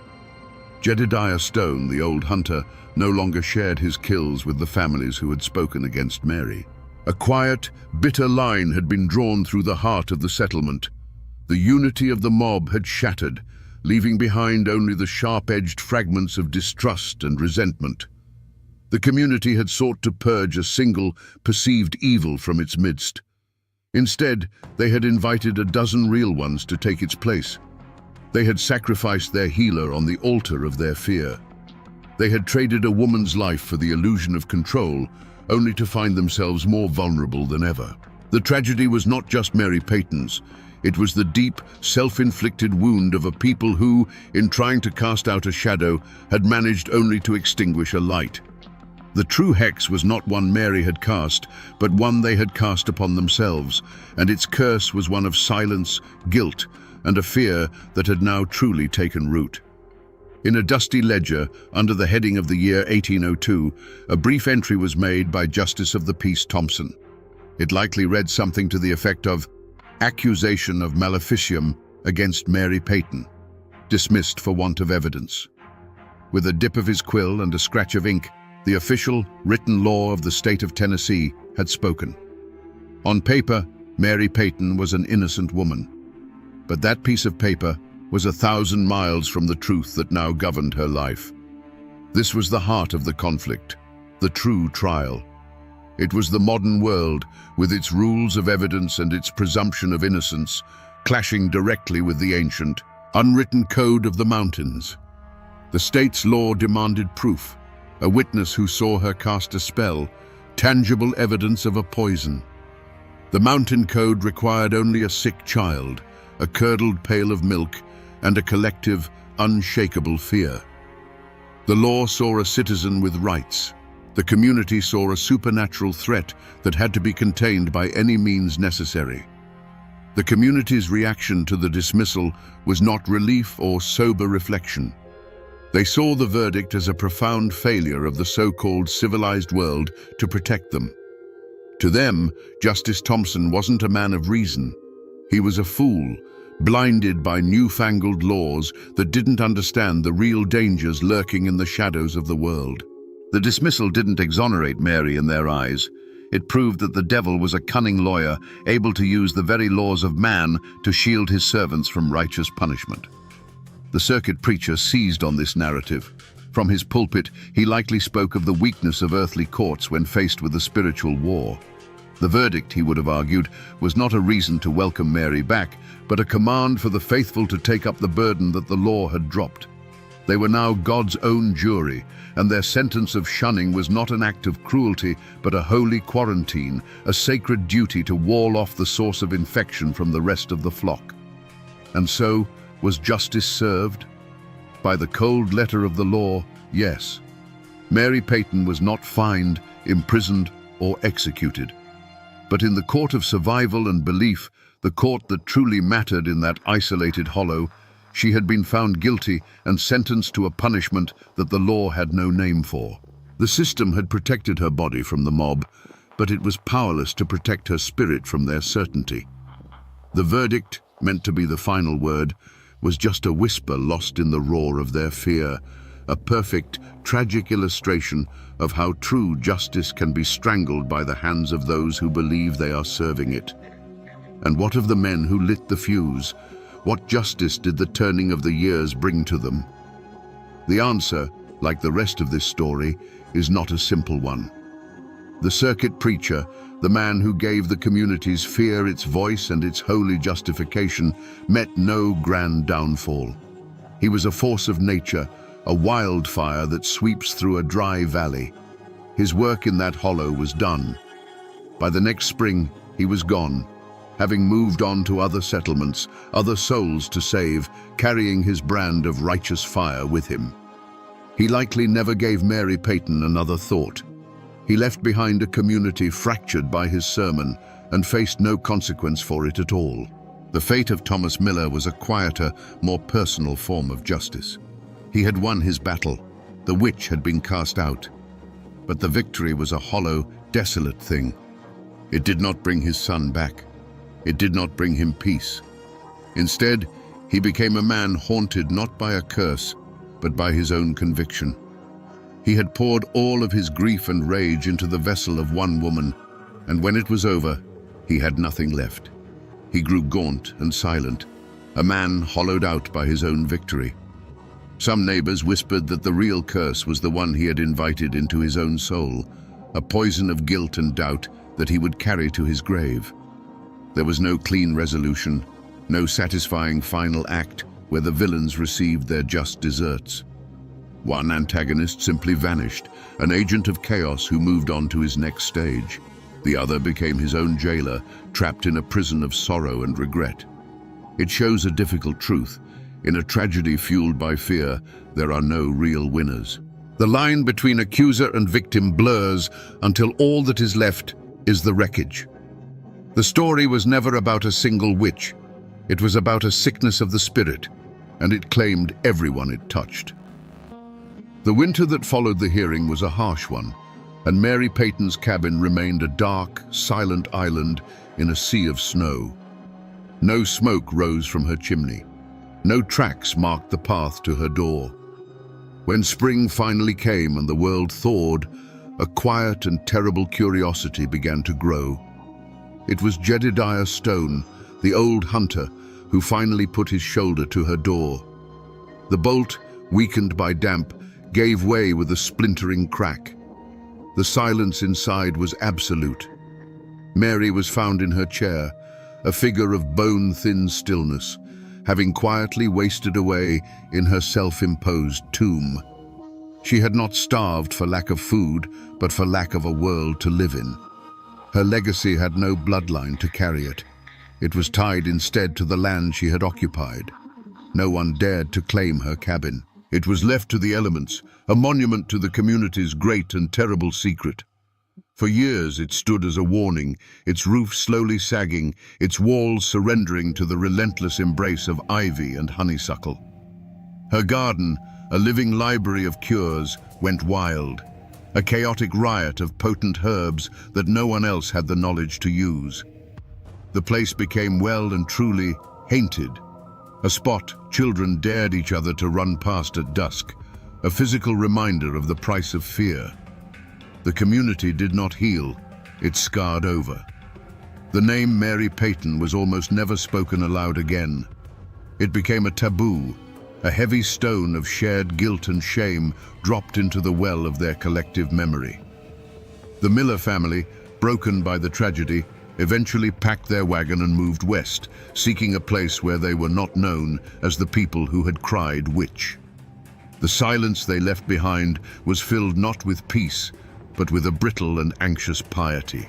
When sickness came now, people prayed harder, their faces turned to the heavens because they had cast out their most knowledgeable connection to the earth.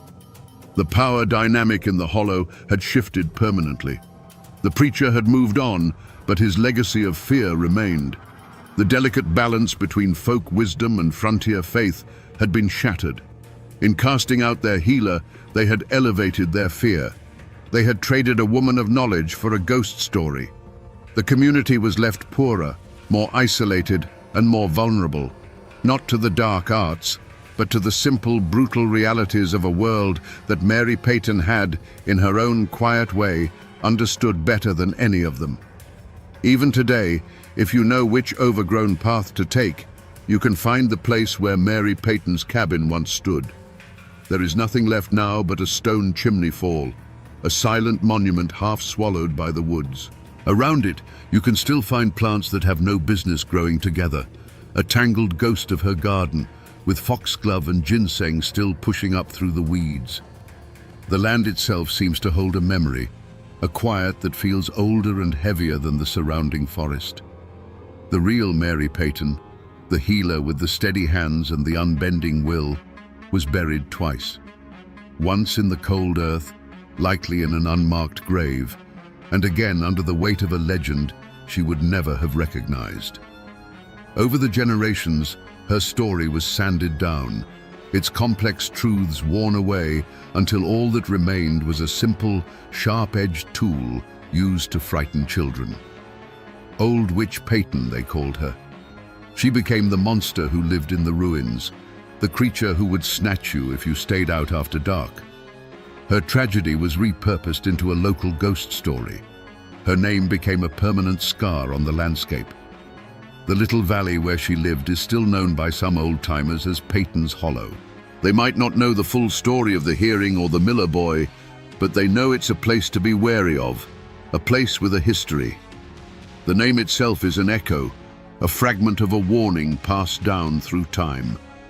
To speak the name of the hollow is to unknowingly repeat the final word of her community's judgment. And so, Mary Peyton is gone, but her spirit, the idea of her, still haunts those mountains. She is the ghost of the woman who knew too much, the cautionary tale of what happens when you refuse to bend to the fears of your neighbors. She exists now as a whisper on the wind, a chill that runs down your spine when you pass a place where the woods feel a little too dark. She is a permanent resident of the Appalachian psyche, a timeless reminder of the ancient war between suspicion and knowledge, and of the terrible power of a story to kill a person long after they are dead. So we return to the question that hangs like mist in that forgotten hollow. Was Mary Peyton a witch? The answer, of course, is no. She was a woman of knowledge in a time of fear, a healer whose competence was mistaken for dark power. Her story is not about what she was, but about what her community needed her to be. In the face of random, cruel misfortune, they desperately needed a source, a reason, a face to put on their terror. They needed a witch far more than they needed a healer, and so they transformed one into the other. In the end, this is a story about the true nature of evil. The monster in this ballad was not a woman who dealt in hexes and curses. The monster was a quiet, creeping thing called fear. It was fear that soured the milk, fear that wasted the child, and fear that turned good, God-fearing people into a mob that would condemn a woman to a living death. It's a timeless lesson about how a community, in its desperate search for a demon to fight, can become the very thing it dreads. It shows us how a person's greatest strength, in Mary's case, her unbending integrity, can become the fatal flaw that leads them to ruin. The law gave her a piece of paper that said she was innocent, but her neighbors gave her a sentence of silence that proved to be fatal. Her body lies in an unmarked grave, but her story has become a landmark, a warning that echoes down through the generations. And that, my friends, is the ballad of Mary Peyton, a woman who knew all the secrets of the earth, but who could not find a cure for the sickness in the hearts of men.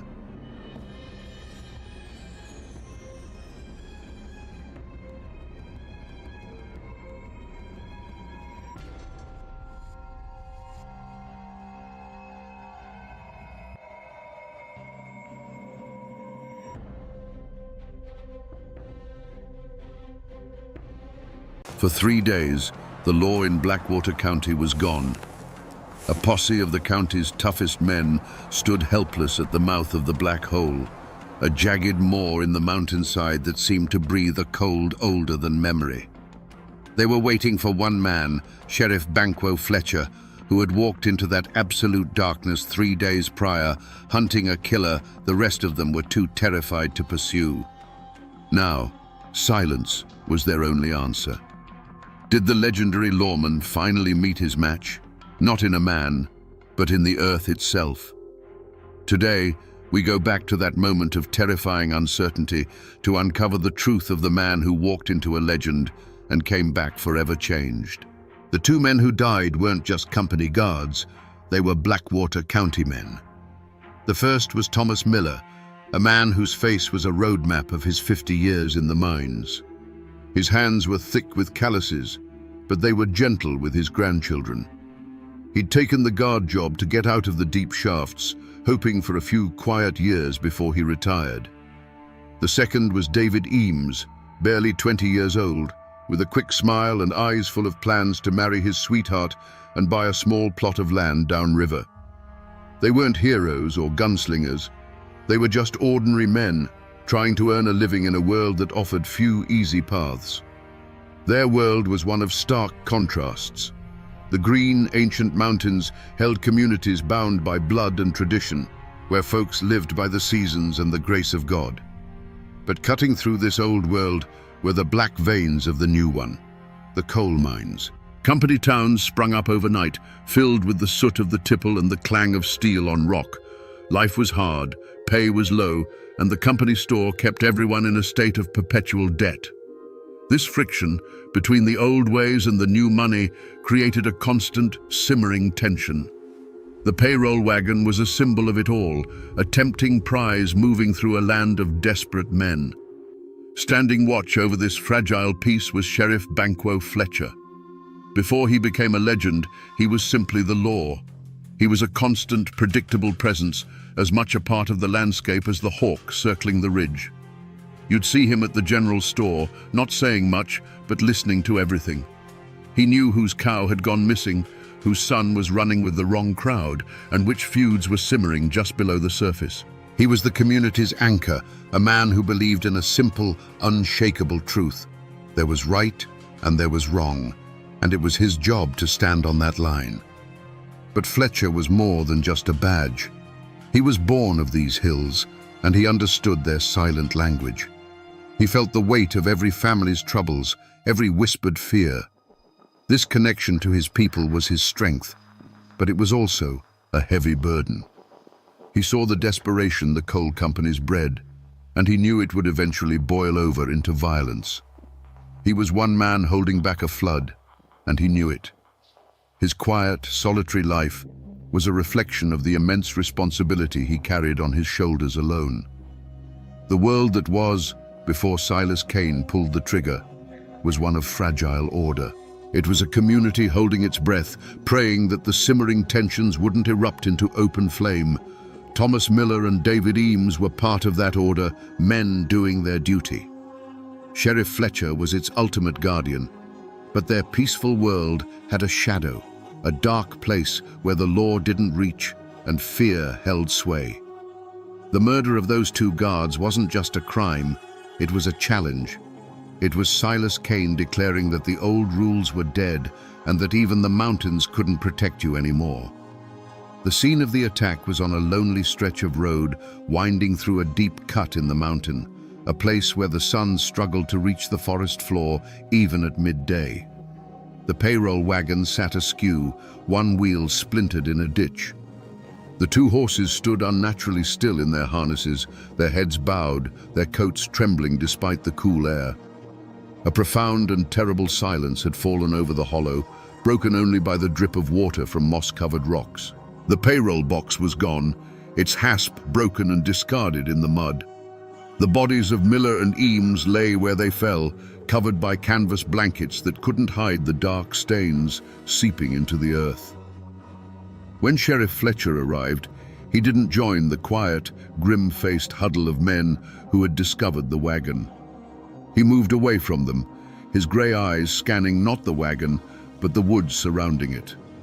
He walked the perimeter of the clearing in a slow, deliberate circle, his gaze fixed on the ground.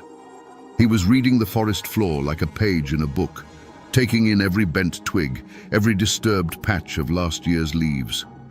He was a man searching for a story, and he knew these woods would tell him the truth if he just knew how to listen. The clues he found were chilling, not for what they revealed, but for what they didn't. There were no signs of a struggle, no frantic footprints of men running for their lives. There was only one set of tracks leading from the tree line and one set leading back. They were from a single man, a heavy man, moving with a calm, unhurried gait. And then Fletcher found the most unnerving clue of all. On a flat, mossy rock about 20 yards from the wagon, he found 2 spent rifle cartridges. They weren't scattered where they would have been ejected from the chamber. They were placed neatly side by side, like a pair of cufflinks set out for church. This was what unsettled everyone more than the violence itself. This wasn't the work of a panicked thief. The careful placement of the shells was a message. It was a statement of absolute control, of a chilling lack of fear. It spoke of a killer who had watched his victims fall and then taken the time to gather his brass and leave a signature. The wilderness offered no easy answers, only a multitude of unsettling questions. Who was this man? And what kind of cold-blooded pride did it take to commit murder and then pause to arrange the evidence like a trophy? The scene spoke not of chaos, but of a terrifying, predatory calm. Before the dust had even settled on the lonely mountain road, a name was already being whispered from the company town to the deepest hollows. It was the name of a man with a grudge as raw and public as an open wound. Jedediah Schofield. Schofield was a miner, or at least he had been. He was a man known for a temper as hot as a forge and a pride as sharp and brittle as shale. And everyone in Blackwater County knew he hated Thomas Miller with a passion that burned cold. The bad blood had started 6 months earlier, deep in the belly of the earth. Schofield, a top man with the dynamite, had gotten into a bitter argument with another miner, an argument that turned into a brutal fistfight right there in the shaft. The shift foreman had been Thomas Miller. Following company rules, Miller reported the fight, and since Schofield had thrown the first punch, he was the one who was fired. He lost his job, his pay, and the small company house where his family lived. In a single day, he was cast out. To a man like Schofield, this was more than losing a job. It was a public shaming. He blamed Thomas Miller entirely, seeing him not as a man doing his duty, but as a traitor who had sided with the company against his own kind. In the weeks that followed, Schofield's bitterness festered. He was seen in the local saloons, his voice thick with moonshine and rage, vowing revenge. More than one person heard him swear that he would see Miller in his grave before he and his family starved. The whispers quickly turned into a roar of accusation. Jedediah Schofield owned a deer rifle, the same caliber as the shells Fletcher had found. He was a crack shot, known for his skill in the woods. Most damning of all, when the deputy went to the rundown shack Schofield's family had moved into, he was gone. His wife, her face pale with fear, claimed he'd gone hunting a few days back and hadn't returned, but the community saw it differently. To them, it was an open and shut case. A man with a clear motive, the right skills, and who had conveniently vanished at the exact time of the crime. Schofield had run, and in the mountains, only a guilty man runs. While the whole county had its eyes fixed on Jedediah Schofield, Sheriff Fletcher's gaze, grey and steady as a river stone, settled on someone else entirely. It was a person so close to the tragedy that no one thought to look at him. Caleb Thorne, the best friend of the young guard, David Eames.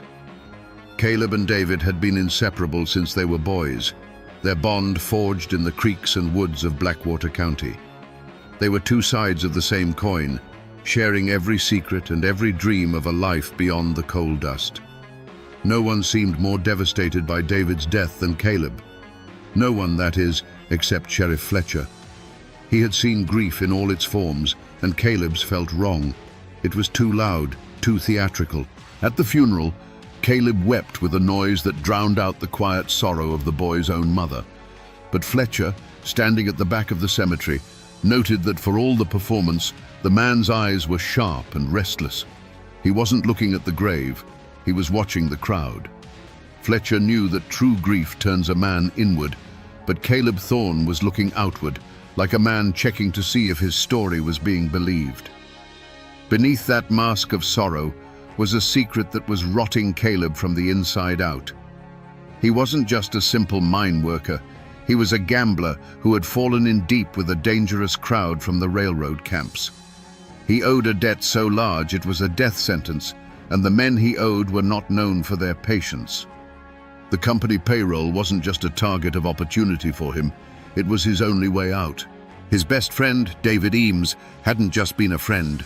He was Caleb's unwitting key to the prize, a source of information about the wagon's route and its schedule. The whispers started when Caleb was seen just days after the funeral, paying off a chunk of his debt at a saloon with crisp bills.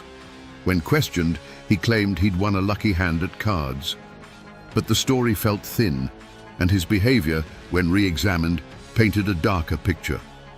People now remembered Caleb asking David pointed questions about the guard rotation, questions that seemed innocent at the time, but now felt sinister. The idea was almost too ugly to consider, that the attack wasn't a random ambush, but a meticulously planned execution, and that David Eames might have been betrayed by the one person on earth he trusted completely. But there was a third shadow in these hills, one cast not by a single man, but by the towering black tipple of the mine itself. The Black Mountain Coal Company was more than an employer. It was a hungry, faceless power from the north, and its interests rarely aligned with the well-being of the men it paid in scrip. In the months leading up to the robbery, a new kind of man had been seen in the county. Men in dark suits and city hats, with faces as hard and emotionless as the company ledger books. They weren't miners or managers. They were troubleshooters, company enforcers, and their presence felt like the stillness before a storm. Their motive was impersonal, but immense. Whispers of unionizing had been snaking through the mine shafts, talk of better pay and safer conditions. To the company, the union wasn't a negotiation. It was a disease to be eradicated. A violent, unsolved payroll robbery was the perfect pretext. It would justify flooding the county with their own heavily armed guards, men who answered not to the law, but to the company. They could lock down the towns, root out the organizers, and break the spirit of the rebellion under the guise of protecting the people from a phantom killer. Miller and Eames, in this cold calculation, were simply the cost of doing business. The arrival of these city men had draped a blanket of unease over the community. They didn't speak to locals, they observed, their eyes taking measure of everything. They were seen mapping the roads, timing the payroll wagon's route, and holding quiet, tense meetings behind the locked door of the company office. Their presence was a silent, constant threat. It was a clear message from the powers up north that they were watching, and that they would not tolerate dissent. The mountain folk, who had dealt with their own problems for generations, now felt the chilling gaze of an outside world that saw their home as nothing more than a resource to be exploited and controlled. The crime itself bore the hallmarks of this cold, corporate ruthlessness. The clean, efficient nature of the ambush, the lack of any wasted motion, and especially the chilling signature of the carefully placed shell casings. It all felt less like the hot-blooded revenge of a fired miner and more like the work of a professional. It was a calculated act of terror designed to create chaos. Perhaps the stolen money was never the point. Perhaps the real prize was fear itself, a tool the company could wield to crush the growing defiance of the men who worked and died in its mines. With Jedediah Schofield named as the prime suspect, a posse of grim-faced men formed, fueled by righteous anger and cheap corn liquor. They were ready to deliver mountain justice with a rope. Sheriff Fletcher led them, but he moved with a different purpose. While the others saw a clear trail of vengeance, Fletcher saw a path that was too obvious, too neat. He wasn't hunting a man he hated, he was solving a puzzle, and he knew the first piece you find isn't always the one that fits. For 4 days, they beat the brush, scouring the unforgiving ridges and impenetrable rhododendron thickets that Schofield called home. The mountains, however, are experts at hiding men, and the trail was cold. It wasn't Fletcher who found him, but a young deputy who stumbled upon an old trapper's lean-to deep in a forgotten hollow. Inside, they found Jedediah Schofield, not defiant, but gaunt and shivering, his rifle unused beside him. He hadn't been running from the law, he had been hiding from it. He knew he was the first man they'd blame, and his terror was so genuine it was almost palpable. His alibi, when it came, was as solid and immovable as the mountain itself. He had been miles away from the ambush, helping the circuit preacher, old Reverend Eli, repair the roof on the remote Black Creek Chapel. He'd been there for a solid week, sleeping in the church and sharing the preacher's meager meals. The Reverend, a man whose word was considered scripture in those parts, confirmed it without a moment's hesitation. Jedediah Schofield was a man full of rage and bitterness, but he was no killer. The most promising lead had evaporated into thin mountain air. Attention then shifted to Caleb Thorne, but that trail was made of smoke and mirrors. There was no physical evidence, only the foul taste of suspicion. He had an answer for everything. The money? A lucky night playing cards with strangers at a railroad camp, men who were long gone. His odd questions to David. Just the normal curiosity of a friend. The community, unwilling to stomach the thought of such a venomous betrayal, chose to believe him. To accuse him without proof was to call one of their own a monster, a truth too ugly to face. The investigation had hit a wall of solid granite, leaving Sheriff Fletcher with nothing but a pair of spent shells and a county where the fear was beginning to grow teeth. With the official investigation stalled, a cold fog of silence settled over Blackwater County. The lively chatter at the general store died down whenever Sheriff Fletcher walked in. Doors that were once open were now latched, and eyes that met yours on the road would slide away, refusing to connect. It was as if the whole community had collectively agreed to forget the murders had ever happened. Neighbors who had once shared every piece of gossip now saw nothing, heard nothing, and knew nothing. The truth, it seemed, was a dangerous secret to possess. This silence was woven from three distinct threads. The first was raw, simple fear. A killer was among them, a man who had shot down 2 people in cold blood and left a chilling signature of his arrogance. He was a ghost, a name without a face, and he could be anyone. To speak a word of what you might have seen, to even speculate out loud, was to risk drawing his attention. It was to risk waking up and finding your own grim message left on your doorstep. The wolf was still in the woods, and no one wanted to be the next sheep to stray from the flock. The second thread was a deep, abiding hatred for the Black Mountain Coal Company. To many of the mountain folk, the company was a far greater evil than any one killer. It was a faceless monster that stole their land, poisoned their streams, and worked their men to death for pennies. The stolen money belonged to the company, and the dead guards were on the company payroll. In their minds, helping Fletcher was helping the company. It was a choice between 2 evils, and many chose silence as a form of quiet rebellion against the power that oppressed them every single day. But the thickest, strongest thread was the mountain code itself, an unspoken omertà, as binding as any law on the books. You did not talk to the law about the affairs of your neighbors. You handled your own business, settled your own scores, and you never, ever turned on your own kind for an outsider. And to many, even Sheriff Fletcher, in his official capacity, was an outsider to family matters. This loyalty, this stubborn, ingrained belief in their own form of justice, formed a wall far higher and stronger than any prison. Fletcher found himself on the outside of his own community, a lawman trying to find a killer in a town that had gone deaf, dumb, and blind. 5 years turned to dust. The seasons in Blackwater County rolled on, covering the memory of the murders with layers of autumn leaves and winter snow. The case went cold, a ghost story whispered by old men, a permanent quiet failure that Sheriff Banquo Fletcher carried in the lines on his face. The 2 spent shells still sat on his desk in a small wooden box, a cold testament to a question he couldn't answer. The community's wall of silence had held, and the truth seemed lost to time.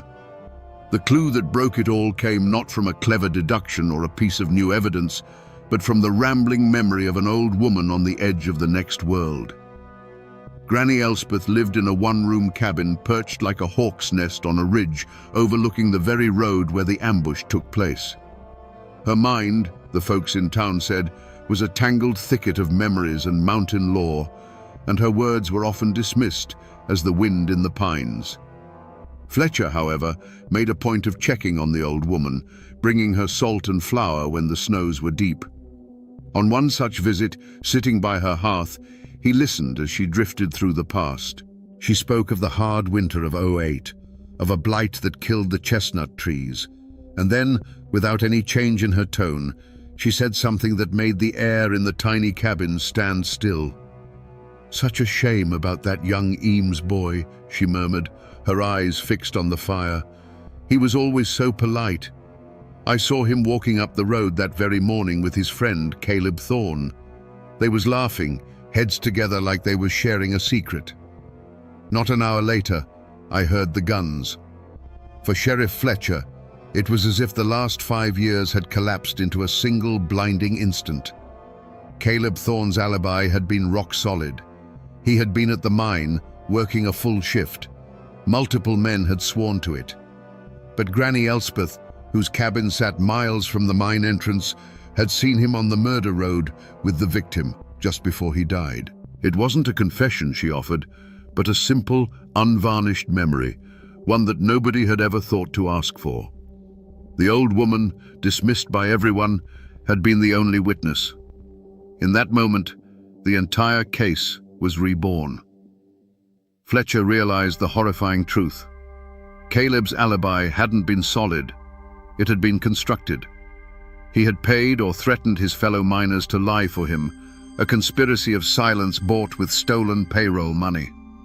The laughter Granny Elspeth heard hadn't been the sound of friendship. It had been the sound of betrayal. The case wasn't just cold. It had been buried alive. And Sheriff Fletcher had just been handed the shovel. A 5-year-old lie is a brittle thing. With Granny Elspeth's testimony in his pocket, Sheriff Fletcher moved with the cold patience of a winter freeze. He didn't go for Caleb Thorne, not yet. He went for the men who had built the walls of his alibi. He found them one by one, in the mines, in their homes, at the saloon. He didn't threaten or shout. He simply sat with them, his grey eyes unblinking, and told them what the old woman on the ridge had seen. He spoke of perjury, of being an accessory to murder, and then he would fall silent, letting the weight of what they had done crush them. The first miner held out for an hour, the second for 10 minutes. The third broke before Fletcher even finished his sentence. The confrontation, when it came, was on the porch of the small, respectable house Caleb Thorne had bought with his blood money. He had grown soft in 5 years, the desperate gambler replaced by a man who believed his own lies. He greeted the sheriff with a confident smile, but it faltered and died when he saw the look on Fletcher's face. The lawman wasn't there for a social call. "I spoke with Granny Elspeth," Fletcher began, his voice flat. "She remembers seeing you that morning, Caleb, on the road with David, just before the shots." Caleb scoffed, a dry, rattling sound. "An old woman's fancies. I was at the mine. Ask anyone." And that was the moment Fletcher sprung the trap. "I did," he said, his voice dropping to a near whisper. "I asked Tom Jenkins, and I asked Sam Carter." Their memories seemed to have gotten a lot clearer in the last 24 hours. The color drained from Caleb's face. The mask of the respected citizen shattered, revealing the terrified, cornered animal beneath. Fletcher took a step closer, his shadow falling over the other man. "But here's the thing that's been bothering me, Caleb. The tracks at the scene, they were from a big man, a heavy man, and those shells placed so neat. That wasn't your style. You're a coward. You always were. You didn't have the nerve to pull the trigger." He let the words hang in the air, heavy and cold. "You just led your best friend into the woods to be slaughtered like a hog. You gave the route, the time, everything. And you did it for a man in a city suit, a company man. the one who came down to break the Union talk, a big man named Corbin. Fletcher's voice was relentless, each word a hammer blow breaking down the last of Caleb's defenses. He pulled the trigger, and you collected your 30 pieces of silver. It was all there, the whole sickening truth. It wasn't a crime of passion or a simple robbery born of desperation. It was a cold-blooded business deal. The Black Mountain Coal Company needed an excuse to crush its workers, and Caleb Thorne, drowning in debt, was their willing instrument. He sold out his friend, his community, and his own soul. Caleb didn't confess with words. He simply collapsed, folding in on himself on the porch steps, a hollowed-out man whose guilt was now as plain to see as the mountains against the sky. The ghost finally had a face, and it was the face of a friend. Let us now step back into the shadows of that terrible morning. This is not a story from a court record, but a reconstruction pieced together from a confession, a dying woman's memory, and the cold logic of the crime scene itself. This is how it must have been. The morning air was cool and heavy, with the damp smell of moss and wet earth. David Eames walked up the road with a lightness in his step, laughing at a joke told by the man he trusted most in the world, Caleb Thorne. He was young, and his mind was on his future, not on the deep shadows pooling between the ancient trees. From those shadows, a shape detached itself. A big man in a city coat, his face impassive. This was Corbin, the company enforcer. There was no warning, no shouted demand. David likely didn't even have time to register the man as a threat before the hollow was shattered by a single flat crack that was not thunder. It was a sound that slapped the air and sent the birds scattering from the trees in a frantic, silent explosion. It was not a fight. It was an execution.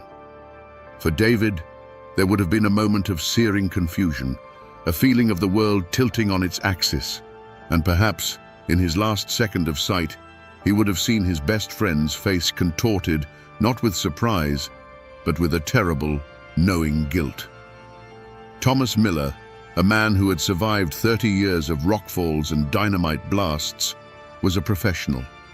His hand would have instinctively dropped to the pistol on his hip. But he was not a gunfighter, and he was facing a different kind of danger than the mountain had ever offered. A second crack echoed the first, a brutal full stop to the sentence that had just begun. The reins slipped from his calloused hands, and his 50 years of hard-earned life spilled out onto the dirt road he had traveled 1,000 times. The aftermath was a scene of chilling, methodical precision.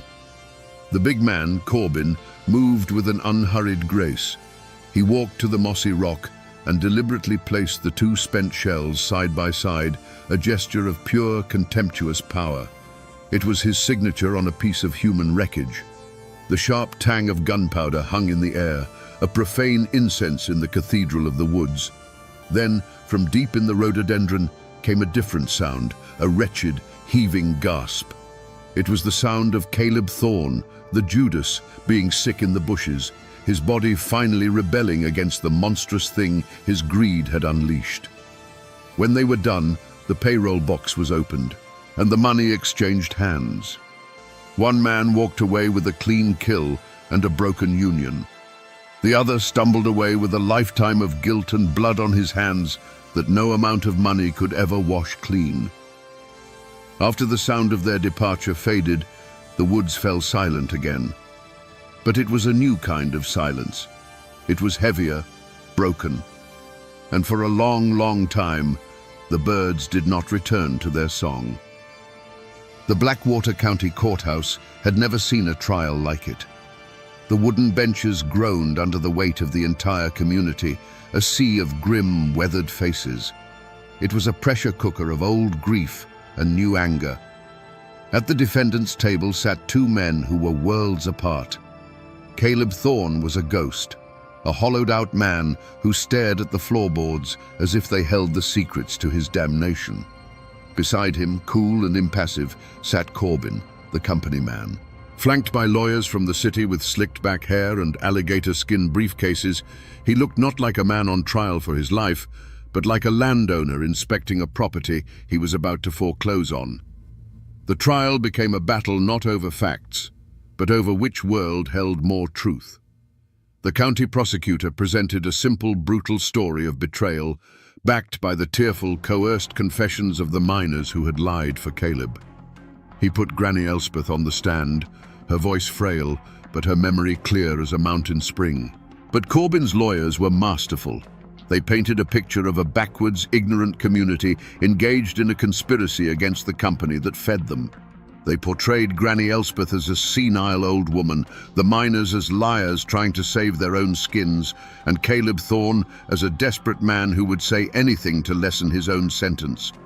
For Caleb Thorne, the verdict was a foregone conclusion. His confession and the testimony of the men he'd paid off sealed his fate. The jury, made up of men he had known his whole life, looked at him not with hatred, but with a profound and weary contempt. They found him guilty of being an accessory to murder in less than an hour. The judge, his voice like cracking stone, sentenced him to life at hard labor in the state penitentiary. Caleb didn't even flinch. He was led away in chains, a man who had already started serving his sentence 5 years earlier in a prison of his own making. But for Corbyn, the wheels of justice turned differently.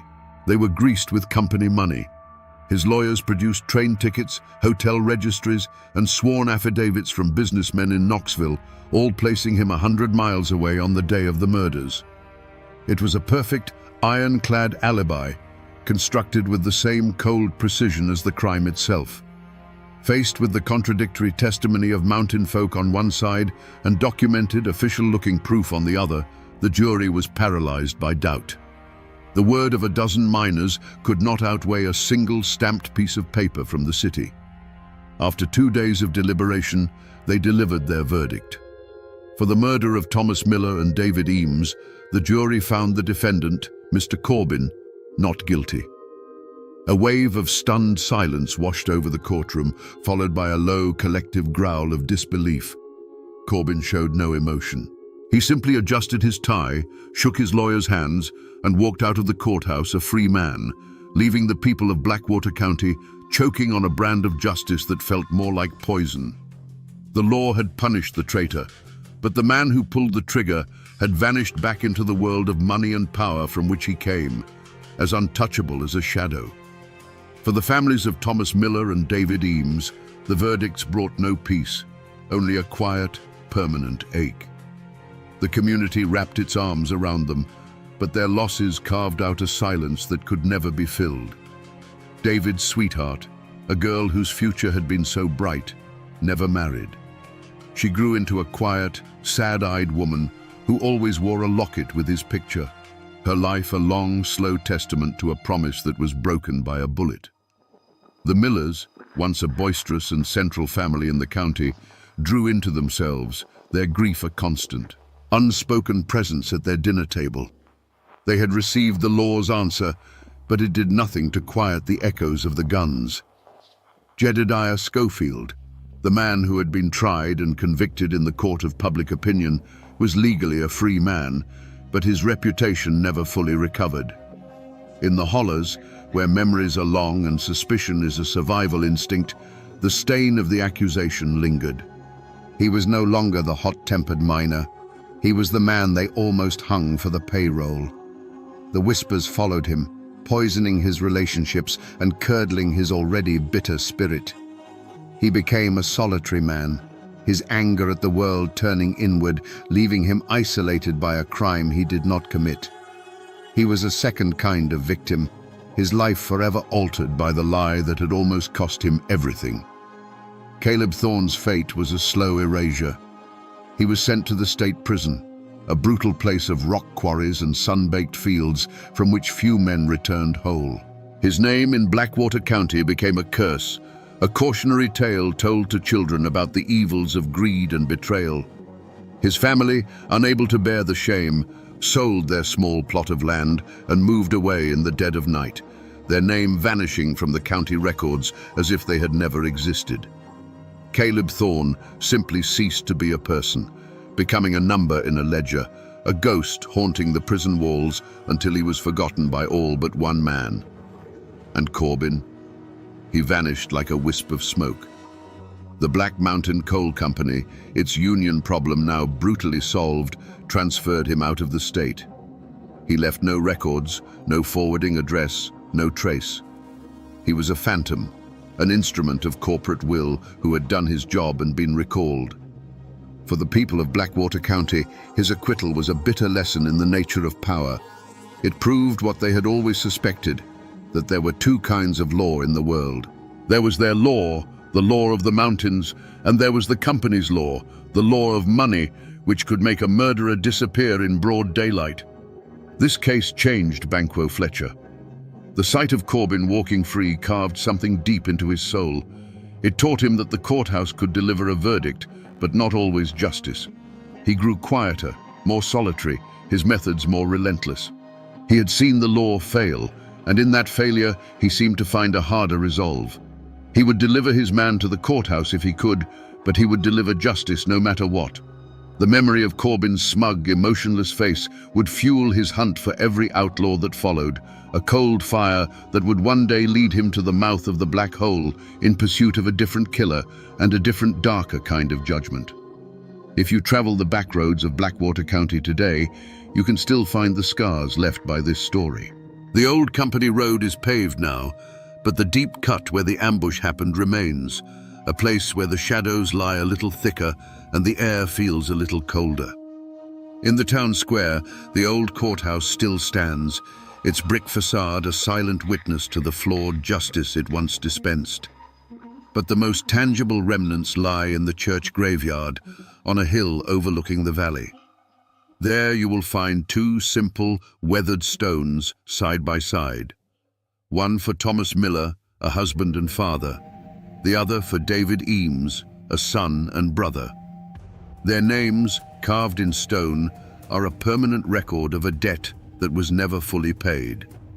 Down by the river, the Black Mountain Coal Company tipple is a skeleton of rust and rot, slowly being devoured by kudzu and time. It stands as a monument not to industry, but to a forgotten era of exploitation and greed. The company is long gone, its name just a whisper on the wind, but the distrust it sowed took deep root in that mountain soil. For generations after, the arrival of any man in a suit from the city was met with a wall of silent, watchful suspicion. The story of Corbin became a cautionary tale, a lesson taught to children about the kind of evil that money can buy and the law cannot touch. The tragedy of the payroll murders lives on, not in history books, but in the way a story survives in the mountains, through folklore. Old folks still tell it, sometimes as a ghost story, sometimes as a lesson in betrayal. They say that if you listen closely on a still night, you can still hear the echo of those two gunshots rolling through the hollow. And for a while, there was even a song, a mournful ballad passed around the campfires and front porches called Caleb's Coin, a tune that spoke of the terrible price of 30 pieces of silver earned in a friend's blood. This is how a crime becomes a part of the landscape. It's more than just a memory. It becomes a piece of the county's identity, a part of its DNA. The story of what happened on that lonely road reinforced the mountain code, hardening it. It taught the people that the law of outsiders was fickle, and that their own silence, while sometimes a shield for the guilty, was their only true protection. While the world outside might forget, the Appalachian Mountains themselves hold these memories, etched into the landscape and the hearts of its people. At the beginning of our story, we asked a simple question. Who was responsible for the deaths of Thomas Miller and David Eames? The answer, we found, was never simple at all. The law points to one man, Caleb Thorne, a traitor who paid for his sin with the rest of his life. And in the cold, hard print of a law book, that is where the story ends. But we know better. We know that justice in these hills is rarely so neat. The man who pulled the trigger walked free, his guilt washed clean by money and a well-told lie, leaving behind a wound in the heart of the county that never truly healed. This story, then, is not just about a crime. It is about the brutal collision of two worlds, the old world of mountain honor and the new world of corporate greed that saw men not as souls, but as numbers on a ledger. It's a lesson in how a community's silence can hide a monster, but also how the quietest voice, that of a forgotten old woman, can be the one that finally speaks the truth. For Sheriff Banquo Fletcher, it was a crucible. It burned away any naive faith he had in a system and forged in him an unshakable belief in a higher, harder law, the mountains law, where a man's guilt is not decided by a jury, but by the weight of his own sins. The court records in the state capital will tell you that this case is closed. But here, in the deep hollows where the truth still whispers on the wind, the story is very much alive. It serves as a stark reminder that while the law may have its verdict, the mountains have their memory. And that memory is long and it is unforgiving.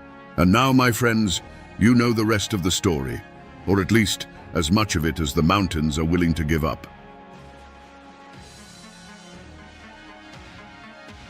They say that on the 4th of July, the road up Cherry Mountain was choked with a pilgrimage of the thirsty and the defiant.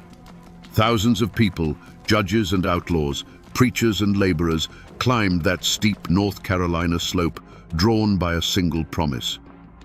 At the summit, a stout, smiling man named Amos Owens stood beside barrels of a legendary ruby-red liqueur, ladling it out for free to all who came. He was a moonshiner, a tax evader, an enemy of the federal government. But on that mountain, he was a king. How does a man become a legend in his own lifetime? How does a common criminal earn the loyalty of an entire region, turning his defiance into a roaring celebration that the law itself was powerless to stop? Was he a simple man breaking the law for profit? Or was he the last bastion of a fiercely independent mountain spirit?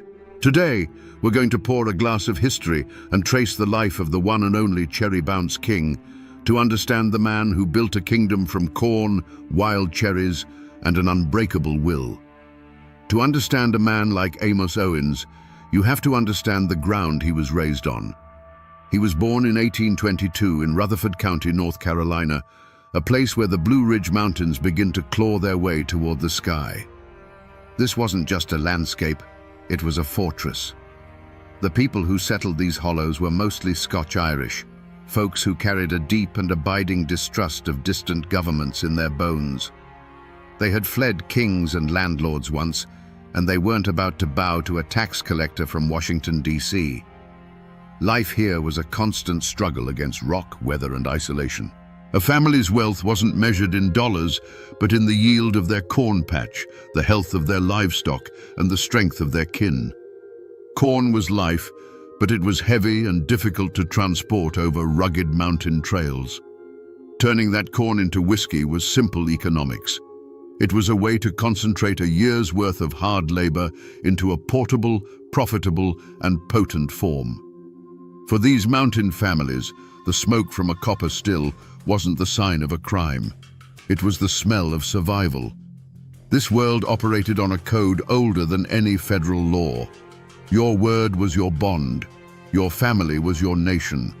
An insult to your honor had to be answered, and a neighbor in need was to be helped without question. The law was something that existed down in the flatlands, an alien system that didn't understand the realities of mountain life. The stories of the Whiskey Rebellion of the 1790s weren't taught as a failed uprising. They were passed down as tales of righteous defiance, cementing the belief that a man had a God-given right to his own craft. But Amos wasn't just a product of the mountains. He was forged in the fires of a foreign war. As a young man, he left his secluded home to fight in the Mexican-American War. Imagine that transition, from the quiet, green solitude of Appalachia to the dusty, brutal battlefields of a foreign land. This experience hardened him. It taught him discipline. It showed him a world far beyond his mountain, and it likely reinforced his belief in self-reliance above all else. He was a veteran, a man who had served his country. When Amos Owens returned home, he came back a different man. He had seen the authority of the United States government up close, but he chose to climb back up Cherry Mountain and live by the old code. He didn't see a contradiction in having fought for the flag and then defying its laws. In his mind, the government had its place, and that place was not on his mountain, telling him what he could and could not do with the corn he grew with his own 2 hands. This was the crucible that created the Cherry Bounce King. He was a man of his people, steeped in a tradition of defiance. He was a farmer who understood the brutal math of survival. And he was a soldier who had learned how to stand his ground. The mountain gave him his ingredients and his fortress, but his unbending character, that was forged in the history of his ancestors and the heat of war. Long before the name Cherry Bounce King echoed through the halls of government, there was just Amos Owens, the artisan. Before the roaring crowds and the legendary defiance, there was the quiet solitude of the pre-dawn hours, the gentle hiss of the copper still, and the steady hand of a man who was a master of his craft. He wasn't just brewing moonshine, he was practicing an art form passed down through generations. He knew the corn by its feel, the fire by its sound, and the final product by a single practiced taste. His Cherry Bounce wasn't just potent, it was perfect, a testament to a pride in his work that no federal law could ever touch. But this craft wasn't for his own glory. It was the foundation of his family. The income from his hidden stills meant his wife had what she needed and his children never went to bed hungry. It meant he could afford good tools for his farm and solid shoes for their feet. His operation allowed him to build a life on that rugged mountain that was a step above mere survival. He was a patriarch in the truest mountain sense, the unwavering provider and protector of his clan. The world he built was one of security and stability, a small, independent nation with his homestead at its capital, and his influence spread beyond his own fence line. On Cherry Mountain and in the hollows below, Amos Owens was a pillar of the community. In a place where cash was as rare as a flat piece of land, he was the local economy's heartbeat. He bought his neighbors surplus corn at a fair price, providing them with the hard currency they needed. When a family fell on hard times, it was often Amos they turned to for a loan or assistance, a request he rarely refused. He commanded a deep, unshakable respect, not because of fear, but because his success was shared with those around him. This was the kingdom Amos Owens built, long before the outside world took notice. It was a world governed by loyalty, sustained by his craft, and centered on his family and community. It was a life of quiet dignity and fierce independence, a peaceful defiance conducted not with guns, but with copper pots and wild cherries. This was everything he stood to lose. It wasn't just a business the revenuers were threatening. It was his home, his honor, and the entire world he held dear. Every great man has a current running through him, a force that drives his every decision. For Amos Owens, that force was a stubborn pride as unyielding as mountain granite. It was a conviction buried deep in his soul that no man born in a distant city had the right to tell him what he could do on his own land. This wasn't just a belief, it was the very bedrock of his identity. He didn't just break the law, he disdained it. He saw the federal tax on liquor not as a legal statute, but as an intolerable insult to his craft and his heritage.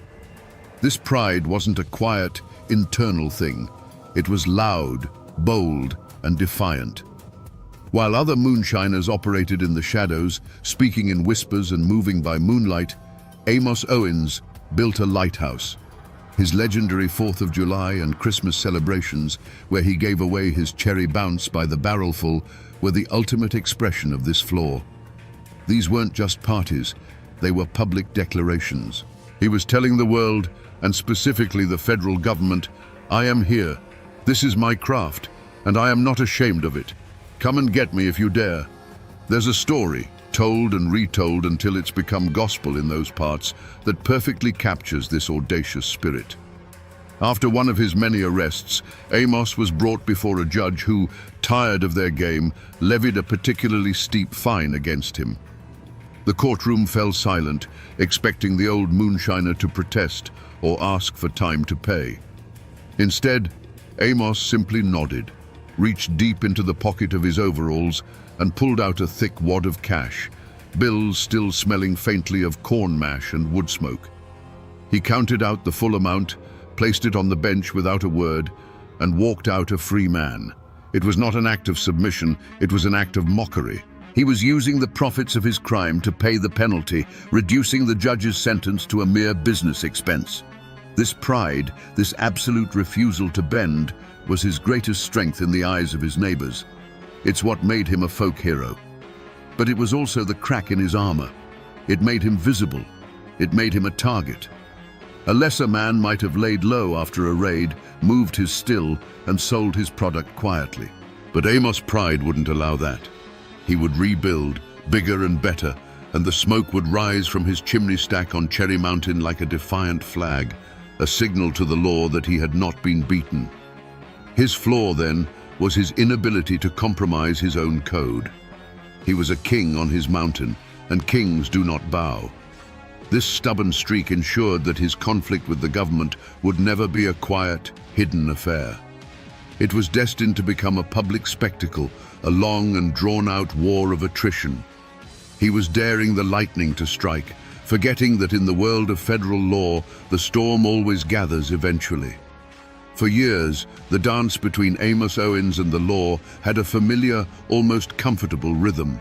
A federal marshal, often a local man who understood the mountain ways, would make the reluctant journey up Cherry Mountain.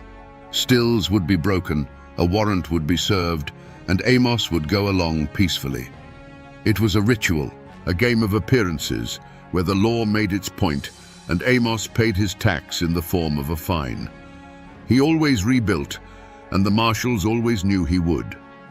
There was a strange, unspoken understanding in this ongoing feud. But after the Civil War, the music changed. The federal government was nearly bankrupt, and its thirst for tax revenue became insatiable.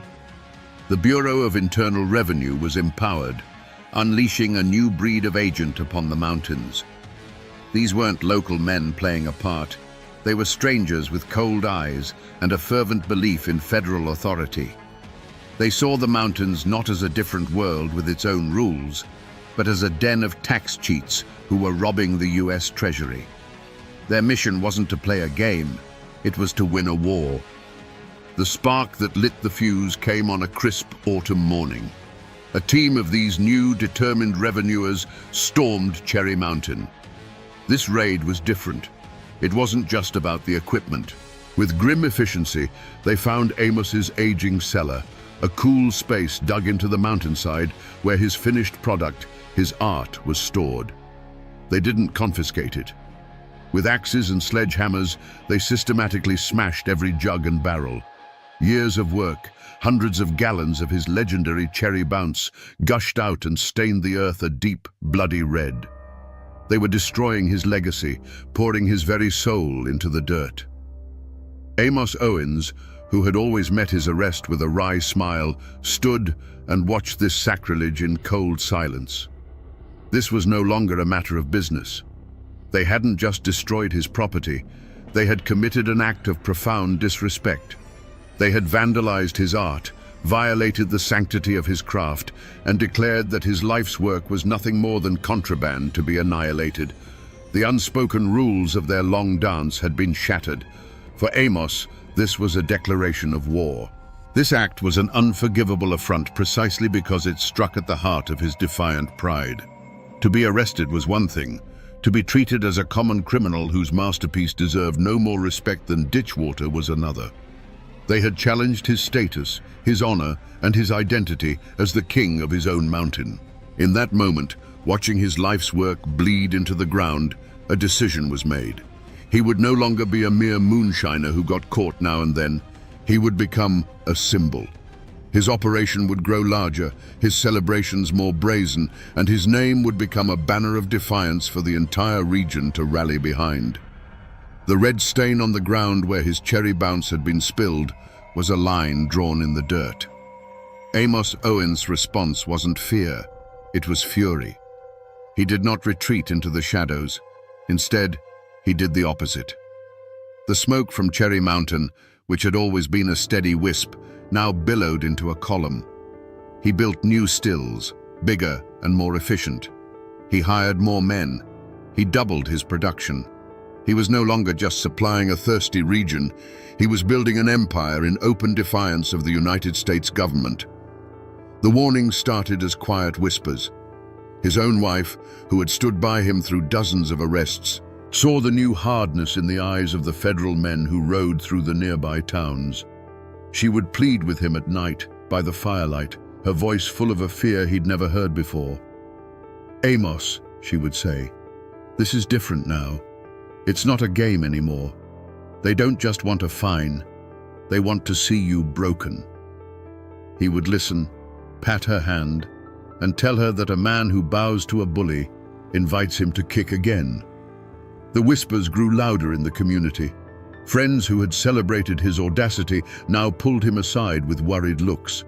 They spoke of revenuers threatening local farmers for information, of a new, ruthless pressure being applied to the entire area. "Just lay low for a while, Amos," they'd advise. "Let the heat die down. Make your run, but do it quiet-like." They were counseling survival, the ancient mountain art of bending like a sapling in a storm so as not to break. But Amos Owens was no sapling. He was a great old oak, and he would not bend. He saw their pleas for caution as a step toward surrender. To him, this was no longer about a single man's still. It was about the soul of the mountains. He told them that if he backed down, the federal men would come for them next.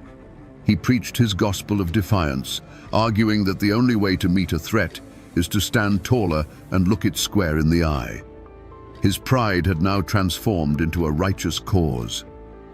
The ultimate act of defiance was his next 4th of July celebration.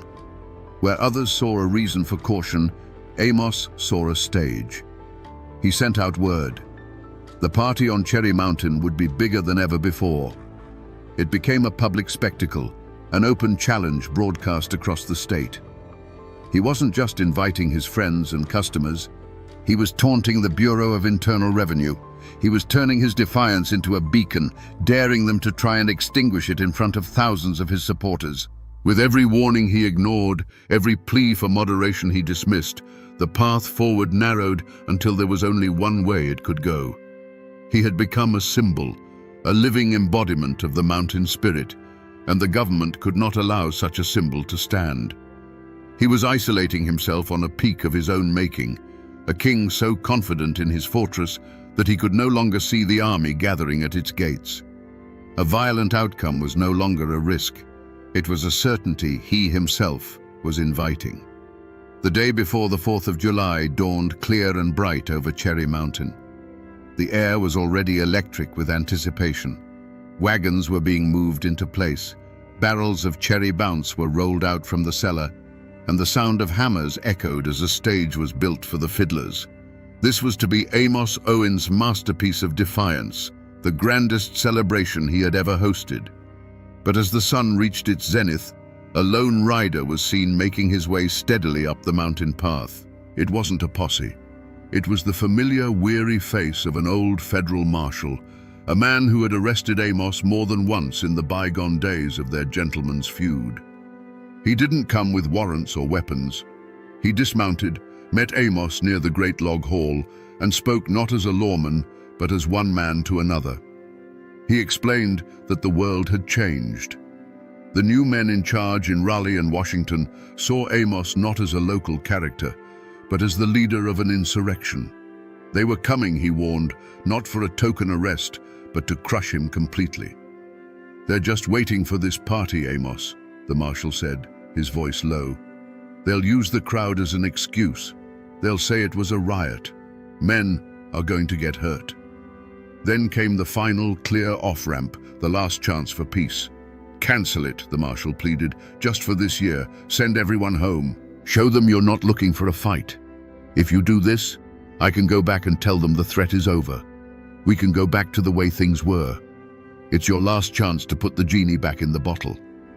It was a surprisingly fair offer. It was a path away from the cliff's edge. All he had to do was swallow his pride. For a long moment, Amos Owens was silent. You can just imagine him, standing there on his mountain, the smell of his life's work all around him.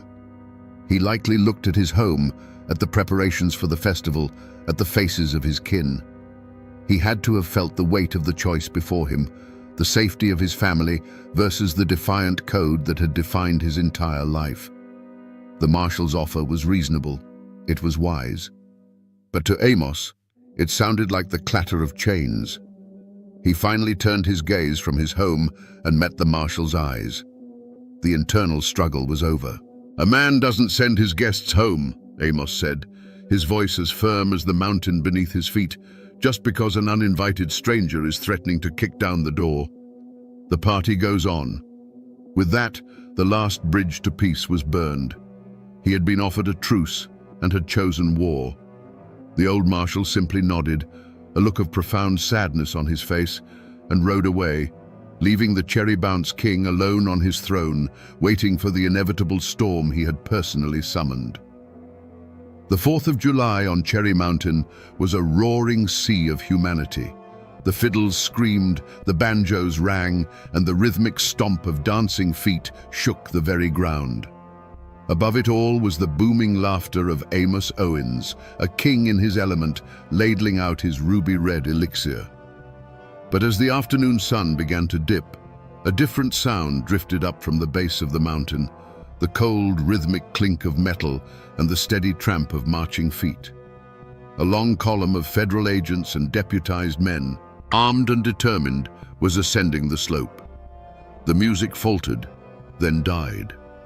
A wave of silence rolled through the crowd as all eyes turned to the approaching force.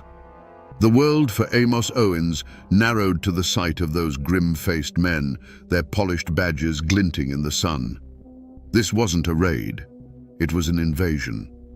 He stood his ground behind his barrels, not with a weapon in his hand, but with the full weight of his defiance in his posture. The air grew thick and heavy, charged with the energy of 1,000 held breaths. A federal captain stepped forward, a warrant held out like a weapon, and his voice cut through the stillness, demanding surrender. Amos' reply was not a shout, but a low, firm refusal that was heard by every person on that mountaintop. And in that instant, the simmering tension that had built for years finally boiled over.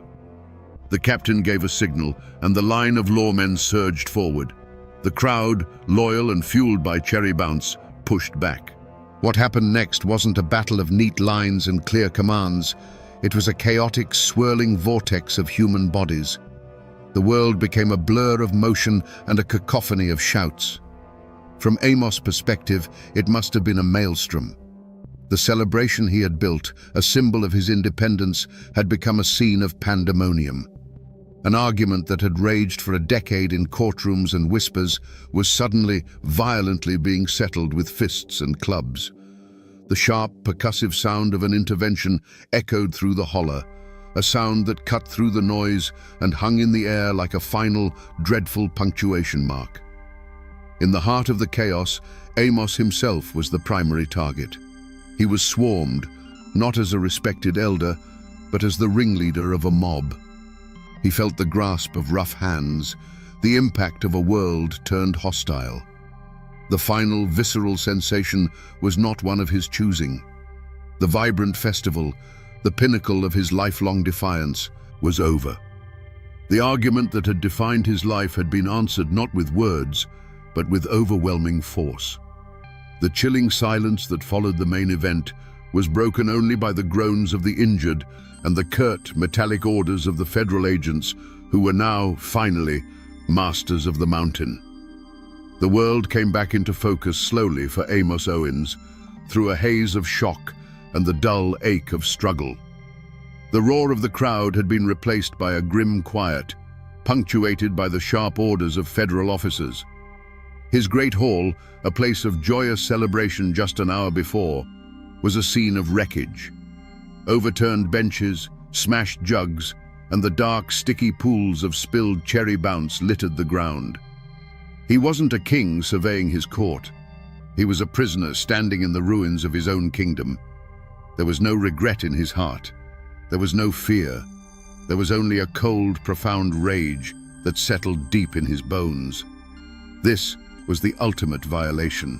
To be manhandled, overpowered, and subdued on his own land, in front of his own people, it was a humiliation worse than any fine or prison sentence. The final insult came with a sharp, metallic click. The cold iron of the handcuffs closing around his wrists was a sound louder and more final than any gunshot. On the very spot where he had freely dispensed his hospitality, his freedom was now completely and utterly taken away. His next move was not his own. Flanked by armed guards, he began the long walk down the mountain. This was the path he had climbed as a boy and ruled as a king, a path every stone of which he knew by heart. Now he walked it in chains. He passed his home, catching a glimpse of his wife's face, pale and stricken, in the doorway. He passed neighbors who looked on with a mixture of pity and awe. He did not lower his head. Pride was the one thing they could not take from him, and he carried it like a shield, his back straight, his eyes fixed forward. At the base of the mountain, a government wagon waited. As he was loaded into the back, he took one last look at his domain. The sun was setting behind Cherry Mountain, casting long shadows across the hollows. The crowds were gone. The music was gone. The smoke from his stills was extinguished. The king was being exiled from his kingdom. As the wagon lurched forward and began the journey toward a federal jail, Amos Owens knew this was the end of the road. His active defiance was over. All that remained were the consequences. The fall of a king is never a quiet thing, and the silence that fell over Cherry Mountain was a heavy, suffocating blanket. The wreckage left behind wasn't just in the smashed stills and splintered barrels. It was in the lives of every person Amos Owens had touched. For his wife and children, the world had been turned upside down. The provider was gone, the income had vanished, and the home that was once a fortress of local pride was now a landmark of federal victory. The name Owens, once spoken with respect, now became a brand, a name whispered in conjunction with violence, arrest, and ruin. They were left to face the cold stares of the law and the uncertain pity of their neighbors, all while trying to scratch a living from a mountain that now seemed haunted by loss. The community itself bore a deep and festering wound. Many who had attended the celebration were arrested or injured in the chaos. Families were thrown into turmoil, trying to pay fines or tend to the wounded. The raid had been a brutal lesson from the government. This is what happens when you follow a rebel. The fierce unity that Amos had commanded was shattered and replaced by a gnawing fear. Who would be next? The raid had driven a wedge of distrust into the heart of the mountain, turning a proud and defiant community into a collection of frightened individuals, wary of their neighbors and terrified of the law. The economic engine Amos had built sputtered and died. The farmers who had relied on him to buy their surplus corn were left with a product they couldn't easily sell. The men who had worked his stills were suddenly without employment, their families facing a hard winter with no income. The flow of cash that had trickled down from Cherry Mountain, oiling the gears of the local economy, dried up completely. His defiance had brought prosperity, but his fall brought a poverty that was just as widespread. He had been the trunk of a great tree, and the federal axe had not just felled him, but had left the entire forest around him to wither. The tragedy of Amos Owens was not that he was arrested. It was that his personal war had so many civilian casualties. His pride demanded a grand public stand, but it was his family, his friends, and his neighbors who were left to pay the price for it. He had built a kingdom and invited his people to celebrate within its walls, never imagining that when the walls came crashing down, they would be the ones crushed beneath the stones. The party was over, but the hangover would last for a generation. Amos Owens, the king of Cherry Mountain, was brought to a kingdom where he held no power, a federal courtroom. The space itself was an assault on everything he knew. The air was stale, the light was filtered through dusty windows, and the walls were made of cold plaster and dark polished wood, a world away from the open sky and living timber of his home. Here, he was not a respected elder or a master craftsman. He was simply the defendant, a name stripped of all honor and history. The prosecution, methodical and relentless, painted a picture not of a folk hero, but of a calculated criminal. They spoke of tax evasion, conspiracy, and most damningly, of inciting a riot and assaulting federal officers in the execution of their duties. They presented evidence, the shattered remnants of his stills, the testimony of injured agents, and the sheer scale of his operation. To the court, the case was simple. Here was a man who had grown wealthy by openly flouting the laws of the United States and had met the consequences with violence. His defense, when it came, was not a denial, but a declaration. Amos and his lawyer didn't argue the facts. They argued a whole different kind of truth. They spoke of a man's right to his own land and the fruits of his own labor. They spoke of a tradition older than the federal government itself. When asked to account for his actions, Amos' logic was baffling to the court and perfectly clear to his people. It was his corn. It was his mountain. It was his craft. He wasn't breaking the law. He was living by a different one, a code of self-sufficiency and honor that the men in their starched collars could never comprehend. It was a clash of two Americas in a single room. Back in the mountains, the trial was seen as a foregone conclusion, a piece of political theater. They saw Amos not as a criminal, but as a martyr. He was their champion, captured and put on display by an invading army that called itself the law. His guilt was irrelevant to them. His cause was everything. They knew the court would never understand that the real crime in their eyes had been the government's intrusion, the desecration of his craft, and the violent end to a peaceful celebration. The verdict, when it came, was swift and certain. In the eyes of federal law, there was no ambiguity. Amos Owens was guilty on all counts. The judge, determined to make an example of the so-called Cherry Bounce King, delivered a sentence meant to echo through every hidden hollow in Appalachia. A long, sobering term in a federal penitentiary. And so, the law had its judgment. A man who broke the statutes was punished according to the letter of those statutes. But was it justice? For the people of Cherry Mountain, the answer was a bitter no. A system that could not distinguish between a craftsman and a criminal, that could not understand the difference between profit and survival, was not a system of justice.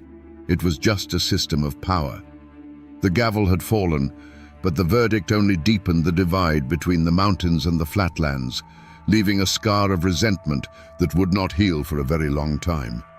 And what of the men who brought the king down? What of the federal agents, the new breed of lawmen who had turned a gentleman's game into a brutal war?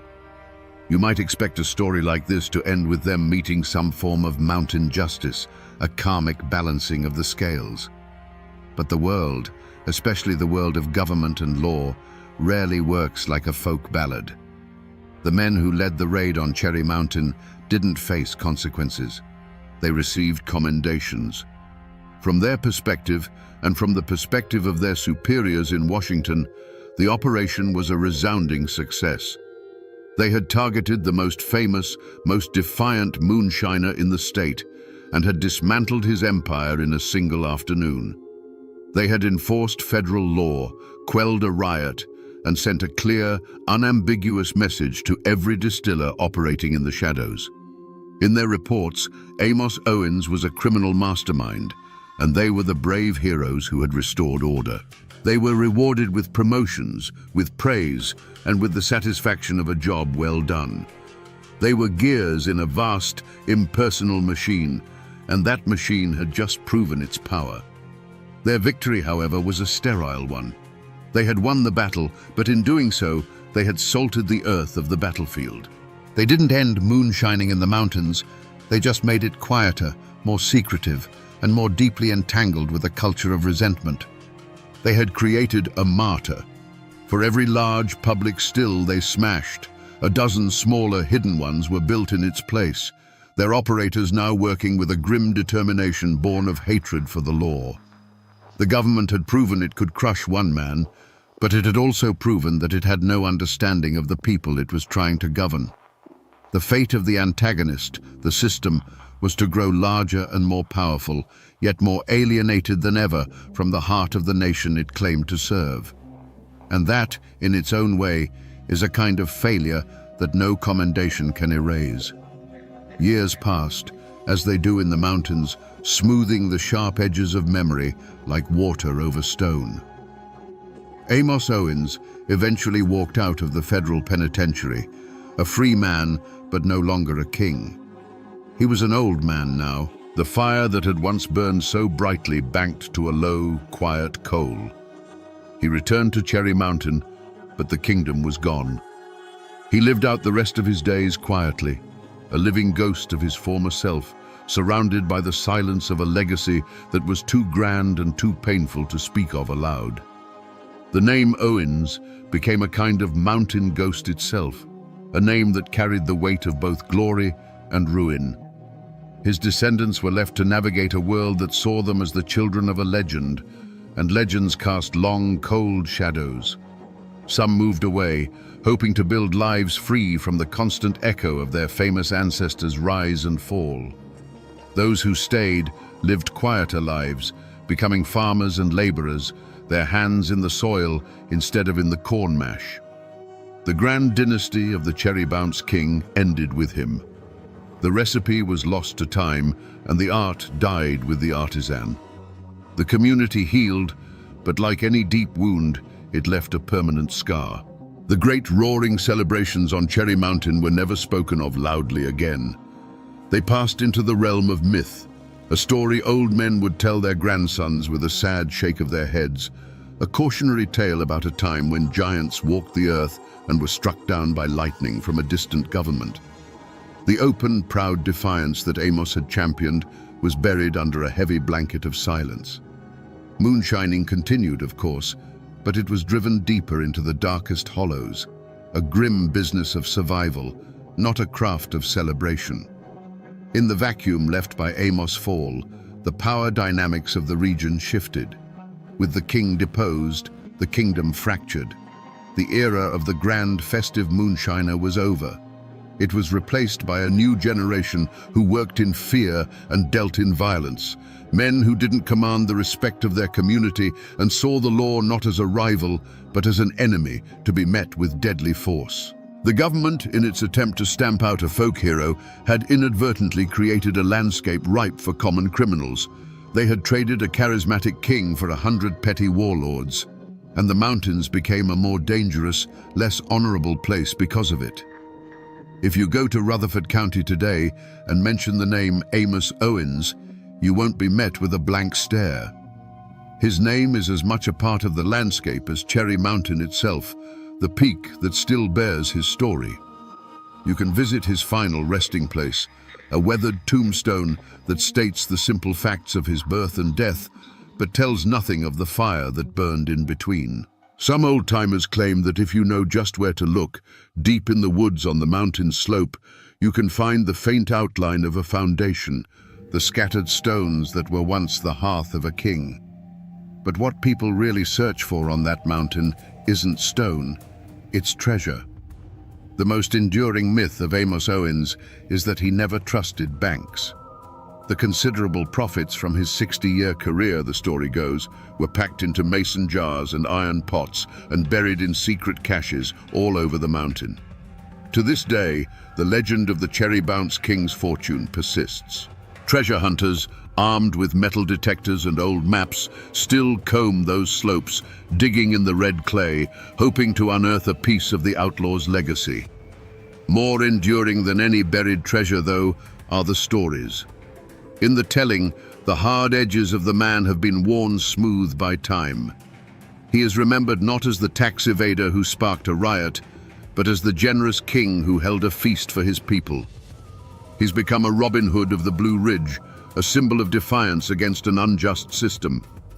His story is told as a cautionary tale to children about the dangers of pride, but it's told with a wink and a smile, a clear undercurrent of admiration for the man who dared to stand his ground. And that is why his ghost still walks these mountains. It's not the spirit of a man, but the spirit of an idea. The name Amos Owens has become an echo of that old, unbending mountain code of independence. To speak his name is to speak of a time when a man could declare his own land a sovereign nation and rule it with generosity and an iron will. He is the physical embodiment of the stubborn, defiant, and fiercely loyal character that defines the very soul of Appalachia. Amos Owens. The man has been dust for over a century.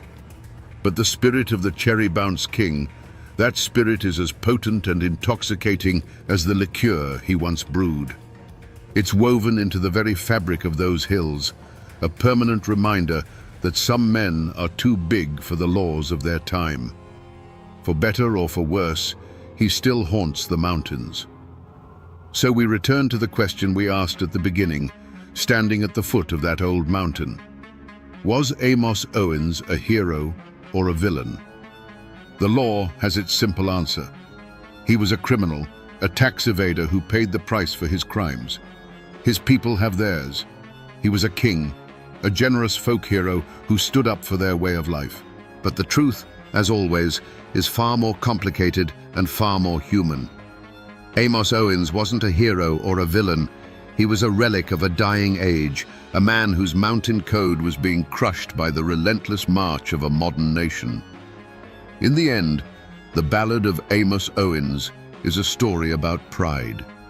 It was a pride as pure and potent as the whiskey he distilled. It drove him to master his craft, to provide for his family, and to build a community around the fire of his generosity.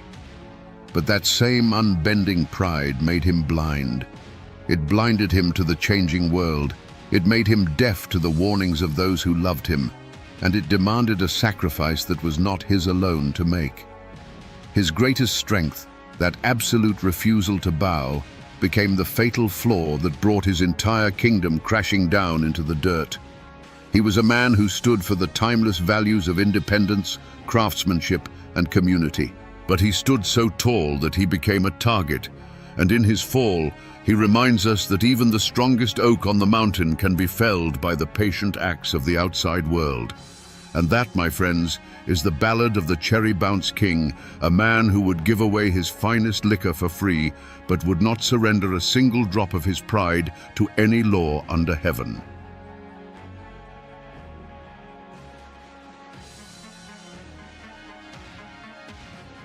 On the morning of March 20th, 1906, the modern steel of the Walnut Street Bridge in Chattanooga, Tennessee, was host to a medieval horror. Dangling from a thick rope tied to a girder was the body of a man riddled with bullet holes, a silent silhouette against the rising sun. This wasn't a secret crime, hidden in the shadows. This was a public spectacle, a brutal message left for the entire city and the entire nation to see. The victim was a man named Ed Johnson, and just hours before his death, he had been granted a stay of execution by the United States Supreme Court. He was, by law, under federal protection. So what happened on that bridge? How could a mob tear a man from his cell and lynch him in open defiance of the highest court in the land? Today, we will answer that question. We will unravel a story of a city's rage, a sheriff's betrayal, and an injustice so profound it sparked an unprecedented legal battle for the very soul of America. Before he was a name in a Supreme Court case, Ed Johnson was just a man trying to find his way. He was 24 years old, a handyman, and a member of the Second Baptist Church. He wasn't a troublemaker. By all accounts, he was quiet, unassuming, and known for his steady work. In the segregated world of 1906 Chattanooga, a city trying to brand itself as a progressive hub of the New South, men like Ed Johnson lived a precarious existence. They were the backbone of the city's labor force, yet they were afforded none of its protections and lived under the constant unspoken threat of a racial hierarchy enforced by both law and tradition. His world was one of separate entrances, separate water fountains, and a carefully maintained social distance. He had hopes and fears like any other man, but his were filtered through the lens of Jim Crow. He sought stability, a bit of peace, and the quiet dignity of a life well lived within the narrow confines society had drawn for him. He was, in short, an ordinary man, which made him the perfect blank canvas onto which a city could project its deepest fears and hatreds. Miles away, in another part of that same city, lived Nevada Taylor. She was a young white woman, and her world was the mirror opposite of Ed Johnson's, defined by a different set of rigid expectations. Her life was meant to be one of protected virtue, of church socials, and a future promised within the safe confines of her community. She was a symbol of the Southern purity that the white power structure was obsessed with defending. The city they both called home, Chattanooga, was a place of deep contradictions. It boasted of its industry, its economic growth, and the grand Walnut Street Bridge that stitched the city together over the Tennessee River. But beneath this veneer of progress was a simmering cauldron of racial animosity. The memory of the Civil War was still fresh, and the rigid social order of the Jim Crow South was considered sacred. The slightest perceived transgression against that order, especially the ultimate taboo of a black man being accused of harming a white woman, was enough to make the city's civilized facade crumble into dust. In this tinderbox, Ed Johnson and Nevada Taylor were strangers, their lives running on parallel tracks that were never meant to intersect. But on a cold January night, in the darkness of a cemetery on the edge of town, those tracks would collide in a catastrophic event. One of them would become the victim of a brutal assault, and the other the victim of a city's ravenous, indiscriminate rage. Both of their lives and the world they knew were about to be destroyed. The crime scene was not a room with four walls, but a sprawling, cold expanse of earth and stone, the Forest Hills Cemetery. By day, it was a place of quiet reflection, but on the night of January 23, 1906, this sanctuary for the dead became a stage for a living nightmare. The air was still, the only sounds the rustle of winter leaves and the distant whistle of a train. It was in this profound and unnerving silence that Nevada Taylor was found, terrified and disoriented. There was no physical evidence to speak of, no footprints that could be trusted on the hard, cold ground, no discarded weapon, no clear signs of a struggle that told a specific story. The only evidence was Nevada Taylor's own harrowing account, a story pieced together from the fragments of trauma and the blackness of the night. She couldn't see her attacker's face. She couldn't describe his clothes. All she could offer was a voice in the dark and the terrifying assertion that her assailant was a black man. From the chaos, investigators clung to a single flimsy piece of information. Miss Taylor mentioned that she had grabbed at something during the attack, a small leather strap, which she thought might have come from her assailant's weapon. This tiny, ambiguous detail became the cornerstone of the entire investigation. It was not a clue that pointed to a specific person, but a desperate anchor in a sea of uncertainty. The scene of the crime quickly expanded beyond the cemetery gates and into the very heart of Chattanooga. Whispers turned to shouts, and fear curdled into rage. The city's white populace didn't see a mystery to be solved. They saw an outrage to be avenged. The lack of a clear suspect didn't inspire caution. Instead, it created a vacuum that was instantly filled with suspicion directed at every black man in the city. The investigation began not with a question, who did this, but with a conclusion. A black man was responsible, and he would be found. The wilderness of the cemetery had offered no easy answers, but the mob-minded certainty of the city demanded one, and it demanded one immediately. The hunt was on, not for a specific individual, but for any man who could be made to fit the crime. The city's fury needed a face, a name to attach to its collective rage. That pressure fell squarely on the shoulders of Hamilton County Sheriff Joseph F. Shipp. A man of his time and place, Shipp understood that justice in the Jim Crow South was often secondary to maintaining order, and order meant placating the white majority. His personal vendetta wasn't against any one man, but against the threat of chaos and the political damage an unsolved crime of this nature could do to his career. He needed a culprit, and he needed one fast. The investigation became a brutal dragnet. Deputies swept through the black neighborhoods of Chattanooga, rounding up men by the dozen. It wasn't about finding clues. It was about creating a lineup of potential sacrifices. And in this trawl, they found Ed Johnson. He wasn't caught red-handed, nor was he found with any incriminating evidence. He was simply in the wrong place at the wrong time, a known figure in the community who suddenly found himself ensnared in a nightmare. The flimsy clue of the leather strap was now given a purpose. A rumor began to circulate, likely started by the authorities themselves, that Johnson had been seen with a similar strap. It was a lie, but a powerful one. Suddenly, the community had something to latch onto. Ed Johnson fit the profile not because of evidence, but because he was available.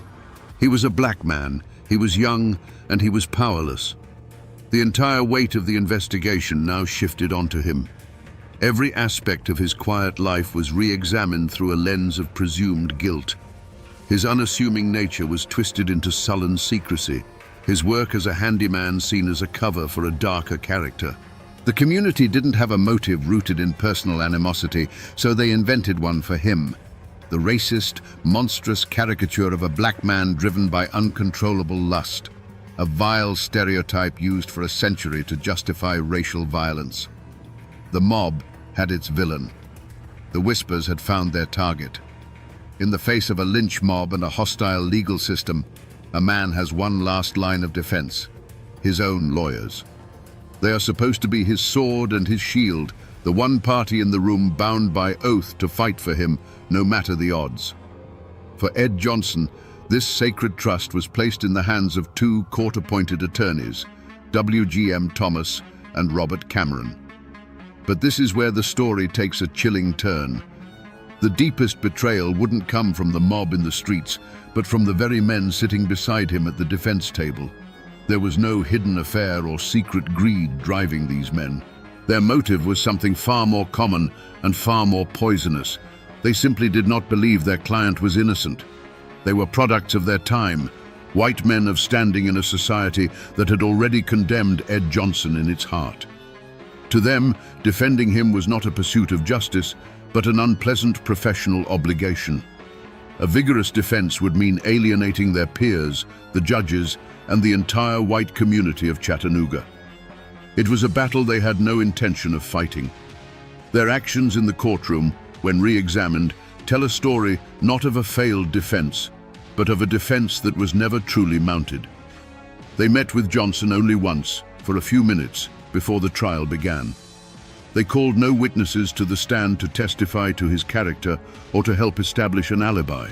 They offered only a timid, half-hearted cross-examination of the prosecution's witnesses. The trial was a sham, and his own lawyers were willing participants in the charade. The final, damning proof of their betrayal came after the inevitable guilty verdict was handed down. Ed Johnson, terrified but resolute in his innocence, begged them to file an appeal. They refused. In their eyes, the case was closed. They had performed their duty as they saw it, and now they were washing their hands of the condemned man. This wasn't just legal malpractice, it was an act of profound abandonment. Ed Johnson's supposed guardians had delivered him, bound and gagged, to his executioners. He was utterly and completely alone. Just when Ed Johnson's fate seemed sealed, a new and unexpected force entered the fray.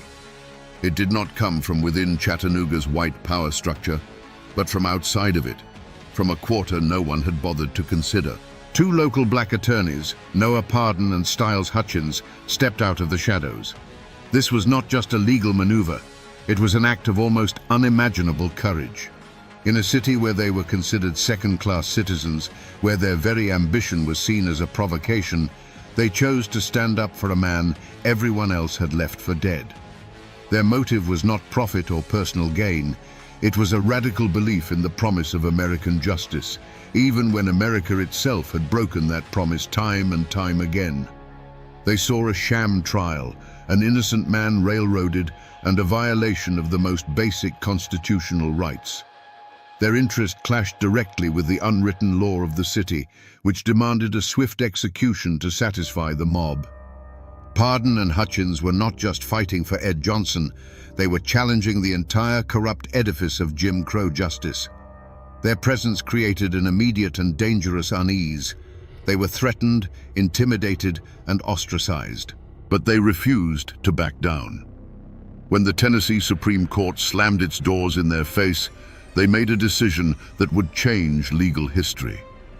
They decided to appeal to an authority far outside the state, a power that the Chattanooga mob could not control, the Supreme Court of the United States. This was the ultimate external threat. The news that two black lawyers were taking their case to Washington, D.C. was seen as an outrageous act of defiance. To Sheriff Shipp and the city's leaders, this wasn't an appeal. It was an invasion. It was the federal government, the same force that had crushed the Confederacy 40 years prior, once again threatening to meddle in their affairs. The conflict was no longer just about Ed Johnson. It was a battle for control, a struggle between local mob rule and the supreme law of the land. The entire official investigation into the assault of Nevada Taylor was, from the very beginning, a grand and tragic false trail. The objective was never to find the truth, but to secure a conviction. The so-called clues that led to Ed Johnson were not discoveries, but constructions, red herrings deliberately laid to guide public opinion toward a predetermined conclusion. The central piece of evidence, the small leather strap, was the most potent of these fictions. Investigators treated it like a smoking gun, a direct link to Johnson, despite the fact that no one could ever definitively prove it belonged to him or that it was even connected to the crime. The trail led from this flimsy object to the Hamilton County Jail, where the most crucial piece of misdirection was staged. The identification of Ed Johnson by Nevada Taylor was not a moment of clarity, but of manufactured certainty. She was brought into a dim room where Johnson was the only suspect presented. Her initial hesitation, her uncertainty, was brushed aside by the forceful suggestions of the lawmen around her. Under immense pressure, she gave them the identification they wanted. This shaky, coerced statement, which should have been a dead end, was instead treated as an irrefutable fact. Meanwhile, any path that might have led to the truth was quickly blocked off. Ed Johnson had an alibi. Witnesses in the black community could place him at a saloon far from the cemetery at the time of the attack. But these leads, the only ones that actually pointed toward his innocence, were never pursued. The authorities simply weren't interested. Every testament to Johnson's good character, every inconsistency in the timeline, was ignored. These promising trails didn't evaporate. They were deliberately buried under the weight of the official narrative. This created a strange and dangerous kind of frustration. For Sheriff Shipp and the white mob, the frustration wasn't that the case was stalled, but that the legal process, however flawed, was taking too long. They had their man, their simple answer, and the appeals filed by Pardon and Hutchins were seen as infuriating obstacles. For the black community, the feeling was one of growing terror. They were watching a legal system actively lead itself down a false path, and they knew that at the end of this trail lay not justice, but a hangman's noose for an innocent man. In Chattanooga, the truth was not buried by a lack of evidence, but by two formidable walls of silence. The first was a wall built by the white community, not of quiet whispers, but of a deafening, unified roar. It was an unspoken agreement that Ed Johnson was guilty, a conclusion reached before the trial even began. This wasn't just about one crime, it was about defending a fragile social order. To question Johnson's guilt was to question the very foundation of their world, to suggest a white woman could be wrong and a black man could be innocent. Any white person who harbored doubts learned quickly to keep them to themselves, lest they be branded a sympathizer, a traitor to their own. The second wall was built by the black community, and it was a wall of pure, unadulterated terror. People knew Ed Johnson. They knew his character. Some even knew where he was on that fateful night. But the code of the Jim Crow South was brutally simple. You saw nothing, you heard nothing, and you knew nothing that contradicted the white mob. To come forward as an alibi witness for Johnson would not have been seen as a civic duty, but as an act of suicidal defiance. The price for speaking the truth was the firebombing of your home, the destruction of your business, or a rope thrown over a tree limb with your own name on it. This silence was born from a deep and justified distrust of the law. The police and the courts were not seen as protectors, but as the enforcement arm of the white power structure. To go to Sheriff Shipp with information proving Johnson's innocence would be pointless and perilous. The system was not designed to find the truth. It was designed to produce a result, and that result had already been decided. The psychological toll on those who dared to breach this wall was immediate and severe. Noah Pardon and Styles Hutchins were the ultimate examples. By taking Johnson's case, they shattered the silence. In return, they were marked men. Their lives were openly threatened, their reputations dragged through the mud. They were hunted in their own city, forced to flee for their very survival. The message sent to the rest of the community was chillingly clear. This is the fate of those who speak. After that, the silence became absolute. With the Tennessee courts turning a deaf ear and the execution date looming, all hope seemed to be lost. The legal road had run out, and the gallows were being prepared. But in the small office of Noah Pardon and Styles Hutchins, a discovery was made that would change the course of American legal history. The forgotten clue they unearthed wasn't a misplaced letter or a hidden diary. It was a fundamental principle that the state of Tennessee had chosen to ignore.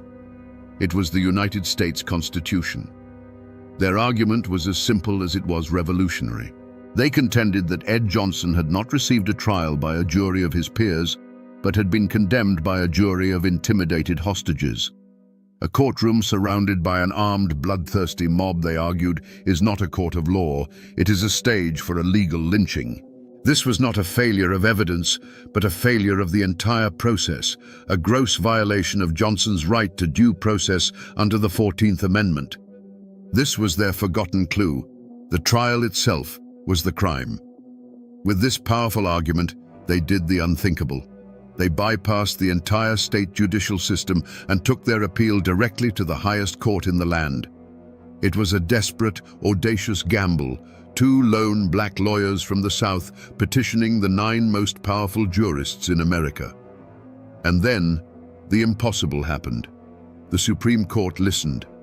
Justice John Marshall Harlan, a man who had famously dissented in the Plessy versus Ferguson case that enshrined separate but equal, saw the profound injustice. On March 19, 1906, he granted a stay of execution.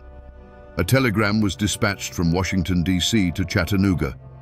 It was a single piece of paper, but it carried the full weight of the United States government, ordering a halt to the execution. The forgotten clue had not just opened a door, it had kicked it off its hinges. For a fleeting, miraculous moment, the law had prevailed. The case was no longer about one man's life. It was now a direct confrontation between the rule of law and the rule of the mob. The telegram from the Supreme Court should have been a shield, an impenetrable barrier of federal authority protecting Ed Johnson. Instead, in the charged atmosphere of Chattanooga, it acted like a lit match tossed into a powder keg. The news spread through the city not as a call for lawful patience, but as an intolerable insult. A distant court in Washington, they felt, had stolen their justice, robbing them of the vengeance they so desperately craved. The city began to simmer, and then to boil. The central mystery was no longer who attacked Nevada Taylor, but who would dare to defy the United States Supreme Court. The answer was not some shadowy figure hiding in the back alleys. The mastermind of the lynching, the man who held the keys to both the jail and to the mob's fury, was Hamilton County Sheriff Joseph F. Shipp. His unmasking came not from a forgotten clue, but from his own deliberate, chilling actions on the night of March 19th. His motive was a toxic cocktail of wounded pride, political calculation, and pure racist ideology. The Supreme Court's stay of execution was a direct and public humiliation. It was a declaration that he, the sheriff, had overseen a failed and unconstitutional trial. In his mind, his authority, his honor, and the honor of his community had been trampled by an interfering federal power. Faced with a choice between his oath to uphold the law of the land and his allegiance to the unwritten code of the mob, Sheriff Shipp made his decision. He would side with the mob. The unmasking is found in the sequence of his orders that night. First, he sent the vast majority of his deputies home, leaving the county jail, which held a man now at the center of a national firestorm, almost completely unguarded. Then, he personally disarmed the one remaining jailer, a man named Nicholson, leaving him with only a single, useless key. He had effectively laid out a welcome mat for the violence he knew was coming. The mob that gathered that night was not a spontaneous eruption of chaos.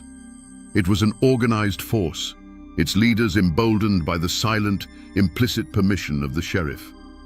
They marched on the jail not with the uncertainty of a riot, but with the confidence of men who knew they would face no resistance. When the sledgehammers began to ring against the jailhouse doors, the sound was not just breaking steel, but the shattering of the rule of law.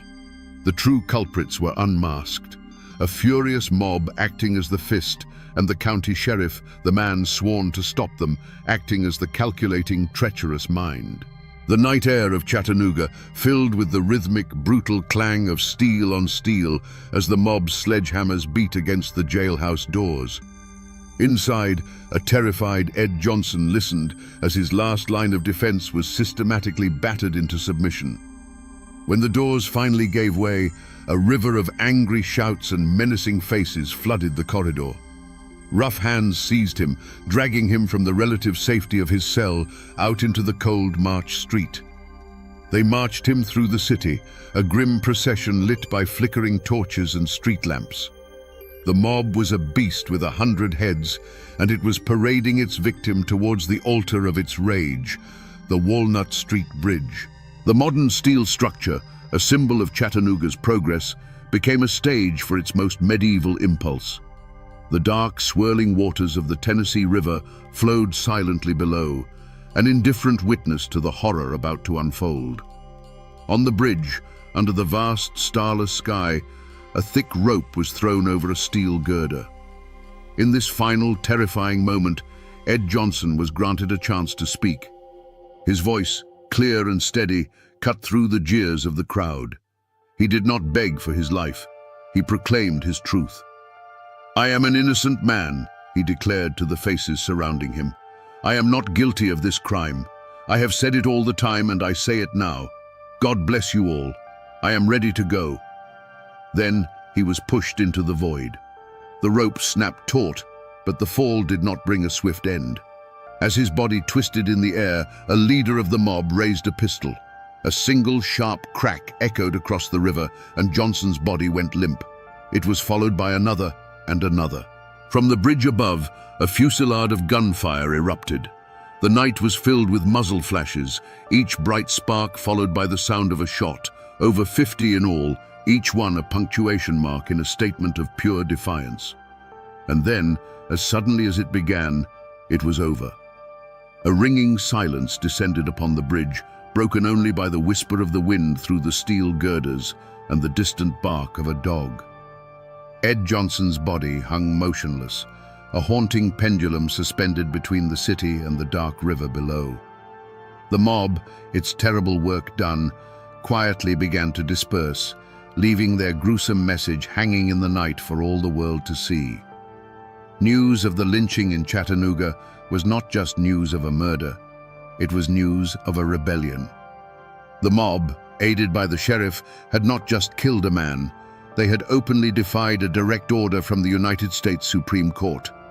The insult was so profound, so audacious, that it shook the halls of power in Washington. President Theodore Roosevelt himself condemned it as a hideous crime.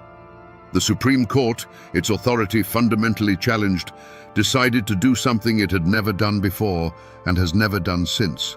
It resolved to hold its own criminal trial. The atmosphere was unlike any other in American history.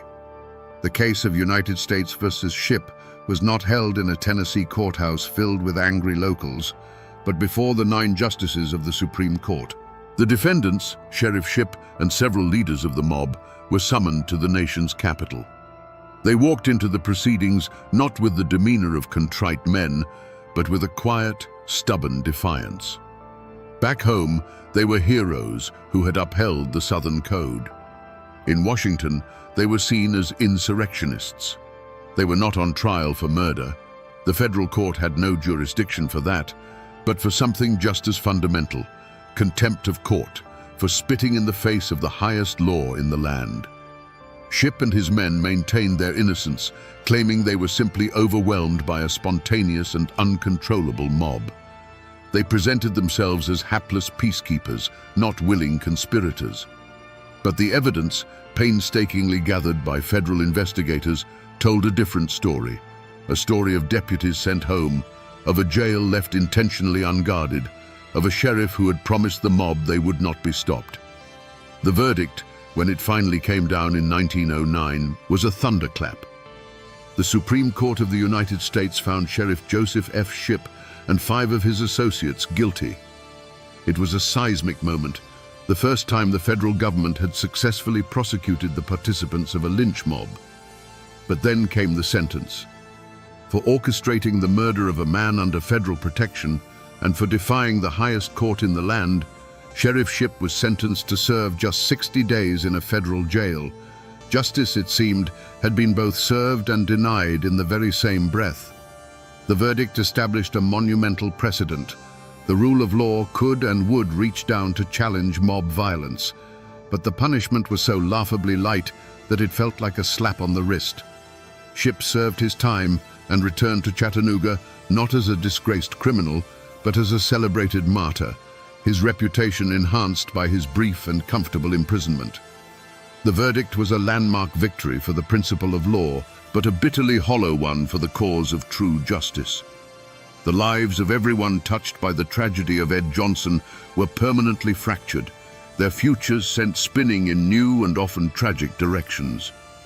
For the 2 men who fought for him, Noah Pardon and Styles Hutchins, the price of their courage was exile. They were hounded from the city they sought to better, their legal practices destroyed, and their lives under constant threat. They became fugitives from the very mob they had tried to defeat in a courtroom, forced to rebuild their lives in the anonymity of the North, their names whispered in Chattanooga's black community with a mixture of reverence and fear. They had won a moral victory, but suffered a devastating personal defeat. The opposite was true for Sheriff Joseph Shipp. He did not return from his 60-day sentence in shame. He was welcomed back to Chattanooga as a conquering hero. He walked the streets not as a convicted criminal who had defied the Supreme Court, but as a champion of Southern honor who had stood up to federal overreach. His complicity in the lynching did not end his career. It solidified his legacy among the white majority. He became a living symbol of the South's defiance, his life a testament to the fact that in the Jim Crow era, some crimes were not only tolerated, but celebrated. Nevada Taylor, the young woman whose assault was the catalyst for the entire nightmare, retreated into a life of quiet obscurity. The trauma of that night in the cemetery was compounded by the horror of what was done in her name. She never spoke publicly of the events again, living out her days in the long shadow of a crime she survived and a murder she inadvertently caused. Her life, like Johnson's, was irrevocably defined by that one terrible night. For the black community of Chattanooga, the lynching of Ed Johnson became a ghost story told for generations, a brutal lesson in the consequences of defiance. It cast a pall of fear that lingered for decades, reinforcing the city's rigid racial hierarchy with the haunting image of a body hanging from the Walnut Street Bridge. But a seed of resolve was also planted. The fight for Ed Johnson's name did not die with him. It was a slow, stubborn pursuit of justice that spanned nearly a century, a legal and moral reckoning passed down through the years, waiting for a time when the city would finally be forced to confront its past. If you walk across Chattanooga's Walnut Street Bridge today, you will see a city reborn. It is now a pedestrian walkway, a beautiful expanse of blue steel where families stroll, cyclists glide by, and tourists take photos of the Tennessee River below. It is a symbol of the city's vibrant present. But the steel beneath your feet tells a different story. The massive girders that support this scene of modern leisure are the very same girders from which a noose was hung in 1906. The bridge is not just a landmark, it is a monument to a murder, a tangible physical remnant of a night of profound horror. For nearly a century, the official story of Ed Johnson was a ghost, a tale whispered in the black community but largely erased from the city's public memory. But ghosts have a way of demanding to be seen. In the year 2000, 94 years after his death, the Hamilton County Court officially overturned Ed Johnson's conviction, a stunning and long overdue admission of the injustice that had been done. The echo of his last words, "I am an innocent man," had finally found its way back into a courtroom and been affirmed as truth. Today, not far from the foot of that very bridge, a new monument stands. It is the Ed Johnson Memorial, a solemn and powerful space dedicated to his memory and to the courage of Noah Pardon and Styles Hutchins. It is a deliberate act of reclamation, a place where the story is no longer whispered but told in bronze and stone for all to see. It stands as a counter-narrative to the silence, a permanent testament to a history that the city is finally beginning to confront. The mountains that cradle Chattanooga have seen empires rise and fall, and the river has carried 1,000 secrets to the sea.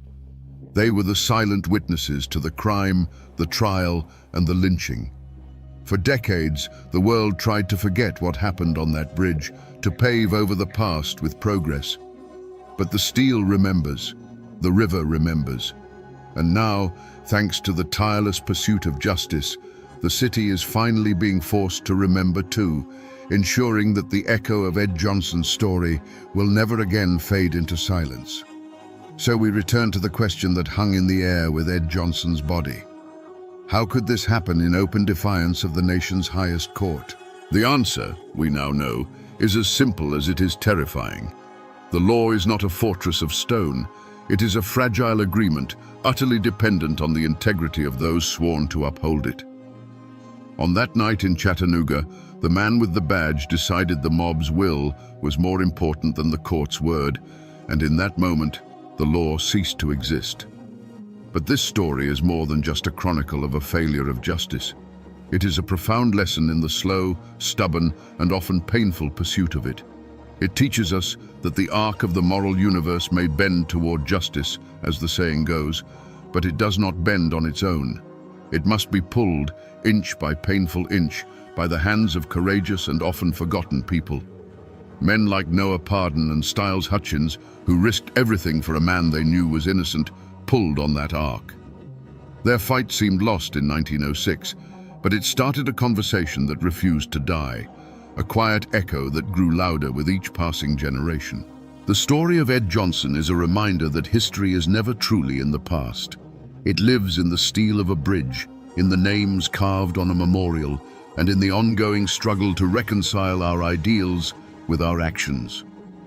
The Supreme Court's verdict was a landmark for the rule of law, but the real justice, the clearing of an innocent man's name, took nearly a century to arrive. It is a story that teaches us that the loudest shouts for truth often come from the quietest graves. And now, my friends, you know the rest of the story. You know how the law can be both a shield and a sword, and how sometimes it is simply a whisper in a storm of rage. For the law can be written on paper, but justice must be carved into the heart of a community. And that is a task that is never truly finished.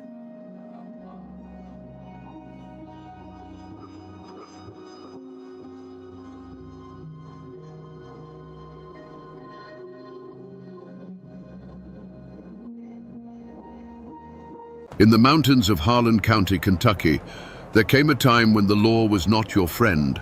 It was a hired gun, a time when a union card was a death warrant, and children learned to sleep on the floor to dodge the bullets fired through their bedroom walls in the dead of night. The outside world called it a labor dispute, but for the people living it, it was a war. A war so brutal that its anthem was not just a song, but a desperate question. Which side are you on? Today, we descend into the darkness of bloody Harlan to tell the story of the decade-long battle that forced every man, woman, and child to choose. To understand the war, you first have to understand the world that was lost, and the men who were pushed until they had nothing left to lose. Before the bullets flew, there was the quiet desperation of the company town. Imagine a world sealed off by ancient mountains, a place where the coal company wasn't just your employer, it was your landlord, your grocer, your government, and your god. You lived in a company house, a flimsy shack perched on a hillside, often without running water, that could be taken from you at a moment's notice. Your children were born with company doctors, and you bought their food at the company store. But you didn't use real money. You used scrip, a private currency that was worthless anywhere else, and the prices were always inflated. This was a system designed for debt, a set of invisible chains that tethered you and your family to the mine. Every day you went deeper into the hole, both literally and financially. Your life, from cradle to grave, was mortgaged to King Coal, and the work itself was a daily descent into hell. Deep beneath the beautiful green hills, men crawled on their bellies in the dark, breathing in the fine black dust that would one day choke the life from their lungs. They gambled every shift against the black damp, a pocket of unbreathable gas that could suffocate you in an instant, or the ever-present threat of a roof collapse that could bury you alive. For clawing the wealth of the nation from the earth's guts, they were paid pennies. These weren't just workers. They were fathers, husbands, and sons. They were proud mountain folk whose families had lived on this land for generations. Their dreams were simple: a small plot of land to call their own, shoes for their children, and the dignity of a fair day's pay for a deadly day's work. They were men who understood hardship, who accepted the risks of the mine as a fact of life. They were patient, they were resilient, and they were quiet. But then the Great Depression hit, and the coal operators in Harlan, in a final act of desperation and greed, slashed the miners' wages to a level that was no longer survivable. It was the final turn of the screw on a people already pressed to their limits. This wasn't just an insult, it was a death sentence delivered by starvation. And in that moment, the quiet patience that had defined these men for generations began to curdle into a cold, hard rage. The mountains themselves seemed to hold their breath, waiting for the spark that would ignite the powder keg. By the spring of 1931, the whispers had turned into a low growl that echoed through the hollows. The United Mine Workers had arrived, and with them, a flicker of hope that terrified the coal operators. For every man who signed a union card, a family was thrown out of their home. For every secret meeting, a union man was beaten on a dark road. The law, in the form of Sheriff J.H. Blair and his army of deputized thugs, was no longer a shield for the people, it was a hammer for the companies. The crime scene wasn't a single place, the entire county was becoming one, primed for an explosion. That explosion came on May the 5th in a narrow pass near the town of Evarts. The scene itself was deceptively peaceful. A dusty road winding between two steep wooded hillsides, a natural choke point. On any other day, it was a place of quiet Appalachian beauty. But on this day, the trees weren't just trees, they were hiding places. The silence wasn't peace, it was the tense, held breath before a storm. On those hillsides, miners lay waiting, their squirrel rifles and old shotguns clutched in their hands. They were men who had been hunted, and now they had become the hunters. When the shooting finally stopped, a new kind of silence fell over the pass, a heavy, ringing silence punctuated by the groans of the wounded. The scene left for the authorities was one of utter chaos. 3 company cars, riddled with bullet holes, sat stalled on the road. The dust was littered with a confusing mix of shell casings, the heavy brass of the deputies' machine guns, and the simple spent shells from the miners' hunting rifles. Blood stained the dirt road, a testament to the ferocity of the 15-minute battle. The immediate evidence told a terrifying story, but offered no easy answers. 3 deputies and 1 miner were dead. The official report would call it a cold-blooded ambush, an act of insurrection by lawless miners. But the miners would whisper a different tale, one of self-defense, of a motorcade of gun thugs on their way to shoot up another picket line, of a people who finally decided to shoot back. The tracks leading away from the road vanished into the dense woods, swallowed by a wilderness that knew how to keep its secrets. The Battle of Evarts left behind more than bodies and brass. It left behind a bone-chilling question that hung in the smoke-filled air. This wasn't a simple murder. This was an organized, armed uprising. Who had planned it? Who gave the order to fire?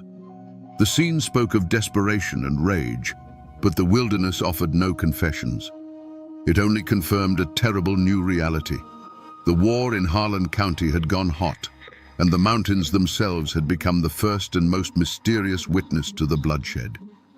In the chaotic hours after the Battle of Evarts, as the bodies of the deputies were carried out of the pass, Sheriff J.H. Blair didn't need a detective to find his prime suspects.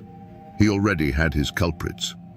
For months, a clear and public enemy had been challenging his authority and the absolute power of the coal operators. The finger of blame pointed squarely, and without a moment's hesitation, at the organizers of the United Mine Workers of America. These were the men who had come into his county preaching a gospel of discontent. They were, in the eyes of the establishment, outside agitators with foreign ideas about collective bargaining and workers' rights. They held secret meetings in darkened schoolhouses and on remote hillsides, whispering promises of a better life into the ears of desperate men. They were the ones who had lit the fuse of rebellion, and in the minds of the company men, the explosion at Evarts was the inevitable result. Their motive seemed undeniable. For weeks, Blair's deputies had been systematically breaking the strike, beating organizers and evicting families with brutal efficiency. The union was losing. The ambush at Evarts wasn't just a random act of violence, it was a calculated message, a bloody declaration that the UMWA would not be crushed without a fight. It was a violent attempt to seize control of the county and to terrorize the law-abiding citizens and workers who had refused to join their cause. This wasn't a mystery. It was an open war, and the Union had just fired its deadliest shot. The evidence, as far as the law in Harlan was concerned, was self-evident. Every man on that hillside was either a Union member or a sympathizer. The Union had been advocating for resistance, and now resistance had turned deadly. Whispers immediately became official reports. Names of known Union leaders and the most outspoken miners were put on arrest warrants. The narrative was simple and powerful. The Union came, and then there was violence. Therefore, the Union was to blame. For Sheriff Blair, the case was already open and shut, and the manhunt for the Union men began immediately. But while Sheriff Blair's fury was aimed squarely at the Union men on the hills, a colder, more complicated suspicion began to take root behind the closed doors of the Coal Operators Association. The ambush at Evarts had been too perfect, too precise. The miners were desperate, yes, but this level of coordination suggested something more than just spontaneous rage. It suggested information. It suggested a leak, and a leak could only come from the inside. Suspicion, like a mountain mist, began to curl around the figures who stood between the two warring camps, the mine foreman and the company guards who had been deputized by Blair. These were men who came from mining families themselves, who spoke the same language and understood the grievances of the men in the pits, yet they drew their paychecks directly from the operators. They were trusted by both sides, and therefore trusted by neither. Could one of these men, a man who walked the line between loyalty and blood, have been the true architect of the massacre? The motive wouldn't have been a simple cry for workers' rights. It would have been something far more personal and venomous. Imagine a foreman whose father had been killed in a roof collapse years earlier, a death ruled an accident, but always whispered to have been caused by company negligence. He had risen through the ranks, his loyalty a perfect mask for a patient, simmering hatred. For a man like that, the Union wasn't a cause, it was a weapon. Looking back, the signs were there. One particular foreman, known for his harsh discipline, had been conspicuously absent from the convoy that day, claiming a sudden illness. In the aftermath, his grief seemed hollow, his questions to the other deputies sharp, not with sorrow, but with the careful precision of a man confirming the details of a plan gone right. He knew the convoy's route, their departure time, and their numbers. A single, anonymous tip to a Union contact was all it would have taken to turn that dusty road into a killing field, sacrificing a few of Blair's thugs to ignite a war that could burn his true enemies to the ground. The thought was chilling, that the Battle of Evarts wasn't an act of rebellion, but a calculated act of revenge, orchestrated by a traitor who wore the company's own badge. But there was a third shadow that fell across the mountains, one that terrified the Union and the operators alike. This wasn't a local feud. The Great Depression had set the entire nation on edge, and whispers of revolution were drifting out of the cities and into the forgotten hollows of Appalachia. This third suspect wasn't a man, but an idea, a radical, violent ideology that saw the struggle in Harlan not as a labor dispute, but as the first battleground in a new American Civil War. Agents of more extreme movements, men who found the United Mine Workers too tame, began to slip into the county. They weren't miners, they were professional organizers, hardened veterans of bloodier conflicts in other parts of the country. They spoke not of contracts and wage increases, but of seizing the mines and overthrowing the system entirely. They saw the miners' desperation not as a problem to be solved, but as fuel for a much larger fire. Their motive was pure and terrifyingly impersonal: chaos. For them, a negotiated peace was a failure. They needed martyrs. They needed headlines. They needed a war. The Battle of Evarts, with its shocking death toll, was a perfect victory in their eyes. It escalated the conflict beyond the point of no return, forcing the hand of both the Union and the state. It transformed a local strike into a national symbol of class warfare. Their presence was felt not in public speeches, but in the shadows. Strange pamphlets would appear in the mining camps overnight, calling for armed resistance. Seasoned men with city accents were seen in hushed conversations with the most desperate and angry of the young miners, teaching them not how to picket, but how to build a barricade, how to choose a location for an ambush. They were ghosts in the machine, whispering poison into the ears of men who were already half-mad with hunger and injustice. For these outsiders, the dead at Evarts were not a tragedy. They were a necessary sacrifice to ignite the revolution they craved. In the wake of the Battle of Evarts, Sheriff Blair's investigation was not a search for truth. It was a hunt for vengeance. He unleashed his army of deputies with a single simple objective: round up every known Union man and sympathizer. Warrants were issued for dozens of miners, but this wasn't a process of careful arrests. It was a brutal sweep. Doors were kicked in at midnight. Men were dragged from their beds in front of their screaming wives and children, their faces already bloodied by the time they were thrown into the back of a truck. But the mountains, which had served as a fortress for the coal operators, now became a sanctuary for the miners. The deputies, many of them outsiders themselves, were clumsy and loud in this terrain. They knew the roads, but the miners knew the land. Men vanished into the deep woods and winding hollows, swallowed whole by a wilderness that was loyal to its own. Posses would track a man for days, following a clear trail to the mouth of an abandoned mine or a remote cabin, only to find the trail had gone cold, as if the man they were chasing had simply turned to mist and drifted away on the wind. The few men they did manage to capture offered no clear answers. Under the brutal persuasion of a deputy's blackjack, stories changed and collapsed. Some men, desperate to stop the beating, would name anyone, spinning wild tales of a grand Union conspiracy led by organizers who were already long gone, having fled the state. Others, defiant to the end, would say nothing at all. The evidence Blair presented to the prosecutors was a tangled mess of coerced confessions and contradictory testimonies. The promise of a swift, clean conviction for the murder of his deputies evaporated into a fog of confusion and lies. The investigation was hitting a wall, and Blair's frustration festered into a more indiscriminate cruelty. Unable to catch the supposed ringleaders, his deputies turned their rage on the community at large. They would stop cars on lonely roads, not to ask questions, but to deliver beatings. They prowled the edges of the mining camps, their presence a constant, suffocating threat.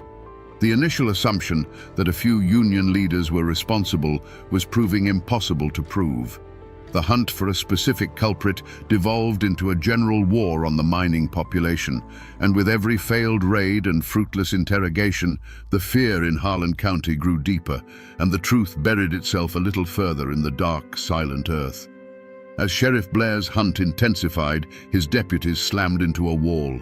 It wasn't made of stone or wood, but of something far stronger, the absolute, unyielding silence of the mountain people.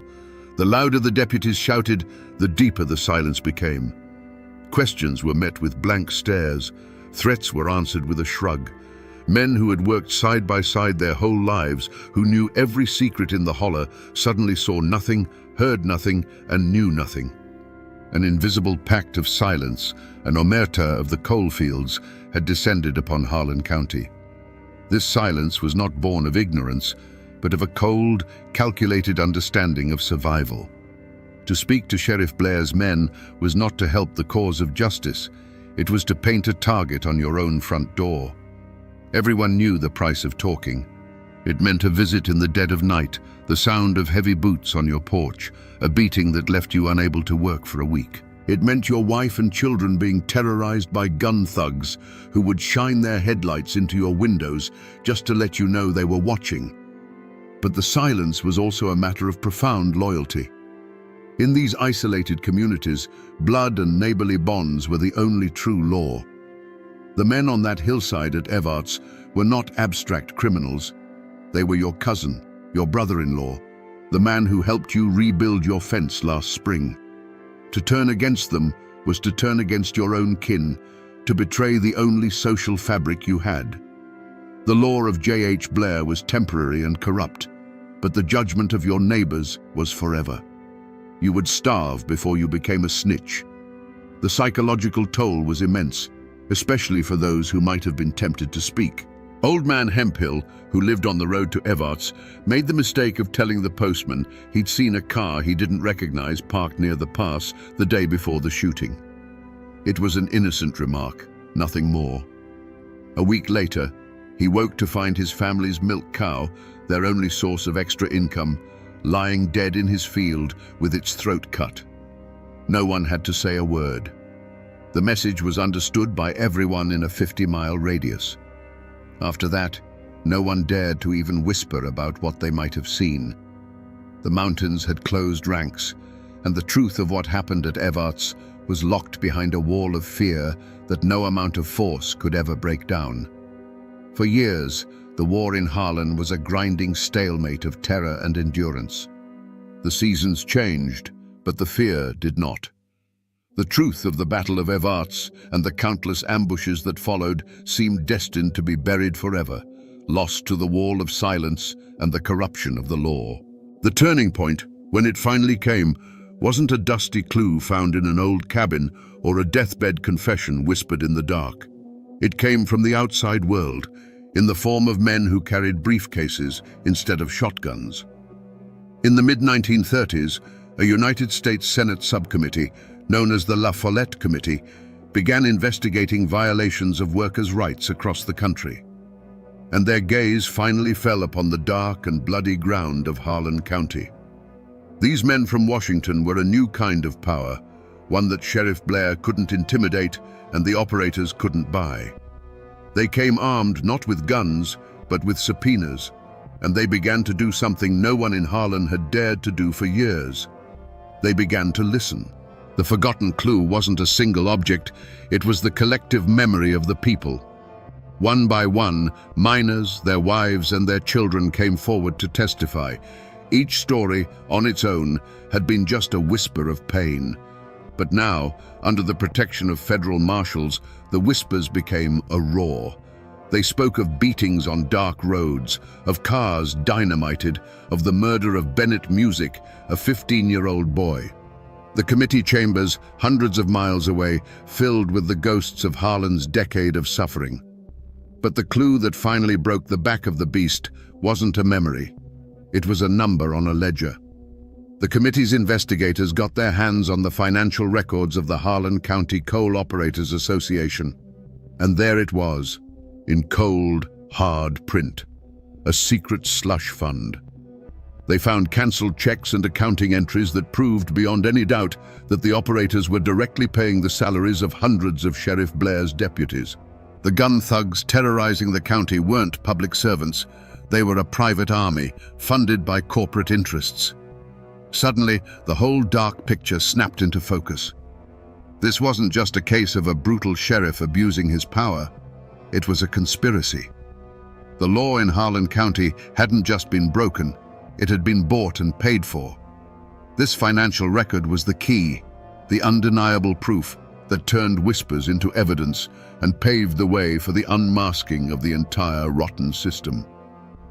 The La Follette Committee's investigation acted like a slow, inexorable sunrise over the dark mountains of Harlan. For years, the world had seen only the shadows, the gun thugs, the ambushes, the terror. Now, as the light of federal scrutiny grew brighter, the long, distorted shadows were traced back to the men who cast them. The ledger, that simple book of numbers, was the key that unlocked the entire conspiracy. The moment of revelation was at hand, and it was more chilling than any single act of violence. The true perpetrator of the Harlan County War was not a single man hiding in the hills with a rifle. It wasn't a radical agitator with a bomb. The true mastermind was a collective, an entity with a clean collar and a respectable name. The Harlan County Coal Operators Association. The ledger exposed them with brutal, undeniable clarity. There, in neat columns, were the payments, thousands of dollars flowing directly from the association's accounts into a special fund controlled by Sheriff J.H. Blair. The law in Harlan County wasn't an institution. It was a line item on a corporate expense report. And their motive? It wasn't personal hatred or political ideology or even a twisted sense of justice. It was something far colder, far more mundane, and infinitely more terrifying. Profit. The motive was greed, distilled to its purest and most violent form. A union contract meant paying livable wages, investing in mine safety, and giving up the feudal control they held over their workforce. It was cheaper to hire killers. The beatings, the evictions, the dynamite, the midnight raids, it was all just the cost of doing business. It was a simple, brutal equation where a miner's life was worth less than the cost of a union contract. This single damning revelation unmasked the entire decade of terror. Sheriff J.H. Blair was not a rogue lawman. He was the highly effective, well-paid manager of the association's security forces. His deputies were not peacekeepers. They were mercenaries on a corporate payroll. The violence wasn't random chaos. It was a calculated, systematic campaign of intimidation designed to protect profits at any human cost. The web of terror that had seemed so tangled and confusing was, in fact, devastatingly simple. It was a privately funded war waged by the rich against the poor. The unmasking was complete.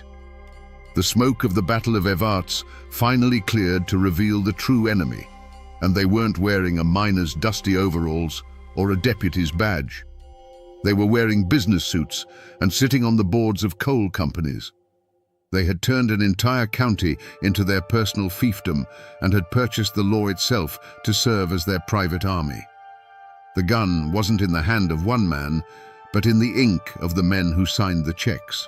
Now that we know the truth, let's go back. Let's stand in the shadows of those mountains and watch the tragedy unfold, not as a mystery, but as the execution of a plan. The terror in Harlan County began not with the roar of a gun, but with the quiet scratch of a pen on a checkbook in a smoke-filled office. It was decided, with the cold arithmetic of greed, that it was cheaper to pay for violence than to pay a living wage. A ledger became a rifle, and an accountant's entry became an ambush. Picture again that dusty road near Evarts.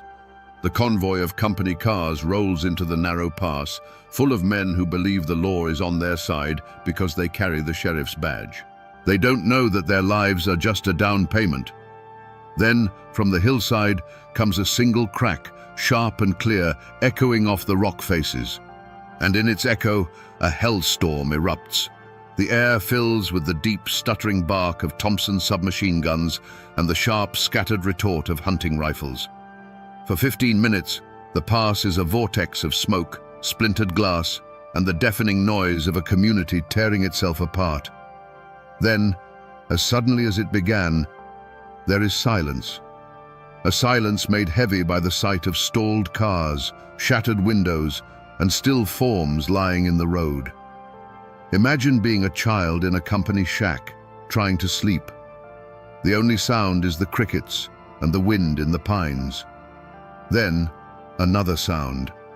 The low rumble of a car coming slowly up the holler, a car that doesn't belong.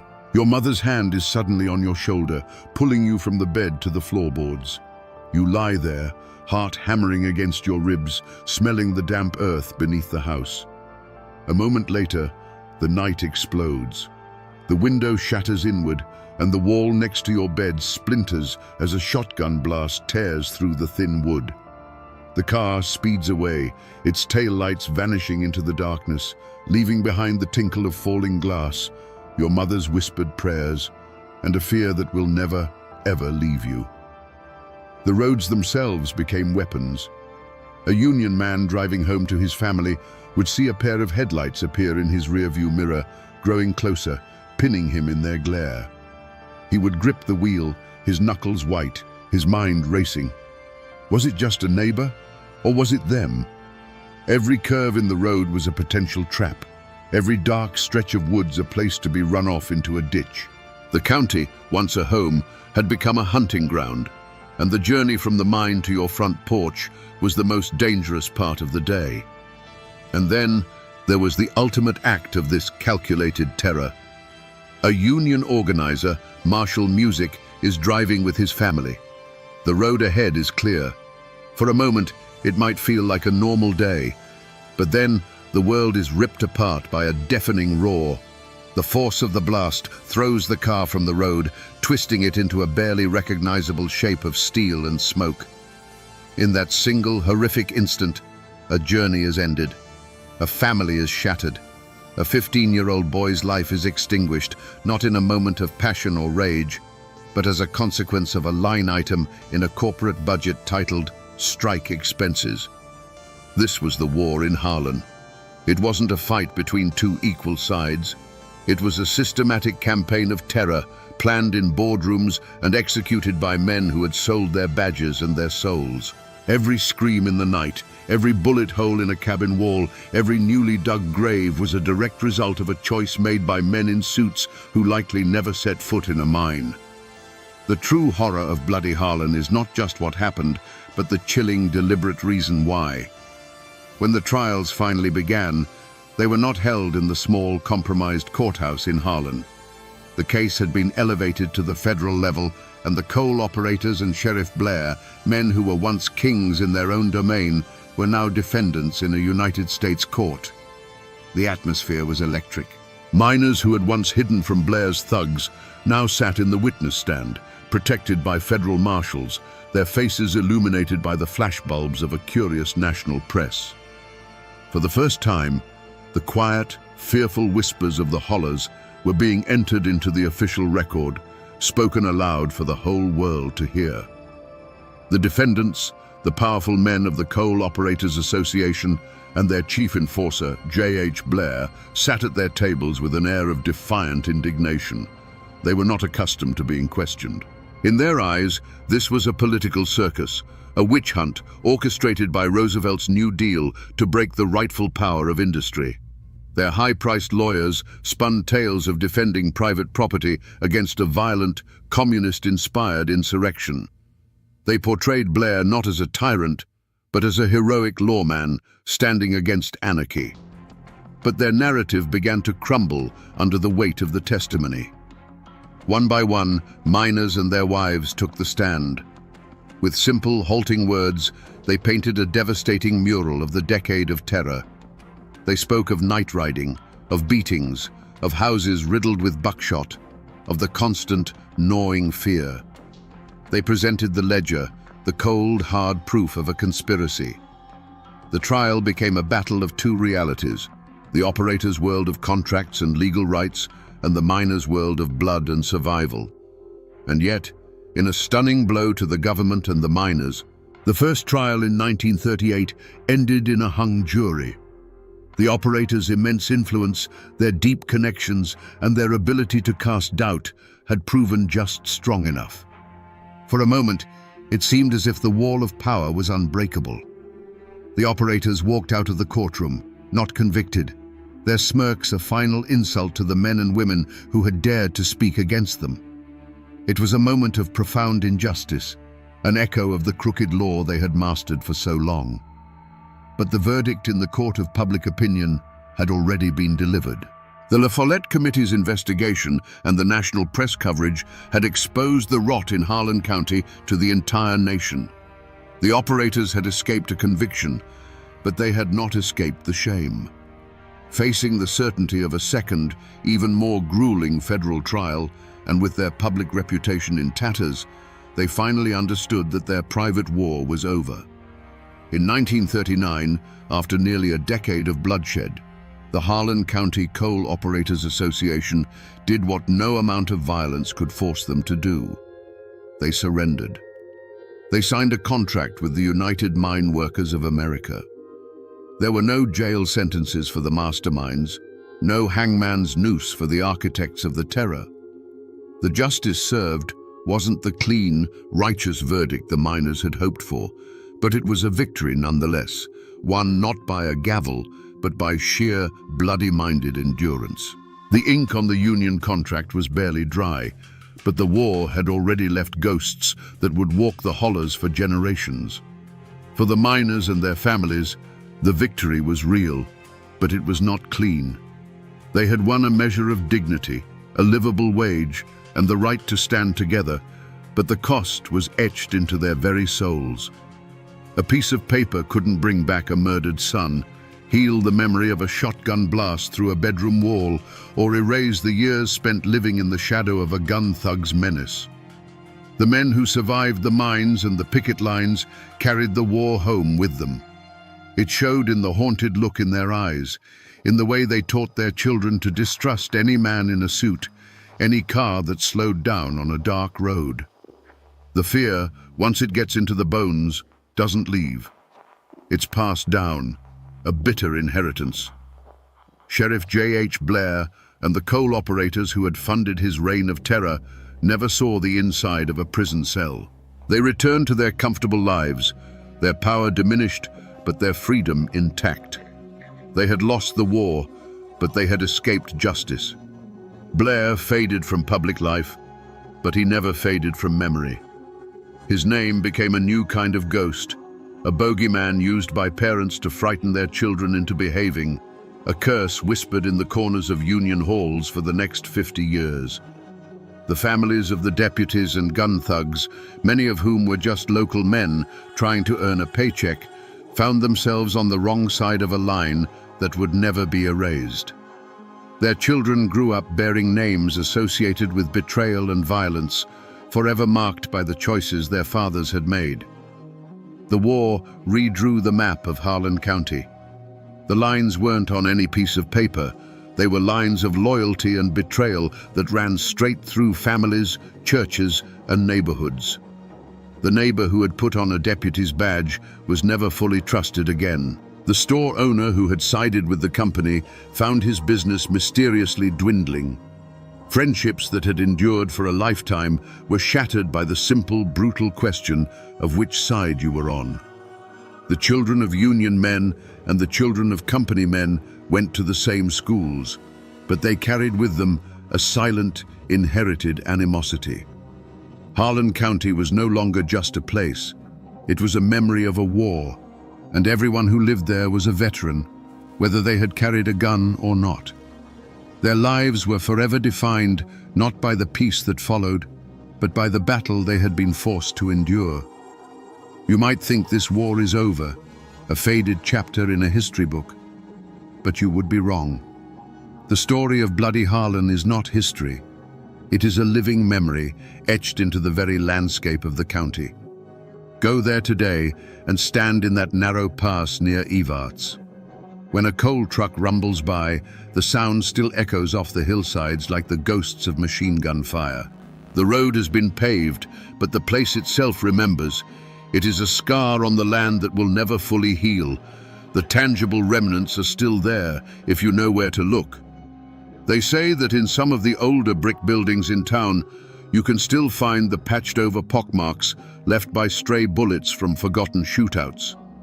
Walk through the old hillside cemeteries, and you'll find the tombstones of the men who fell on both sides, their names carved in stone, their stories now reduced to a pair of dates. These silent stone witnesses are the most honest memorials to the conflict, a quiet testament to the price that was paid. But the most powerful echo of Bloody Harlan isn't made of stone or steel. It's a song.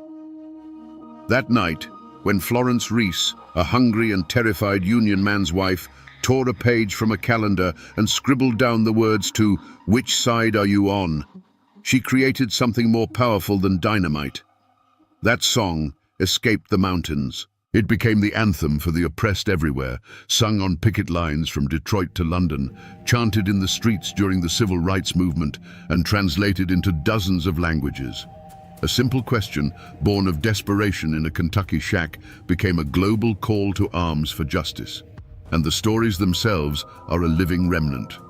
Sit on a porch with the old-timers, the grandsons and granddaughters of the men who fought, and they will tell you. They will tell you about the night the gun thugs came, stories passed down like family heirlooms. They'll tell you that the deep-seated distrust of outsiders and authority isn't paranoia. It's a lesson learned in blood. The world moves on, calendars change, but in Harlan County, the past is never truly past. It breathes in the mountain air, a constant whispering reminder that you must always be ready to answer that one simple question. And so we return to where we began, to that simple, haunting question, born of terror and hunger. Which side are you on? For a decade, the war in Harlan County was the answer. It wasn't a dispute over wages. It was a bloody 10-year war fought to decide if a man's life was worth more than a ton of coal. It was a war to determine if the law belonged to the people or if it could be bought and sold like any other commodity on the open market. This is a story not just of a crime, but of a conspiracy written in a ledger book. It's a chilling reminder of what happens when corporate greed is given a badge and a gun, when human lives are reduced to columns of profit and loss. But it is also a fierce testament to the enduring power of the human spirit when pushed to the absolute edge. The coal operators had the money, the guns, and the law. But the miners had something more powerful. They had their solidarity. And they had a song that turned their suffering into a shield, and their defiance into an anthem that would outlive all the men who tried to silence them. The guns in Harlan County are silent now. The picket lines are gone. But the story remains, a warning carried on the mountain wind. It reminds us that there are moments in history when there are no neutrals, when silence itself is a choice. And now, my friends, you know the story of Bloody Harlan, a story written in coal dust and paid for in blood that still asks every single one of us, which side are you on?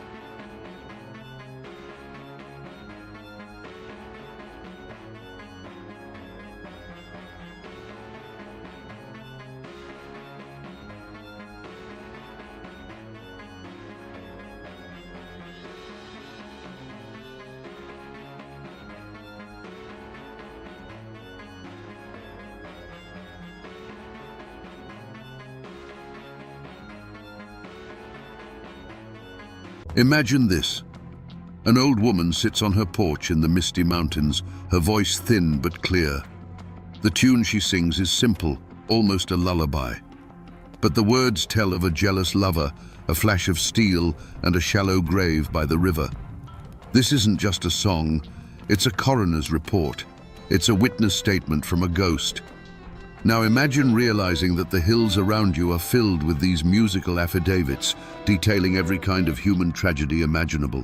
What if the darkest secrets of a region weren't written in dusty court records, but were hidden in plain sight, carried on a mournful melody? And who was the strange, suit-wearing lawyer who dared to venture into those isolated hollows to collect them? Today, we follow the man who became a detective of the past, using a banjo instead of a magnifying glass to uncover the bloody sagas the mountains tried to forget. Before we follow the man in the suit, we must first understand the world he was trying to save. In the early 1900s, the Appalachian Mountains were a nation unto themselves, a place where time flowed like creek water, slowly and in its own channel. The true victims of this story weren't just the people in the ballads, it was the memory of them, a living history held together by the frailest of threads, the human voice. This was a world built on self-reliance, where your closest neighbor might be a 2-hour walk over a ridge, and the law was often a distant, abstract idea. The keepers of these stories were not scholars or poets. They were farmers whose hands were stained with the same soil that would one day cover them. They were mothers who sang murder ballads to their children like lullabies, not to frighten them, but to teach them about the very real dangers of the world. Their lives were a cycle of hardship and small joys, marked by the seasons, the birth of a child, or the death of a neighbor. Their dreams were not of fame or fortune, but of a good harvest, healthy livestock, and a winter with enough firewood to keep the cold at bay. The mountains themselves were a living character in every story. They were a fortress that protected this unique culture, but also a prison that bred isolation and suspicion. A foggy hollow could hide a moonshine still, a family feud, or a fresh grave with equal ease. The deep woods and winding trails that were a source of life and sustenance could also swallow a person whole, leaving behind nothing but a whispered story. Justice here was often personal, and consequences were swift and final. These ballads, then, were more than just entertainment for long winter nights. They were the community's collective memory, its legal code, and its moral compass. A song about a betrayed lover was a stark warning. A ballad recounting a feud served as a map of bad blood, reminding each new generation who their friends were and who they could never trust. To lose these songs would be like a town losing its courthouse records, its newspaper archives, and its gravestones all at once. But even in this isolated world, shadows were beginning to gather. The first crackle of the radio was starting to echo through the hollows, bringing with it new songs from faraway cities. Young folks were hearing tales of a different life, a world of electricity and automobiles, and some were beginning to see the old ways as a burden. An entire library of ghosts, a complete history of human passion, violence and sorrow, was at risk of fading into an unspoken silence, and only a very few seemed to notice. When Bascom Lamar Lunsford arrived in a remote holler, he was stepping into a unique kind of crime scene, one where the evidence was not bloodstains or broken furniture, but fading memories and fractured melodies. The first sign that something was wrong was often the silence. He would visit a family known for its music, only to find the younger generation knew the latest radio hit, but not the half-forgotten ballad their own grandfather used to sing about a local tragedy. The air was thick with an unnatural quiet, the sound of a culture slowly losing its voice. The clues he found were scattered and cryptic. In one cabin, he might collect a single haunting verse of the Omi Wise saga, a piece of the story preserved like a shard of bone. Miles away, over another ridge, he might hear the same melody, but attached to a different set of words, the names changed to protect a long-dead ancestor. He would find specific, tangible details embedded in the lyrics, the mention of the Yadkin River, or a landmark like Adam's Falls, clues that felt as real and specific as a footprint left at the scene of a crime. These weren't just random stories, they were anchored to the very soil beneath his feet. Yet this evidence only deepened the mystery. The scene spoke of chaos and the ravages of time. For every fact a song seemed to preserve, it offered 10 contradictions. Was Tom Dula a heartless killer, or a handsome fool manipulated by a jealous woman? The ballads Lunsford collected painted him as both, sometimes in the very same version. The trail of truth was overgrown with decades of gossip, family pride, and the simple, inevitable erosion of memory. The mountains held the secrets, but they offered no easy answers. Lunsford quickly realized his task was far more complex than simple recording. He was an archaeologist of sorrow, trying to reconstruct a complete skeleton from a handful of scattered, mismatched bones. Every person he spoke to was a witness, but their testimony was shaped by who told them the story and why. The wilderness he was navigating wasn't just the dense laurel thickets and steep ravines of the Blue Ridge, but the tangled, treacherous landscape of human memory itself, and it was filled with a multitude of unsettling questions. The first and most powerful suspect in the slow murder of these mountain sagas was the community itself. Lunsford quickly discovered that the greatest threat to a story was often the pain it carried. These weren't tales of distant kings and queens, they were raw, open wounds in the local memory. To sing about a young woman drowned in a river was to remember the real girl whose family still lived just down the creek. The songs were a constant reminder of a neighbor's betrayal, an ancestor's shame, or a violence that had torn families apart. Forgetting was not an accident. It was a choice, a form of self-preservation.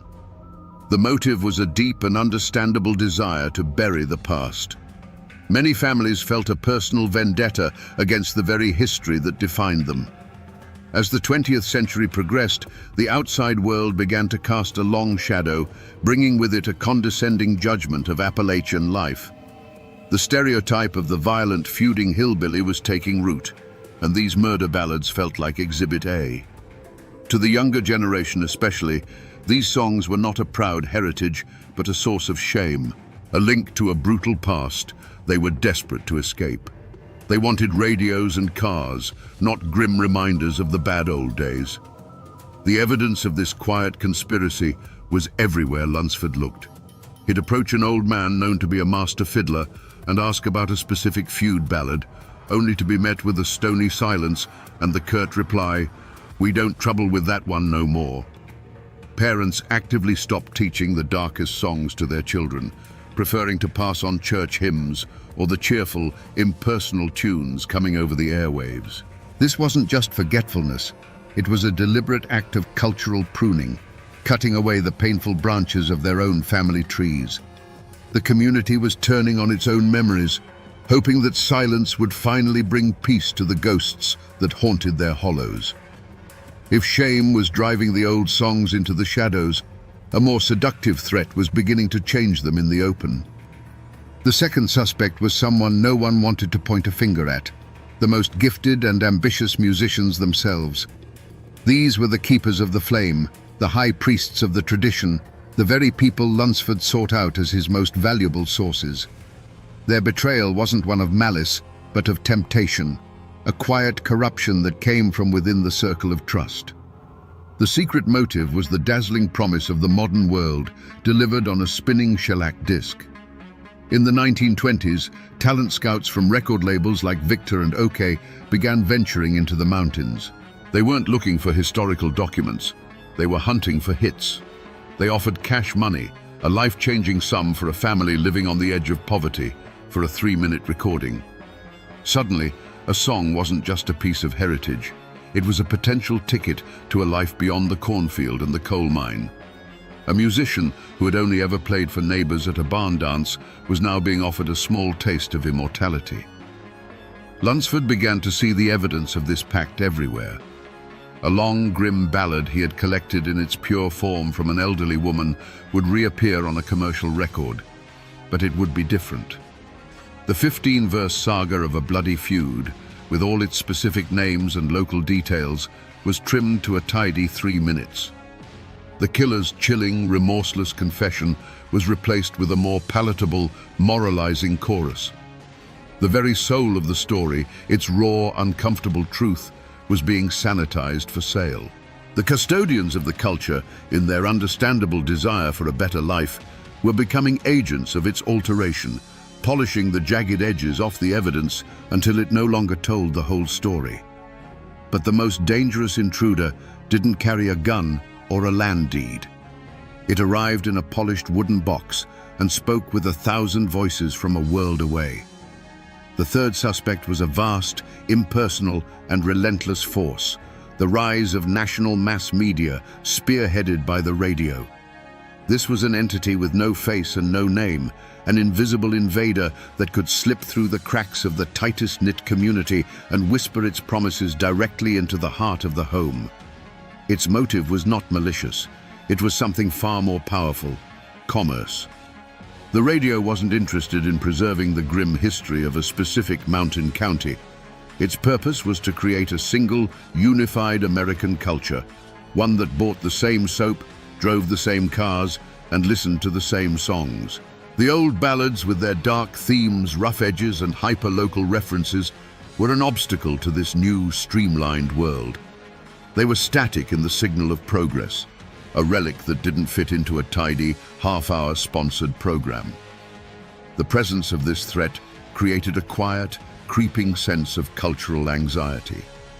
The ancient art of storytelling, of passing a song from one generation to the next on a cold winter's night, was suddenly in competition with professional comedians and crooners from Nashville and New York. The local fiddler, a hero in his community for decades, now sounded amateurish compared to the polished bands broadcasting from the Grand Ole Opry. This external force didn't need to threaten or intimidate. Its very existence was a judgment. It carried an air of quiet menace, not with violence, but with the subtle, corrosive suggestion that the old ways were no longer good enough. In the beginning, Bascom Lamar Lunsford approached his collection like the lawyer he was, with a methodical belief that for every crime there was a single, definitive truth. He ventured into the mountains not just as a collector, but as an investigator, certain that he could track down the one pure version of each ballad, the original testimony that had been passed down unaltered through the generations. He believed that somewhere, in the most remote cabin, held in the memory of the oldest living soul, was the definitive, uncorrupted story of what truly happened to Laura Foster. He pursued this phantom through the rugged wilderness of human memory.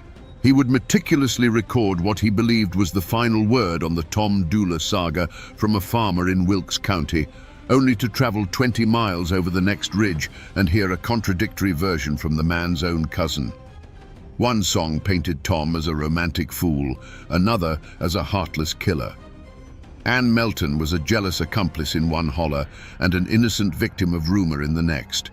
Every promising lead, every witness who claimed to have the real story from their great-grandmother, only led to another dead end, another fork in the trail. The single solid truth he sought was a red herring. He also assumed that the most celebrated local musicians, the prize-winning fiddlers and banjo pickers, would be the most reliable keepers of the ancient songs. He followed the sound of their music to barn dances and town squares, hoping to find the mother lode. But this trail, too, quickly went cold. He discovered that these were often the very people who had already been compromised. They were the first to be tempted by the record companies, the quickest to alter a 15-verse ballad into a catchy 3-minute tune. Their brilliant playing was often a cover for a story that had been stripped of its soul. The frustration for Lunsford must have been immense. The logical, orderly processes that worked in a courtroom were useless here. The evidence was alive, constantly changing with every telling. His investigation was yielding not clarity, but a growing, maddening fog. In the communities, his relentless, probing questions began to stir a quiet unease. The fear was growing that perhaps these stories were not meant to be solved. Perhaps in trying to untangle the truth, This man from the outside world was simply pulling apart the last fragile threads holding their entire history together. As Bascom Lamar Lunsford pushed deeper into the mountains, the friendly smiles and offered dippers of water remained, but a new barrier rose to meet him, one as real as a stone wall, yet completely invisible. He was running into the unspoken law of the hills, a code of silence as old as the feuds themselves. The moment he moved beyond pleasantries and asked for a specific bloody ballad by name, the air on the porch would grow still. Eyes would drop. The answer was almost always the same: a slow shake of the head and a quiet mumble of "don't rightly recall that one," or the even more final, "we let that story die with the old folks." The reasons for this omerta were buried deep in the soil of the community. These songs were not abstract folklore, they were active social documents. To sing the ballad of the Allen Griffin feud in front of an Allen was more than rude. It was a hostile act, a dredging up of bad blood that generations had worked to bury. The names in the verses were not characters in a fable, they were the names on the weathered tombstones in the churchyard just up the hill. Lunsford quickly learned he wasn't just asking for a song. He was asking a man to testify against his neighbor's great-grandfather, and that was a line no one was willing to cross for a stranger. There was also a deep and abiding suspicion of any outsider asking too many questions. Who was this man in a starched collar, writing down their tragedies in his little notebook? The mountains had a long memory of being exploited by timber companies, by coal barons, and by condescending writers who came to caricature their way of life. Was Lunsford any different? Was he a cultural undertaker, come to put their most painful memories on display for a gawking world that already saw them as little more than violent savages? The silence was a shield, a way of protecting what little they had left that was truly their own. The psychological toll on the few who considered breaking this code was immense. One old woman, who knew a version of a local murder ballad that Lunsford had been searching for years, would only agree to sing it for him in her spring house, with the door bolted and the sound of the running water masking her voice. She was terrified, not of physical harm, but of something worse: the judgment of her neighbors, the quiet shunning that would follow if they knew she had given away their ghosts. In these hills, a reputation was all a person had, and the price for breaking the wall of silence was to lose it forever. For months, perhaps years, Bascom Lamar Lunsford operated as a detective chasing a ghost. He was searching for a single, verifiable truth, a definitive version of each ballad that could be entered into the record as historical fact. But the mountains resisted. The contradictions piled up, the silence grew deeper, and the logical mind of the lawyer was nearing a point of despair. He had a collection of beautiful broken fragments, but the complete, unassailable story he sought remained as elusive as smoke. The trail, it seemed, had finally gone cold. The turning point came not with a dramatic deathbed confession, but in a moment of quiet frustration. He was sitting on a porch with an elderly woman, trying once again to coax from her the full version of a local feud ballad. She would sing the beginning, her voice strong and sure, but when it came to the verses describing the killing, she would stop, shake her head, and hum a different tune, a simple, mournful church hymn. Lunsford, seeing another day's work dissolving into another dead end, was about to pack his things. But then he stopped, and he listened. He truly listened, not to the words, but to the feeling behind them. In the sorrowful cadence of that hymn, he suddenly heard the echo of the murder ballad. The forgotten clue wasn't a hidden lyric or a secret name. It was the realization that the emotion was the one thing that had survived intact. The community might change the names, forget the details, or refuse to speak the violence, but they never forgot the grief. The hymn was their way of telling the story when the story itself became too terrible to tell. It was the emotional core, the untainted piece of evidence he had been overlooking this whole time. This moment changed everything. It was as if a key had turned in a lock he didn't even know was there. He realized his entire approach had been wrong. He was not a detective hunting for a single culprit or a single truth. He was an archivist of human heartbreak. The contradictions and variations weren't flaws in the evidence. They were the evidence. They showed how a community grappled with, processed, and tried to heal from a trauma over generations. A renewed urgency surged through him. He had to collect it all, every fractured verse, every sanitized radio version, every mournful hymn that carried the ghost of the original tragedy. The real story wasn't in any single song. It was in the sum of all of them. With this new understanding, Bascom Lamar Lunsford stood like a prosecutor ready to deliver his closing argument. But in the spectral courtroom of his mind, the witness stand was empty, and the jury box was filled with ghosts. He had spent years searching for a single villain responsible for the slow death of the mountain sagas. He had cross-examined shame, ambition, and the relentless march of progress. And now, as he pieced together the fragments of evidence, the half-remembered verses, the sanitized records, the telling silences, the horrifying truth finally took shape. There was no single culprit. It was a conspiracy. He finally saw the first conspirator for what it was, the community's own shame. This was the inside man, the accomplice who unlocked the door and let the other forces in. The raw, bloody memories of the ballads had become a burden, a mark of otherness in a world that was rapidly modernizing. By choosing to bury their most painful stories, by refusing to teach their children the songs of feud and betrayal, the mountain folk had, with the best intentions, created a vacuum. They had disarmed their own culture, leaving it vulnerable and defenseless against the coming storm. Into this vacuum stepped the second conspirator, the gifted local musician, tempted by the promise of a world beyond the mountains. These were not villains, but tragic figures caught between two worlds. Driven by the understandable human desire for a few dollars and a little recognition, they became the unwitting agents of the crime. They took the raw, unvarnished testimony of the old songs and polished it for public consumption. They cut out the darkest verses, smoothed over the rough language, and sold a palatable, commercialized ghost of the real thing. They were the ones who put the forged signature on a false confession.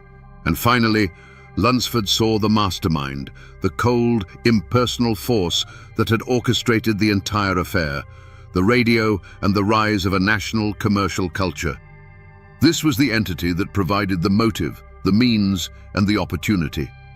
It offered a shiny, new, and effortless form of entertainment that made the old ways seem obsolete. It whispered the promise of a unified America where everyone listened to the same songs and shared the same simple stories. It created the very shame that had weakened the community's resolve and offered the very temptation that had turned its own guardians against it. In the end, Lunsford's discovery was far more chilling than a single, identifiable villain. The true culprit was an unholy trinity, a perfect and terrible collaboration between the past, the present, and the future. The motive wasn't malice, but something far more powerful, the inevitable crushing weight of change. The ancient, isolated world of the mountains, with its dark memories and bloody sagas, had been put on trial by the 20th century.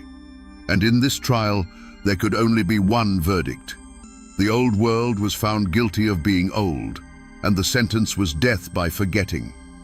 Now that we have identified the culprits, we can finally reconstruct the crime. This was not a murder committed in a dark alley with a single sudden blow. It was a slow poisoning carried out in the warm, fire-lit cabins of the mountains themselves, with the victims' own families as unknowing accomplices. The truth, my friends, is that the ballads were not killed. They were allowed to die. Imagine an old man, a patriarch, sitting on his porch with his grandson as the evening shadows stretch across the hollow.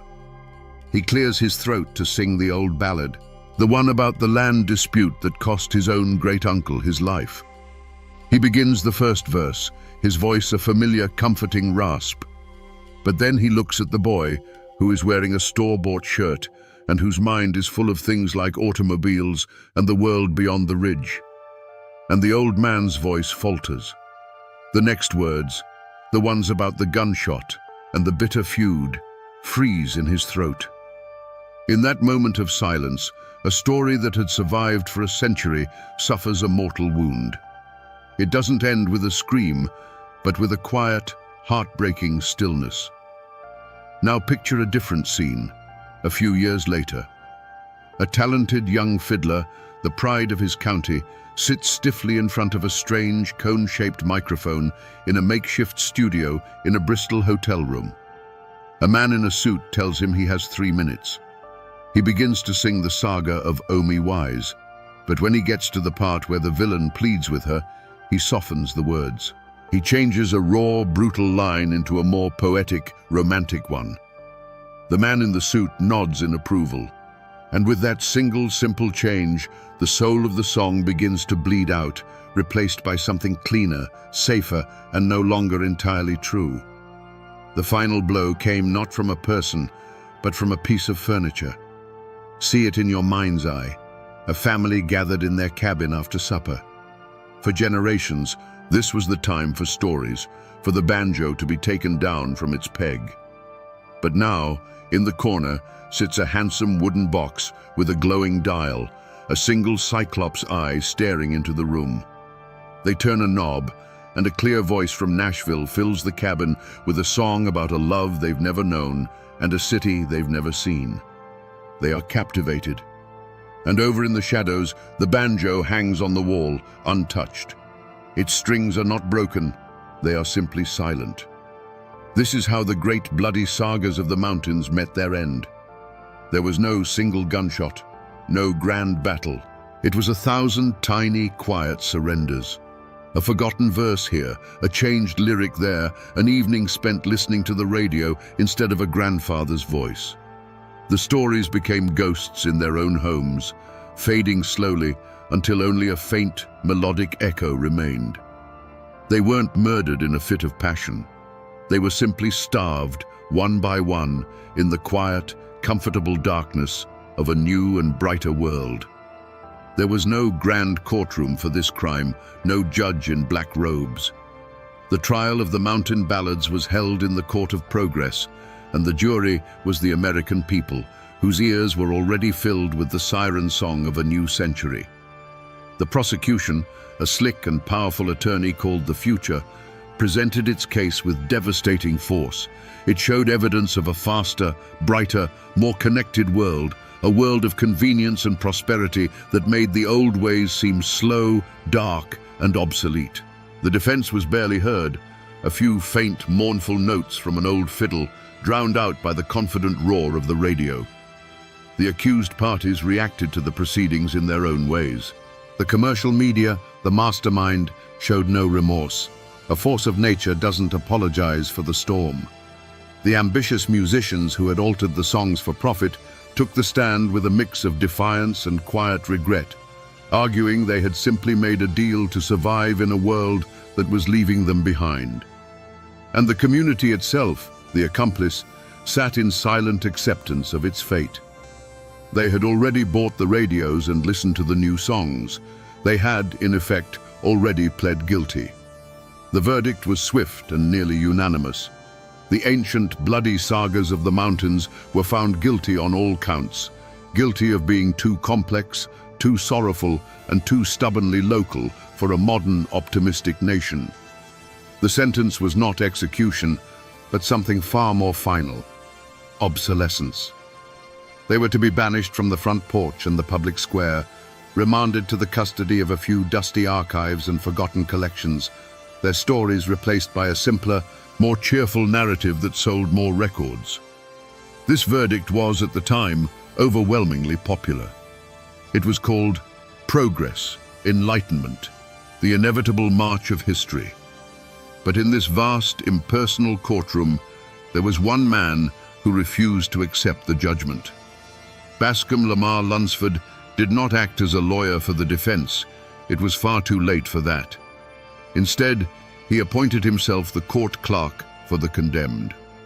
He worked tirelessly, not to overturn the verdict, but to create a perfect, unassailable transcript of the proceedings. He recorded every last piece of evidence, every haunting testimony, not for this trial, but for an appeal to a higher court, the court of history.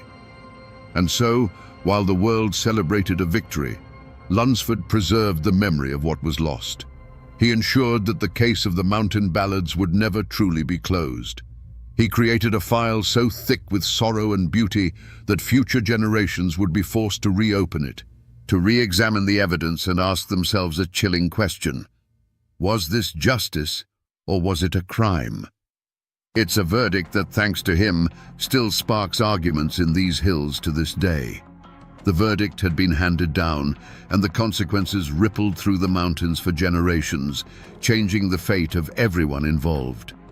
The survivors of this cultural crime, the ballads themselves, were now safe, but forever altered. Rescued by Lunsford, they were no longer living, breathing stories shared on a porch. They became ghosts in a filing cabinet, their voices captured on wax cylinders and stored in the climate-controlled vaults of the Library of Congress. They were saved from extinction, but at the cost of their freedom. They had become specimens, butterflies pinned under glass, their beautiful, tragic patterns preserved, but their flight forever ended. For the community, the people of the mountains, the verdict of obsolete had a devastating, long-term effect. The silence that Lunsford had encountered became the new normal. A generation grew up disconnected from the bloody sagas that had once defined their ancestors' world. The caricature of the simple banjo-strumming hillbilly, once a condescending fiction, began to feel like a self-fulfilling prophecy. Many of the brightest young people, convinced that their heritage was a source of shame, left the mountains for the cities, leaving behind an aging population and a profound sense of cultural amnesia. They had been judged by the outside world, and in their hearts, many felt their own culture had been found wanting. The descendants of the guilty parties, meanwhile, thrived in ways no one could have predicted. The ambitious musicians who had sanitized the old songs for commercial appeal became the founding fathers of a global phenomenon. The DNA of their altered ballads, the simple chords, the narrative style, the themes of love and loss, mutated and evolved, becoming the bedrock of what the world would come to know as country music. In a bitter twist of fate, the very act of betrayal ensured a kind of immortality. The raw, uncomfortable truth of the mountains was gone, but its polished, commercially viable ghost now echoed from every radio in the nation. And so, the lives of everyone in those mountains were forever changed. A people who had once known exactly who they were, their identity rooted in a deep and often dark well of shared stories, were now set adrift. They inherited the accent, the family names, and the stunning, unforgiving landscape, but they had lost the lyrical map that explained what it all meant. They became haunted not by the ghosts of the old stories, but by the far more unsettling ghost of their absence. You might think the story ends there, in a dusty archive, with the final verdict rendered by a changing world. But if you know where to look, you can still find the evidence of Bascom Lamar Lunsford's investigation scattered all across these hills. The traces of his work have not vanished. They have simply sunk into the soil, becoming part of the landscape itself. The most tangible remnant of his crusade is the Mountain Dance and Folk Festival, which he founded in Asheville in 1928. It still happens every year. On a warm summer night, you can go there and see the grandchildren and great-grandchildren of the very people he interviewed. You can see them playing the same banjos, dancing the same steps, and most importantly, singing the same songs.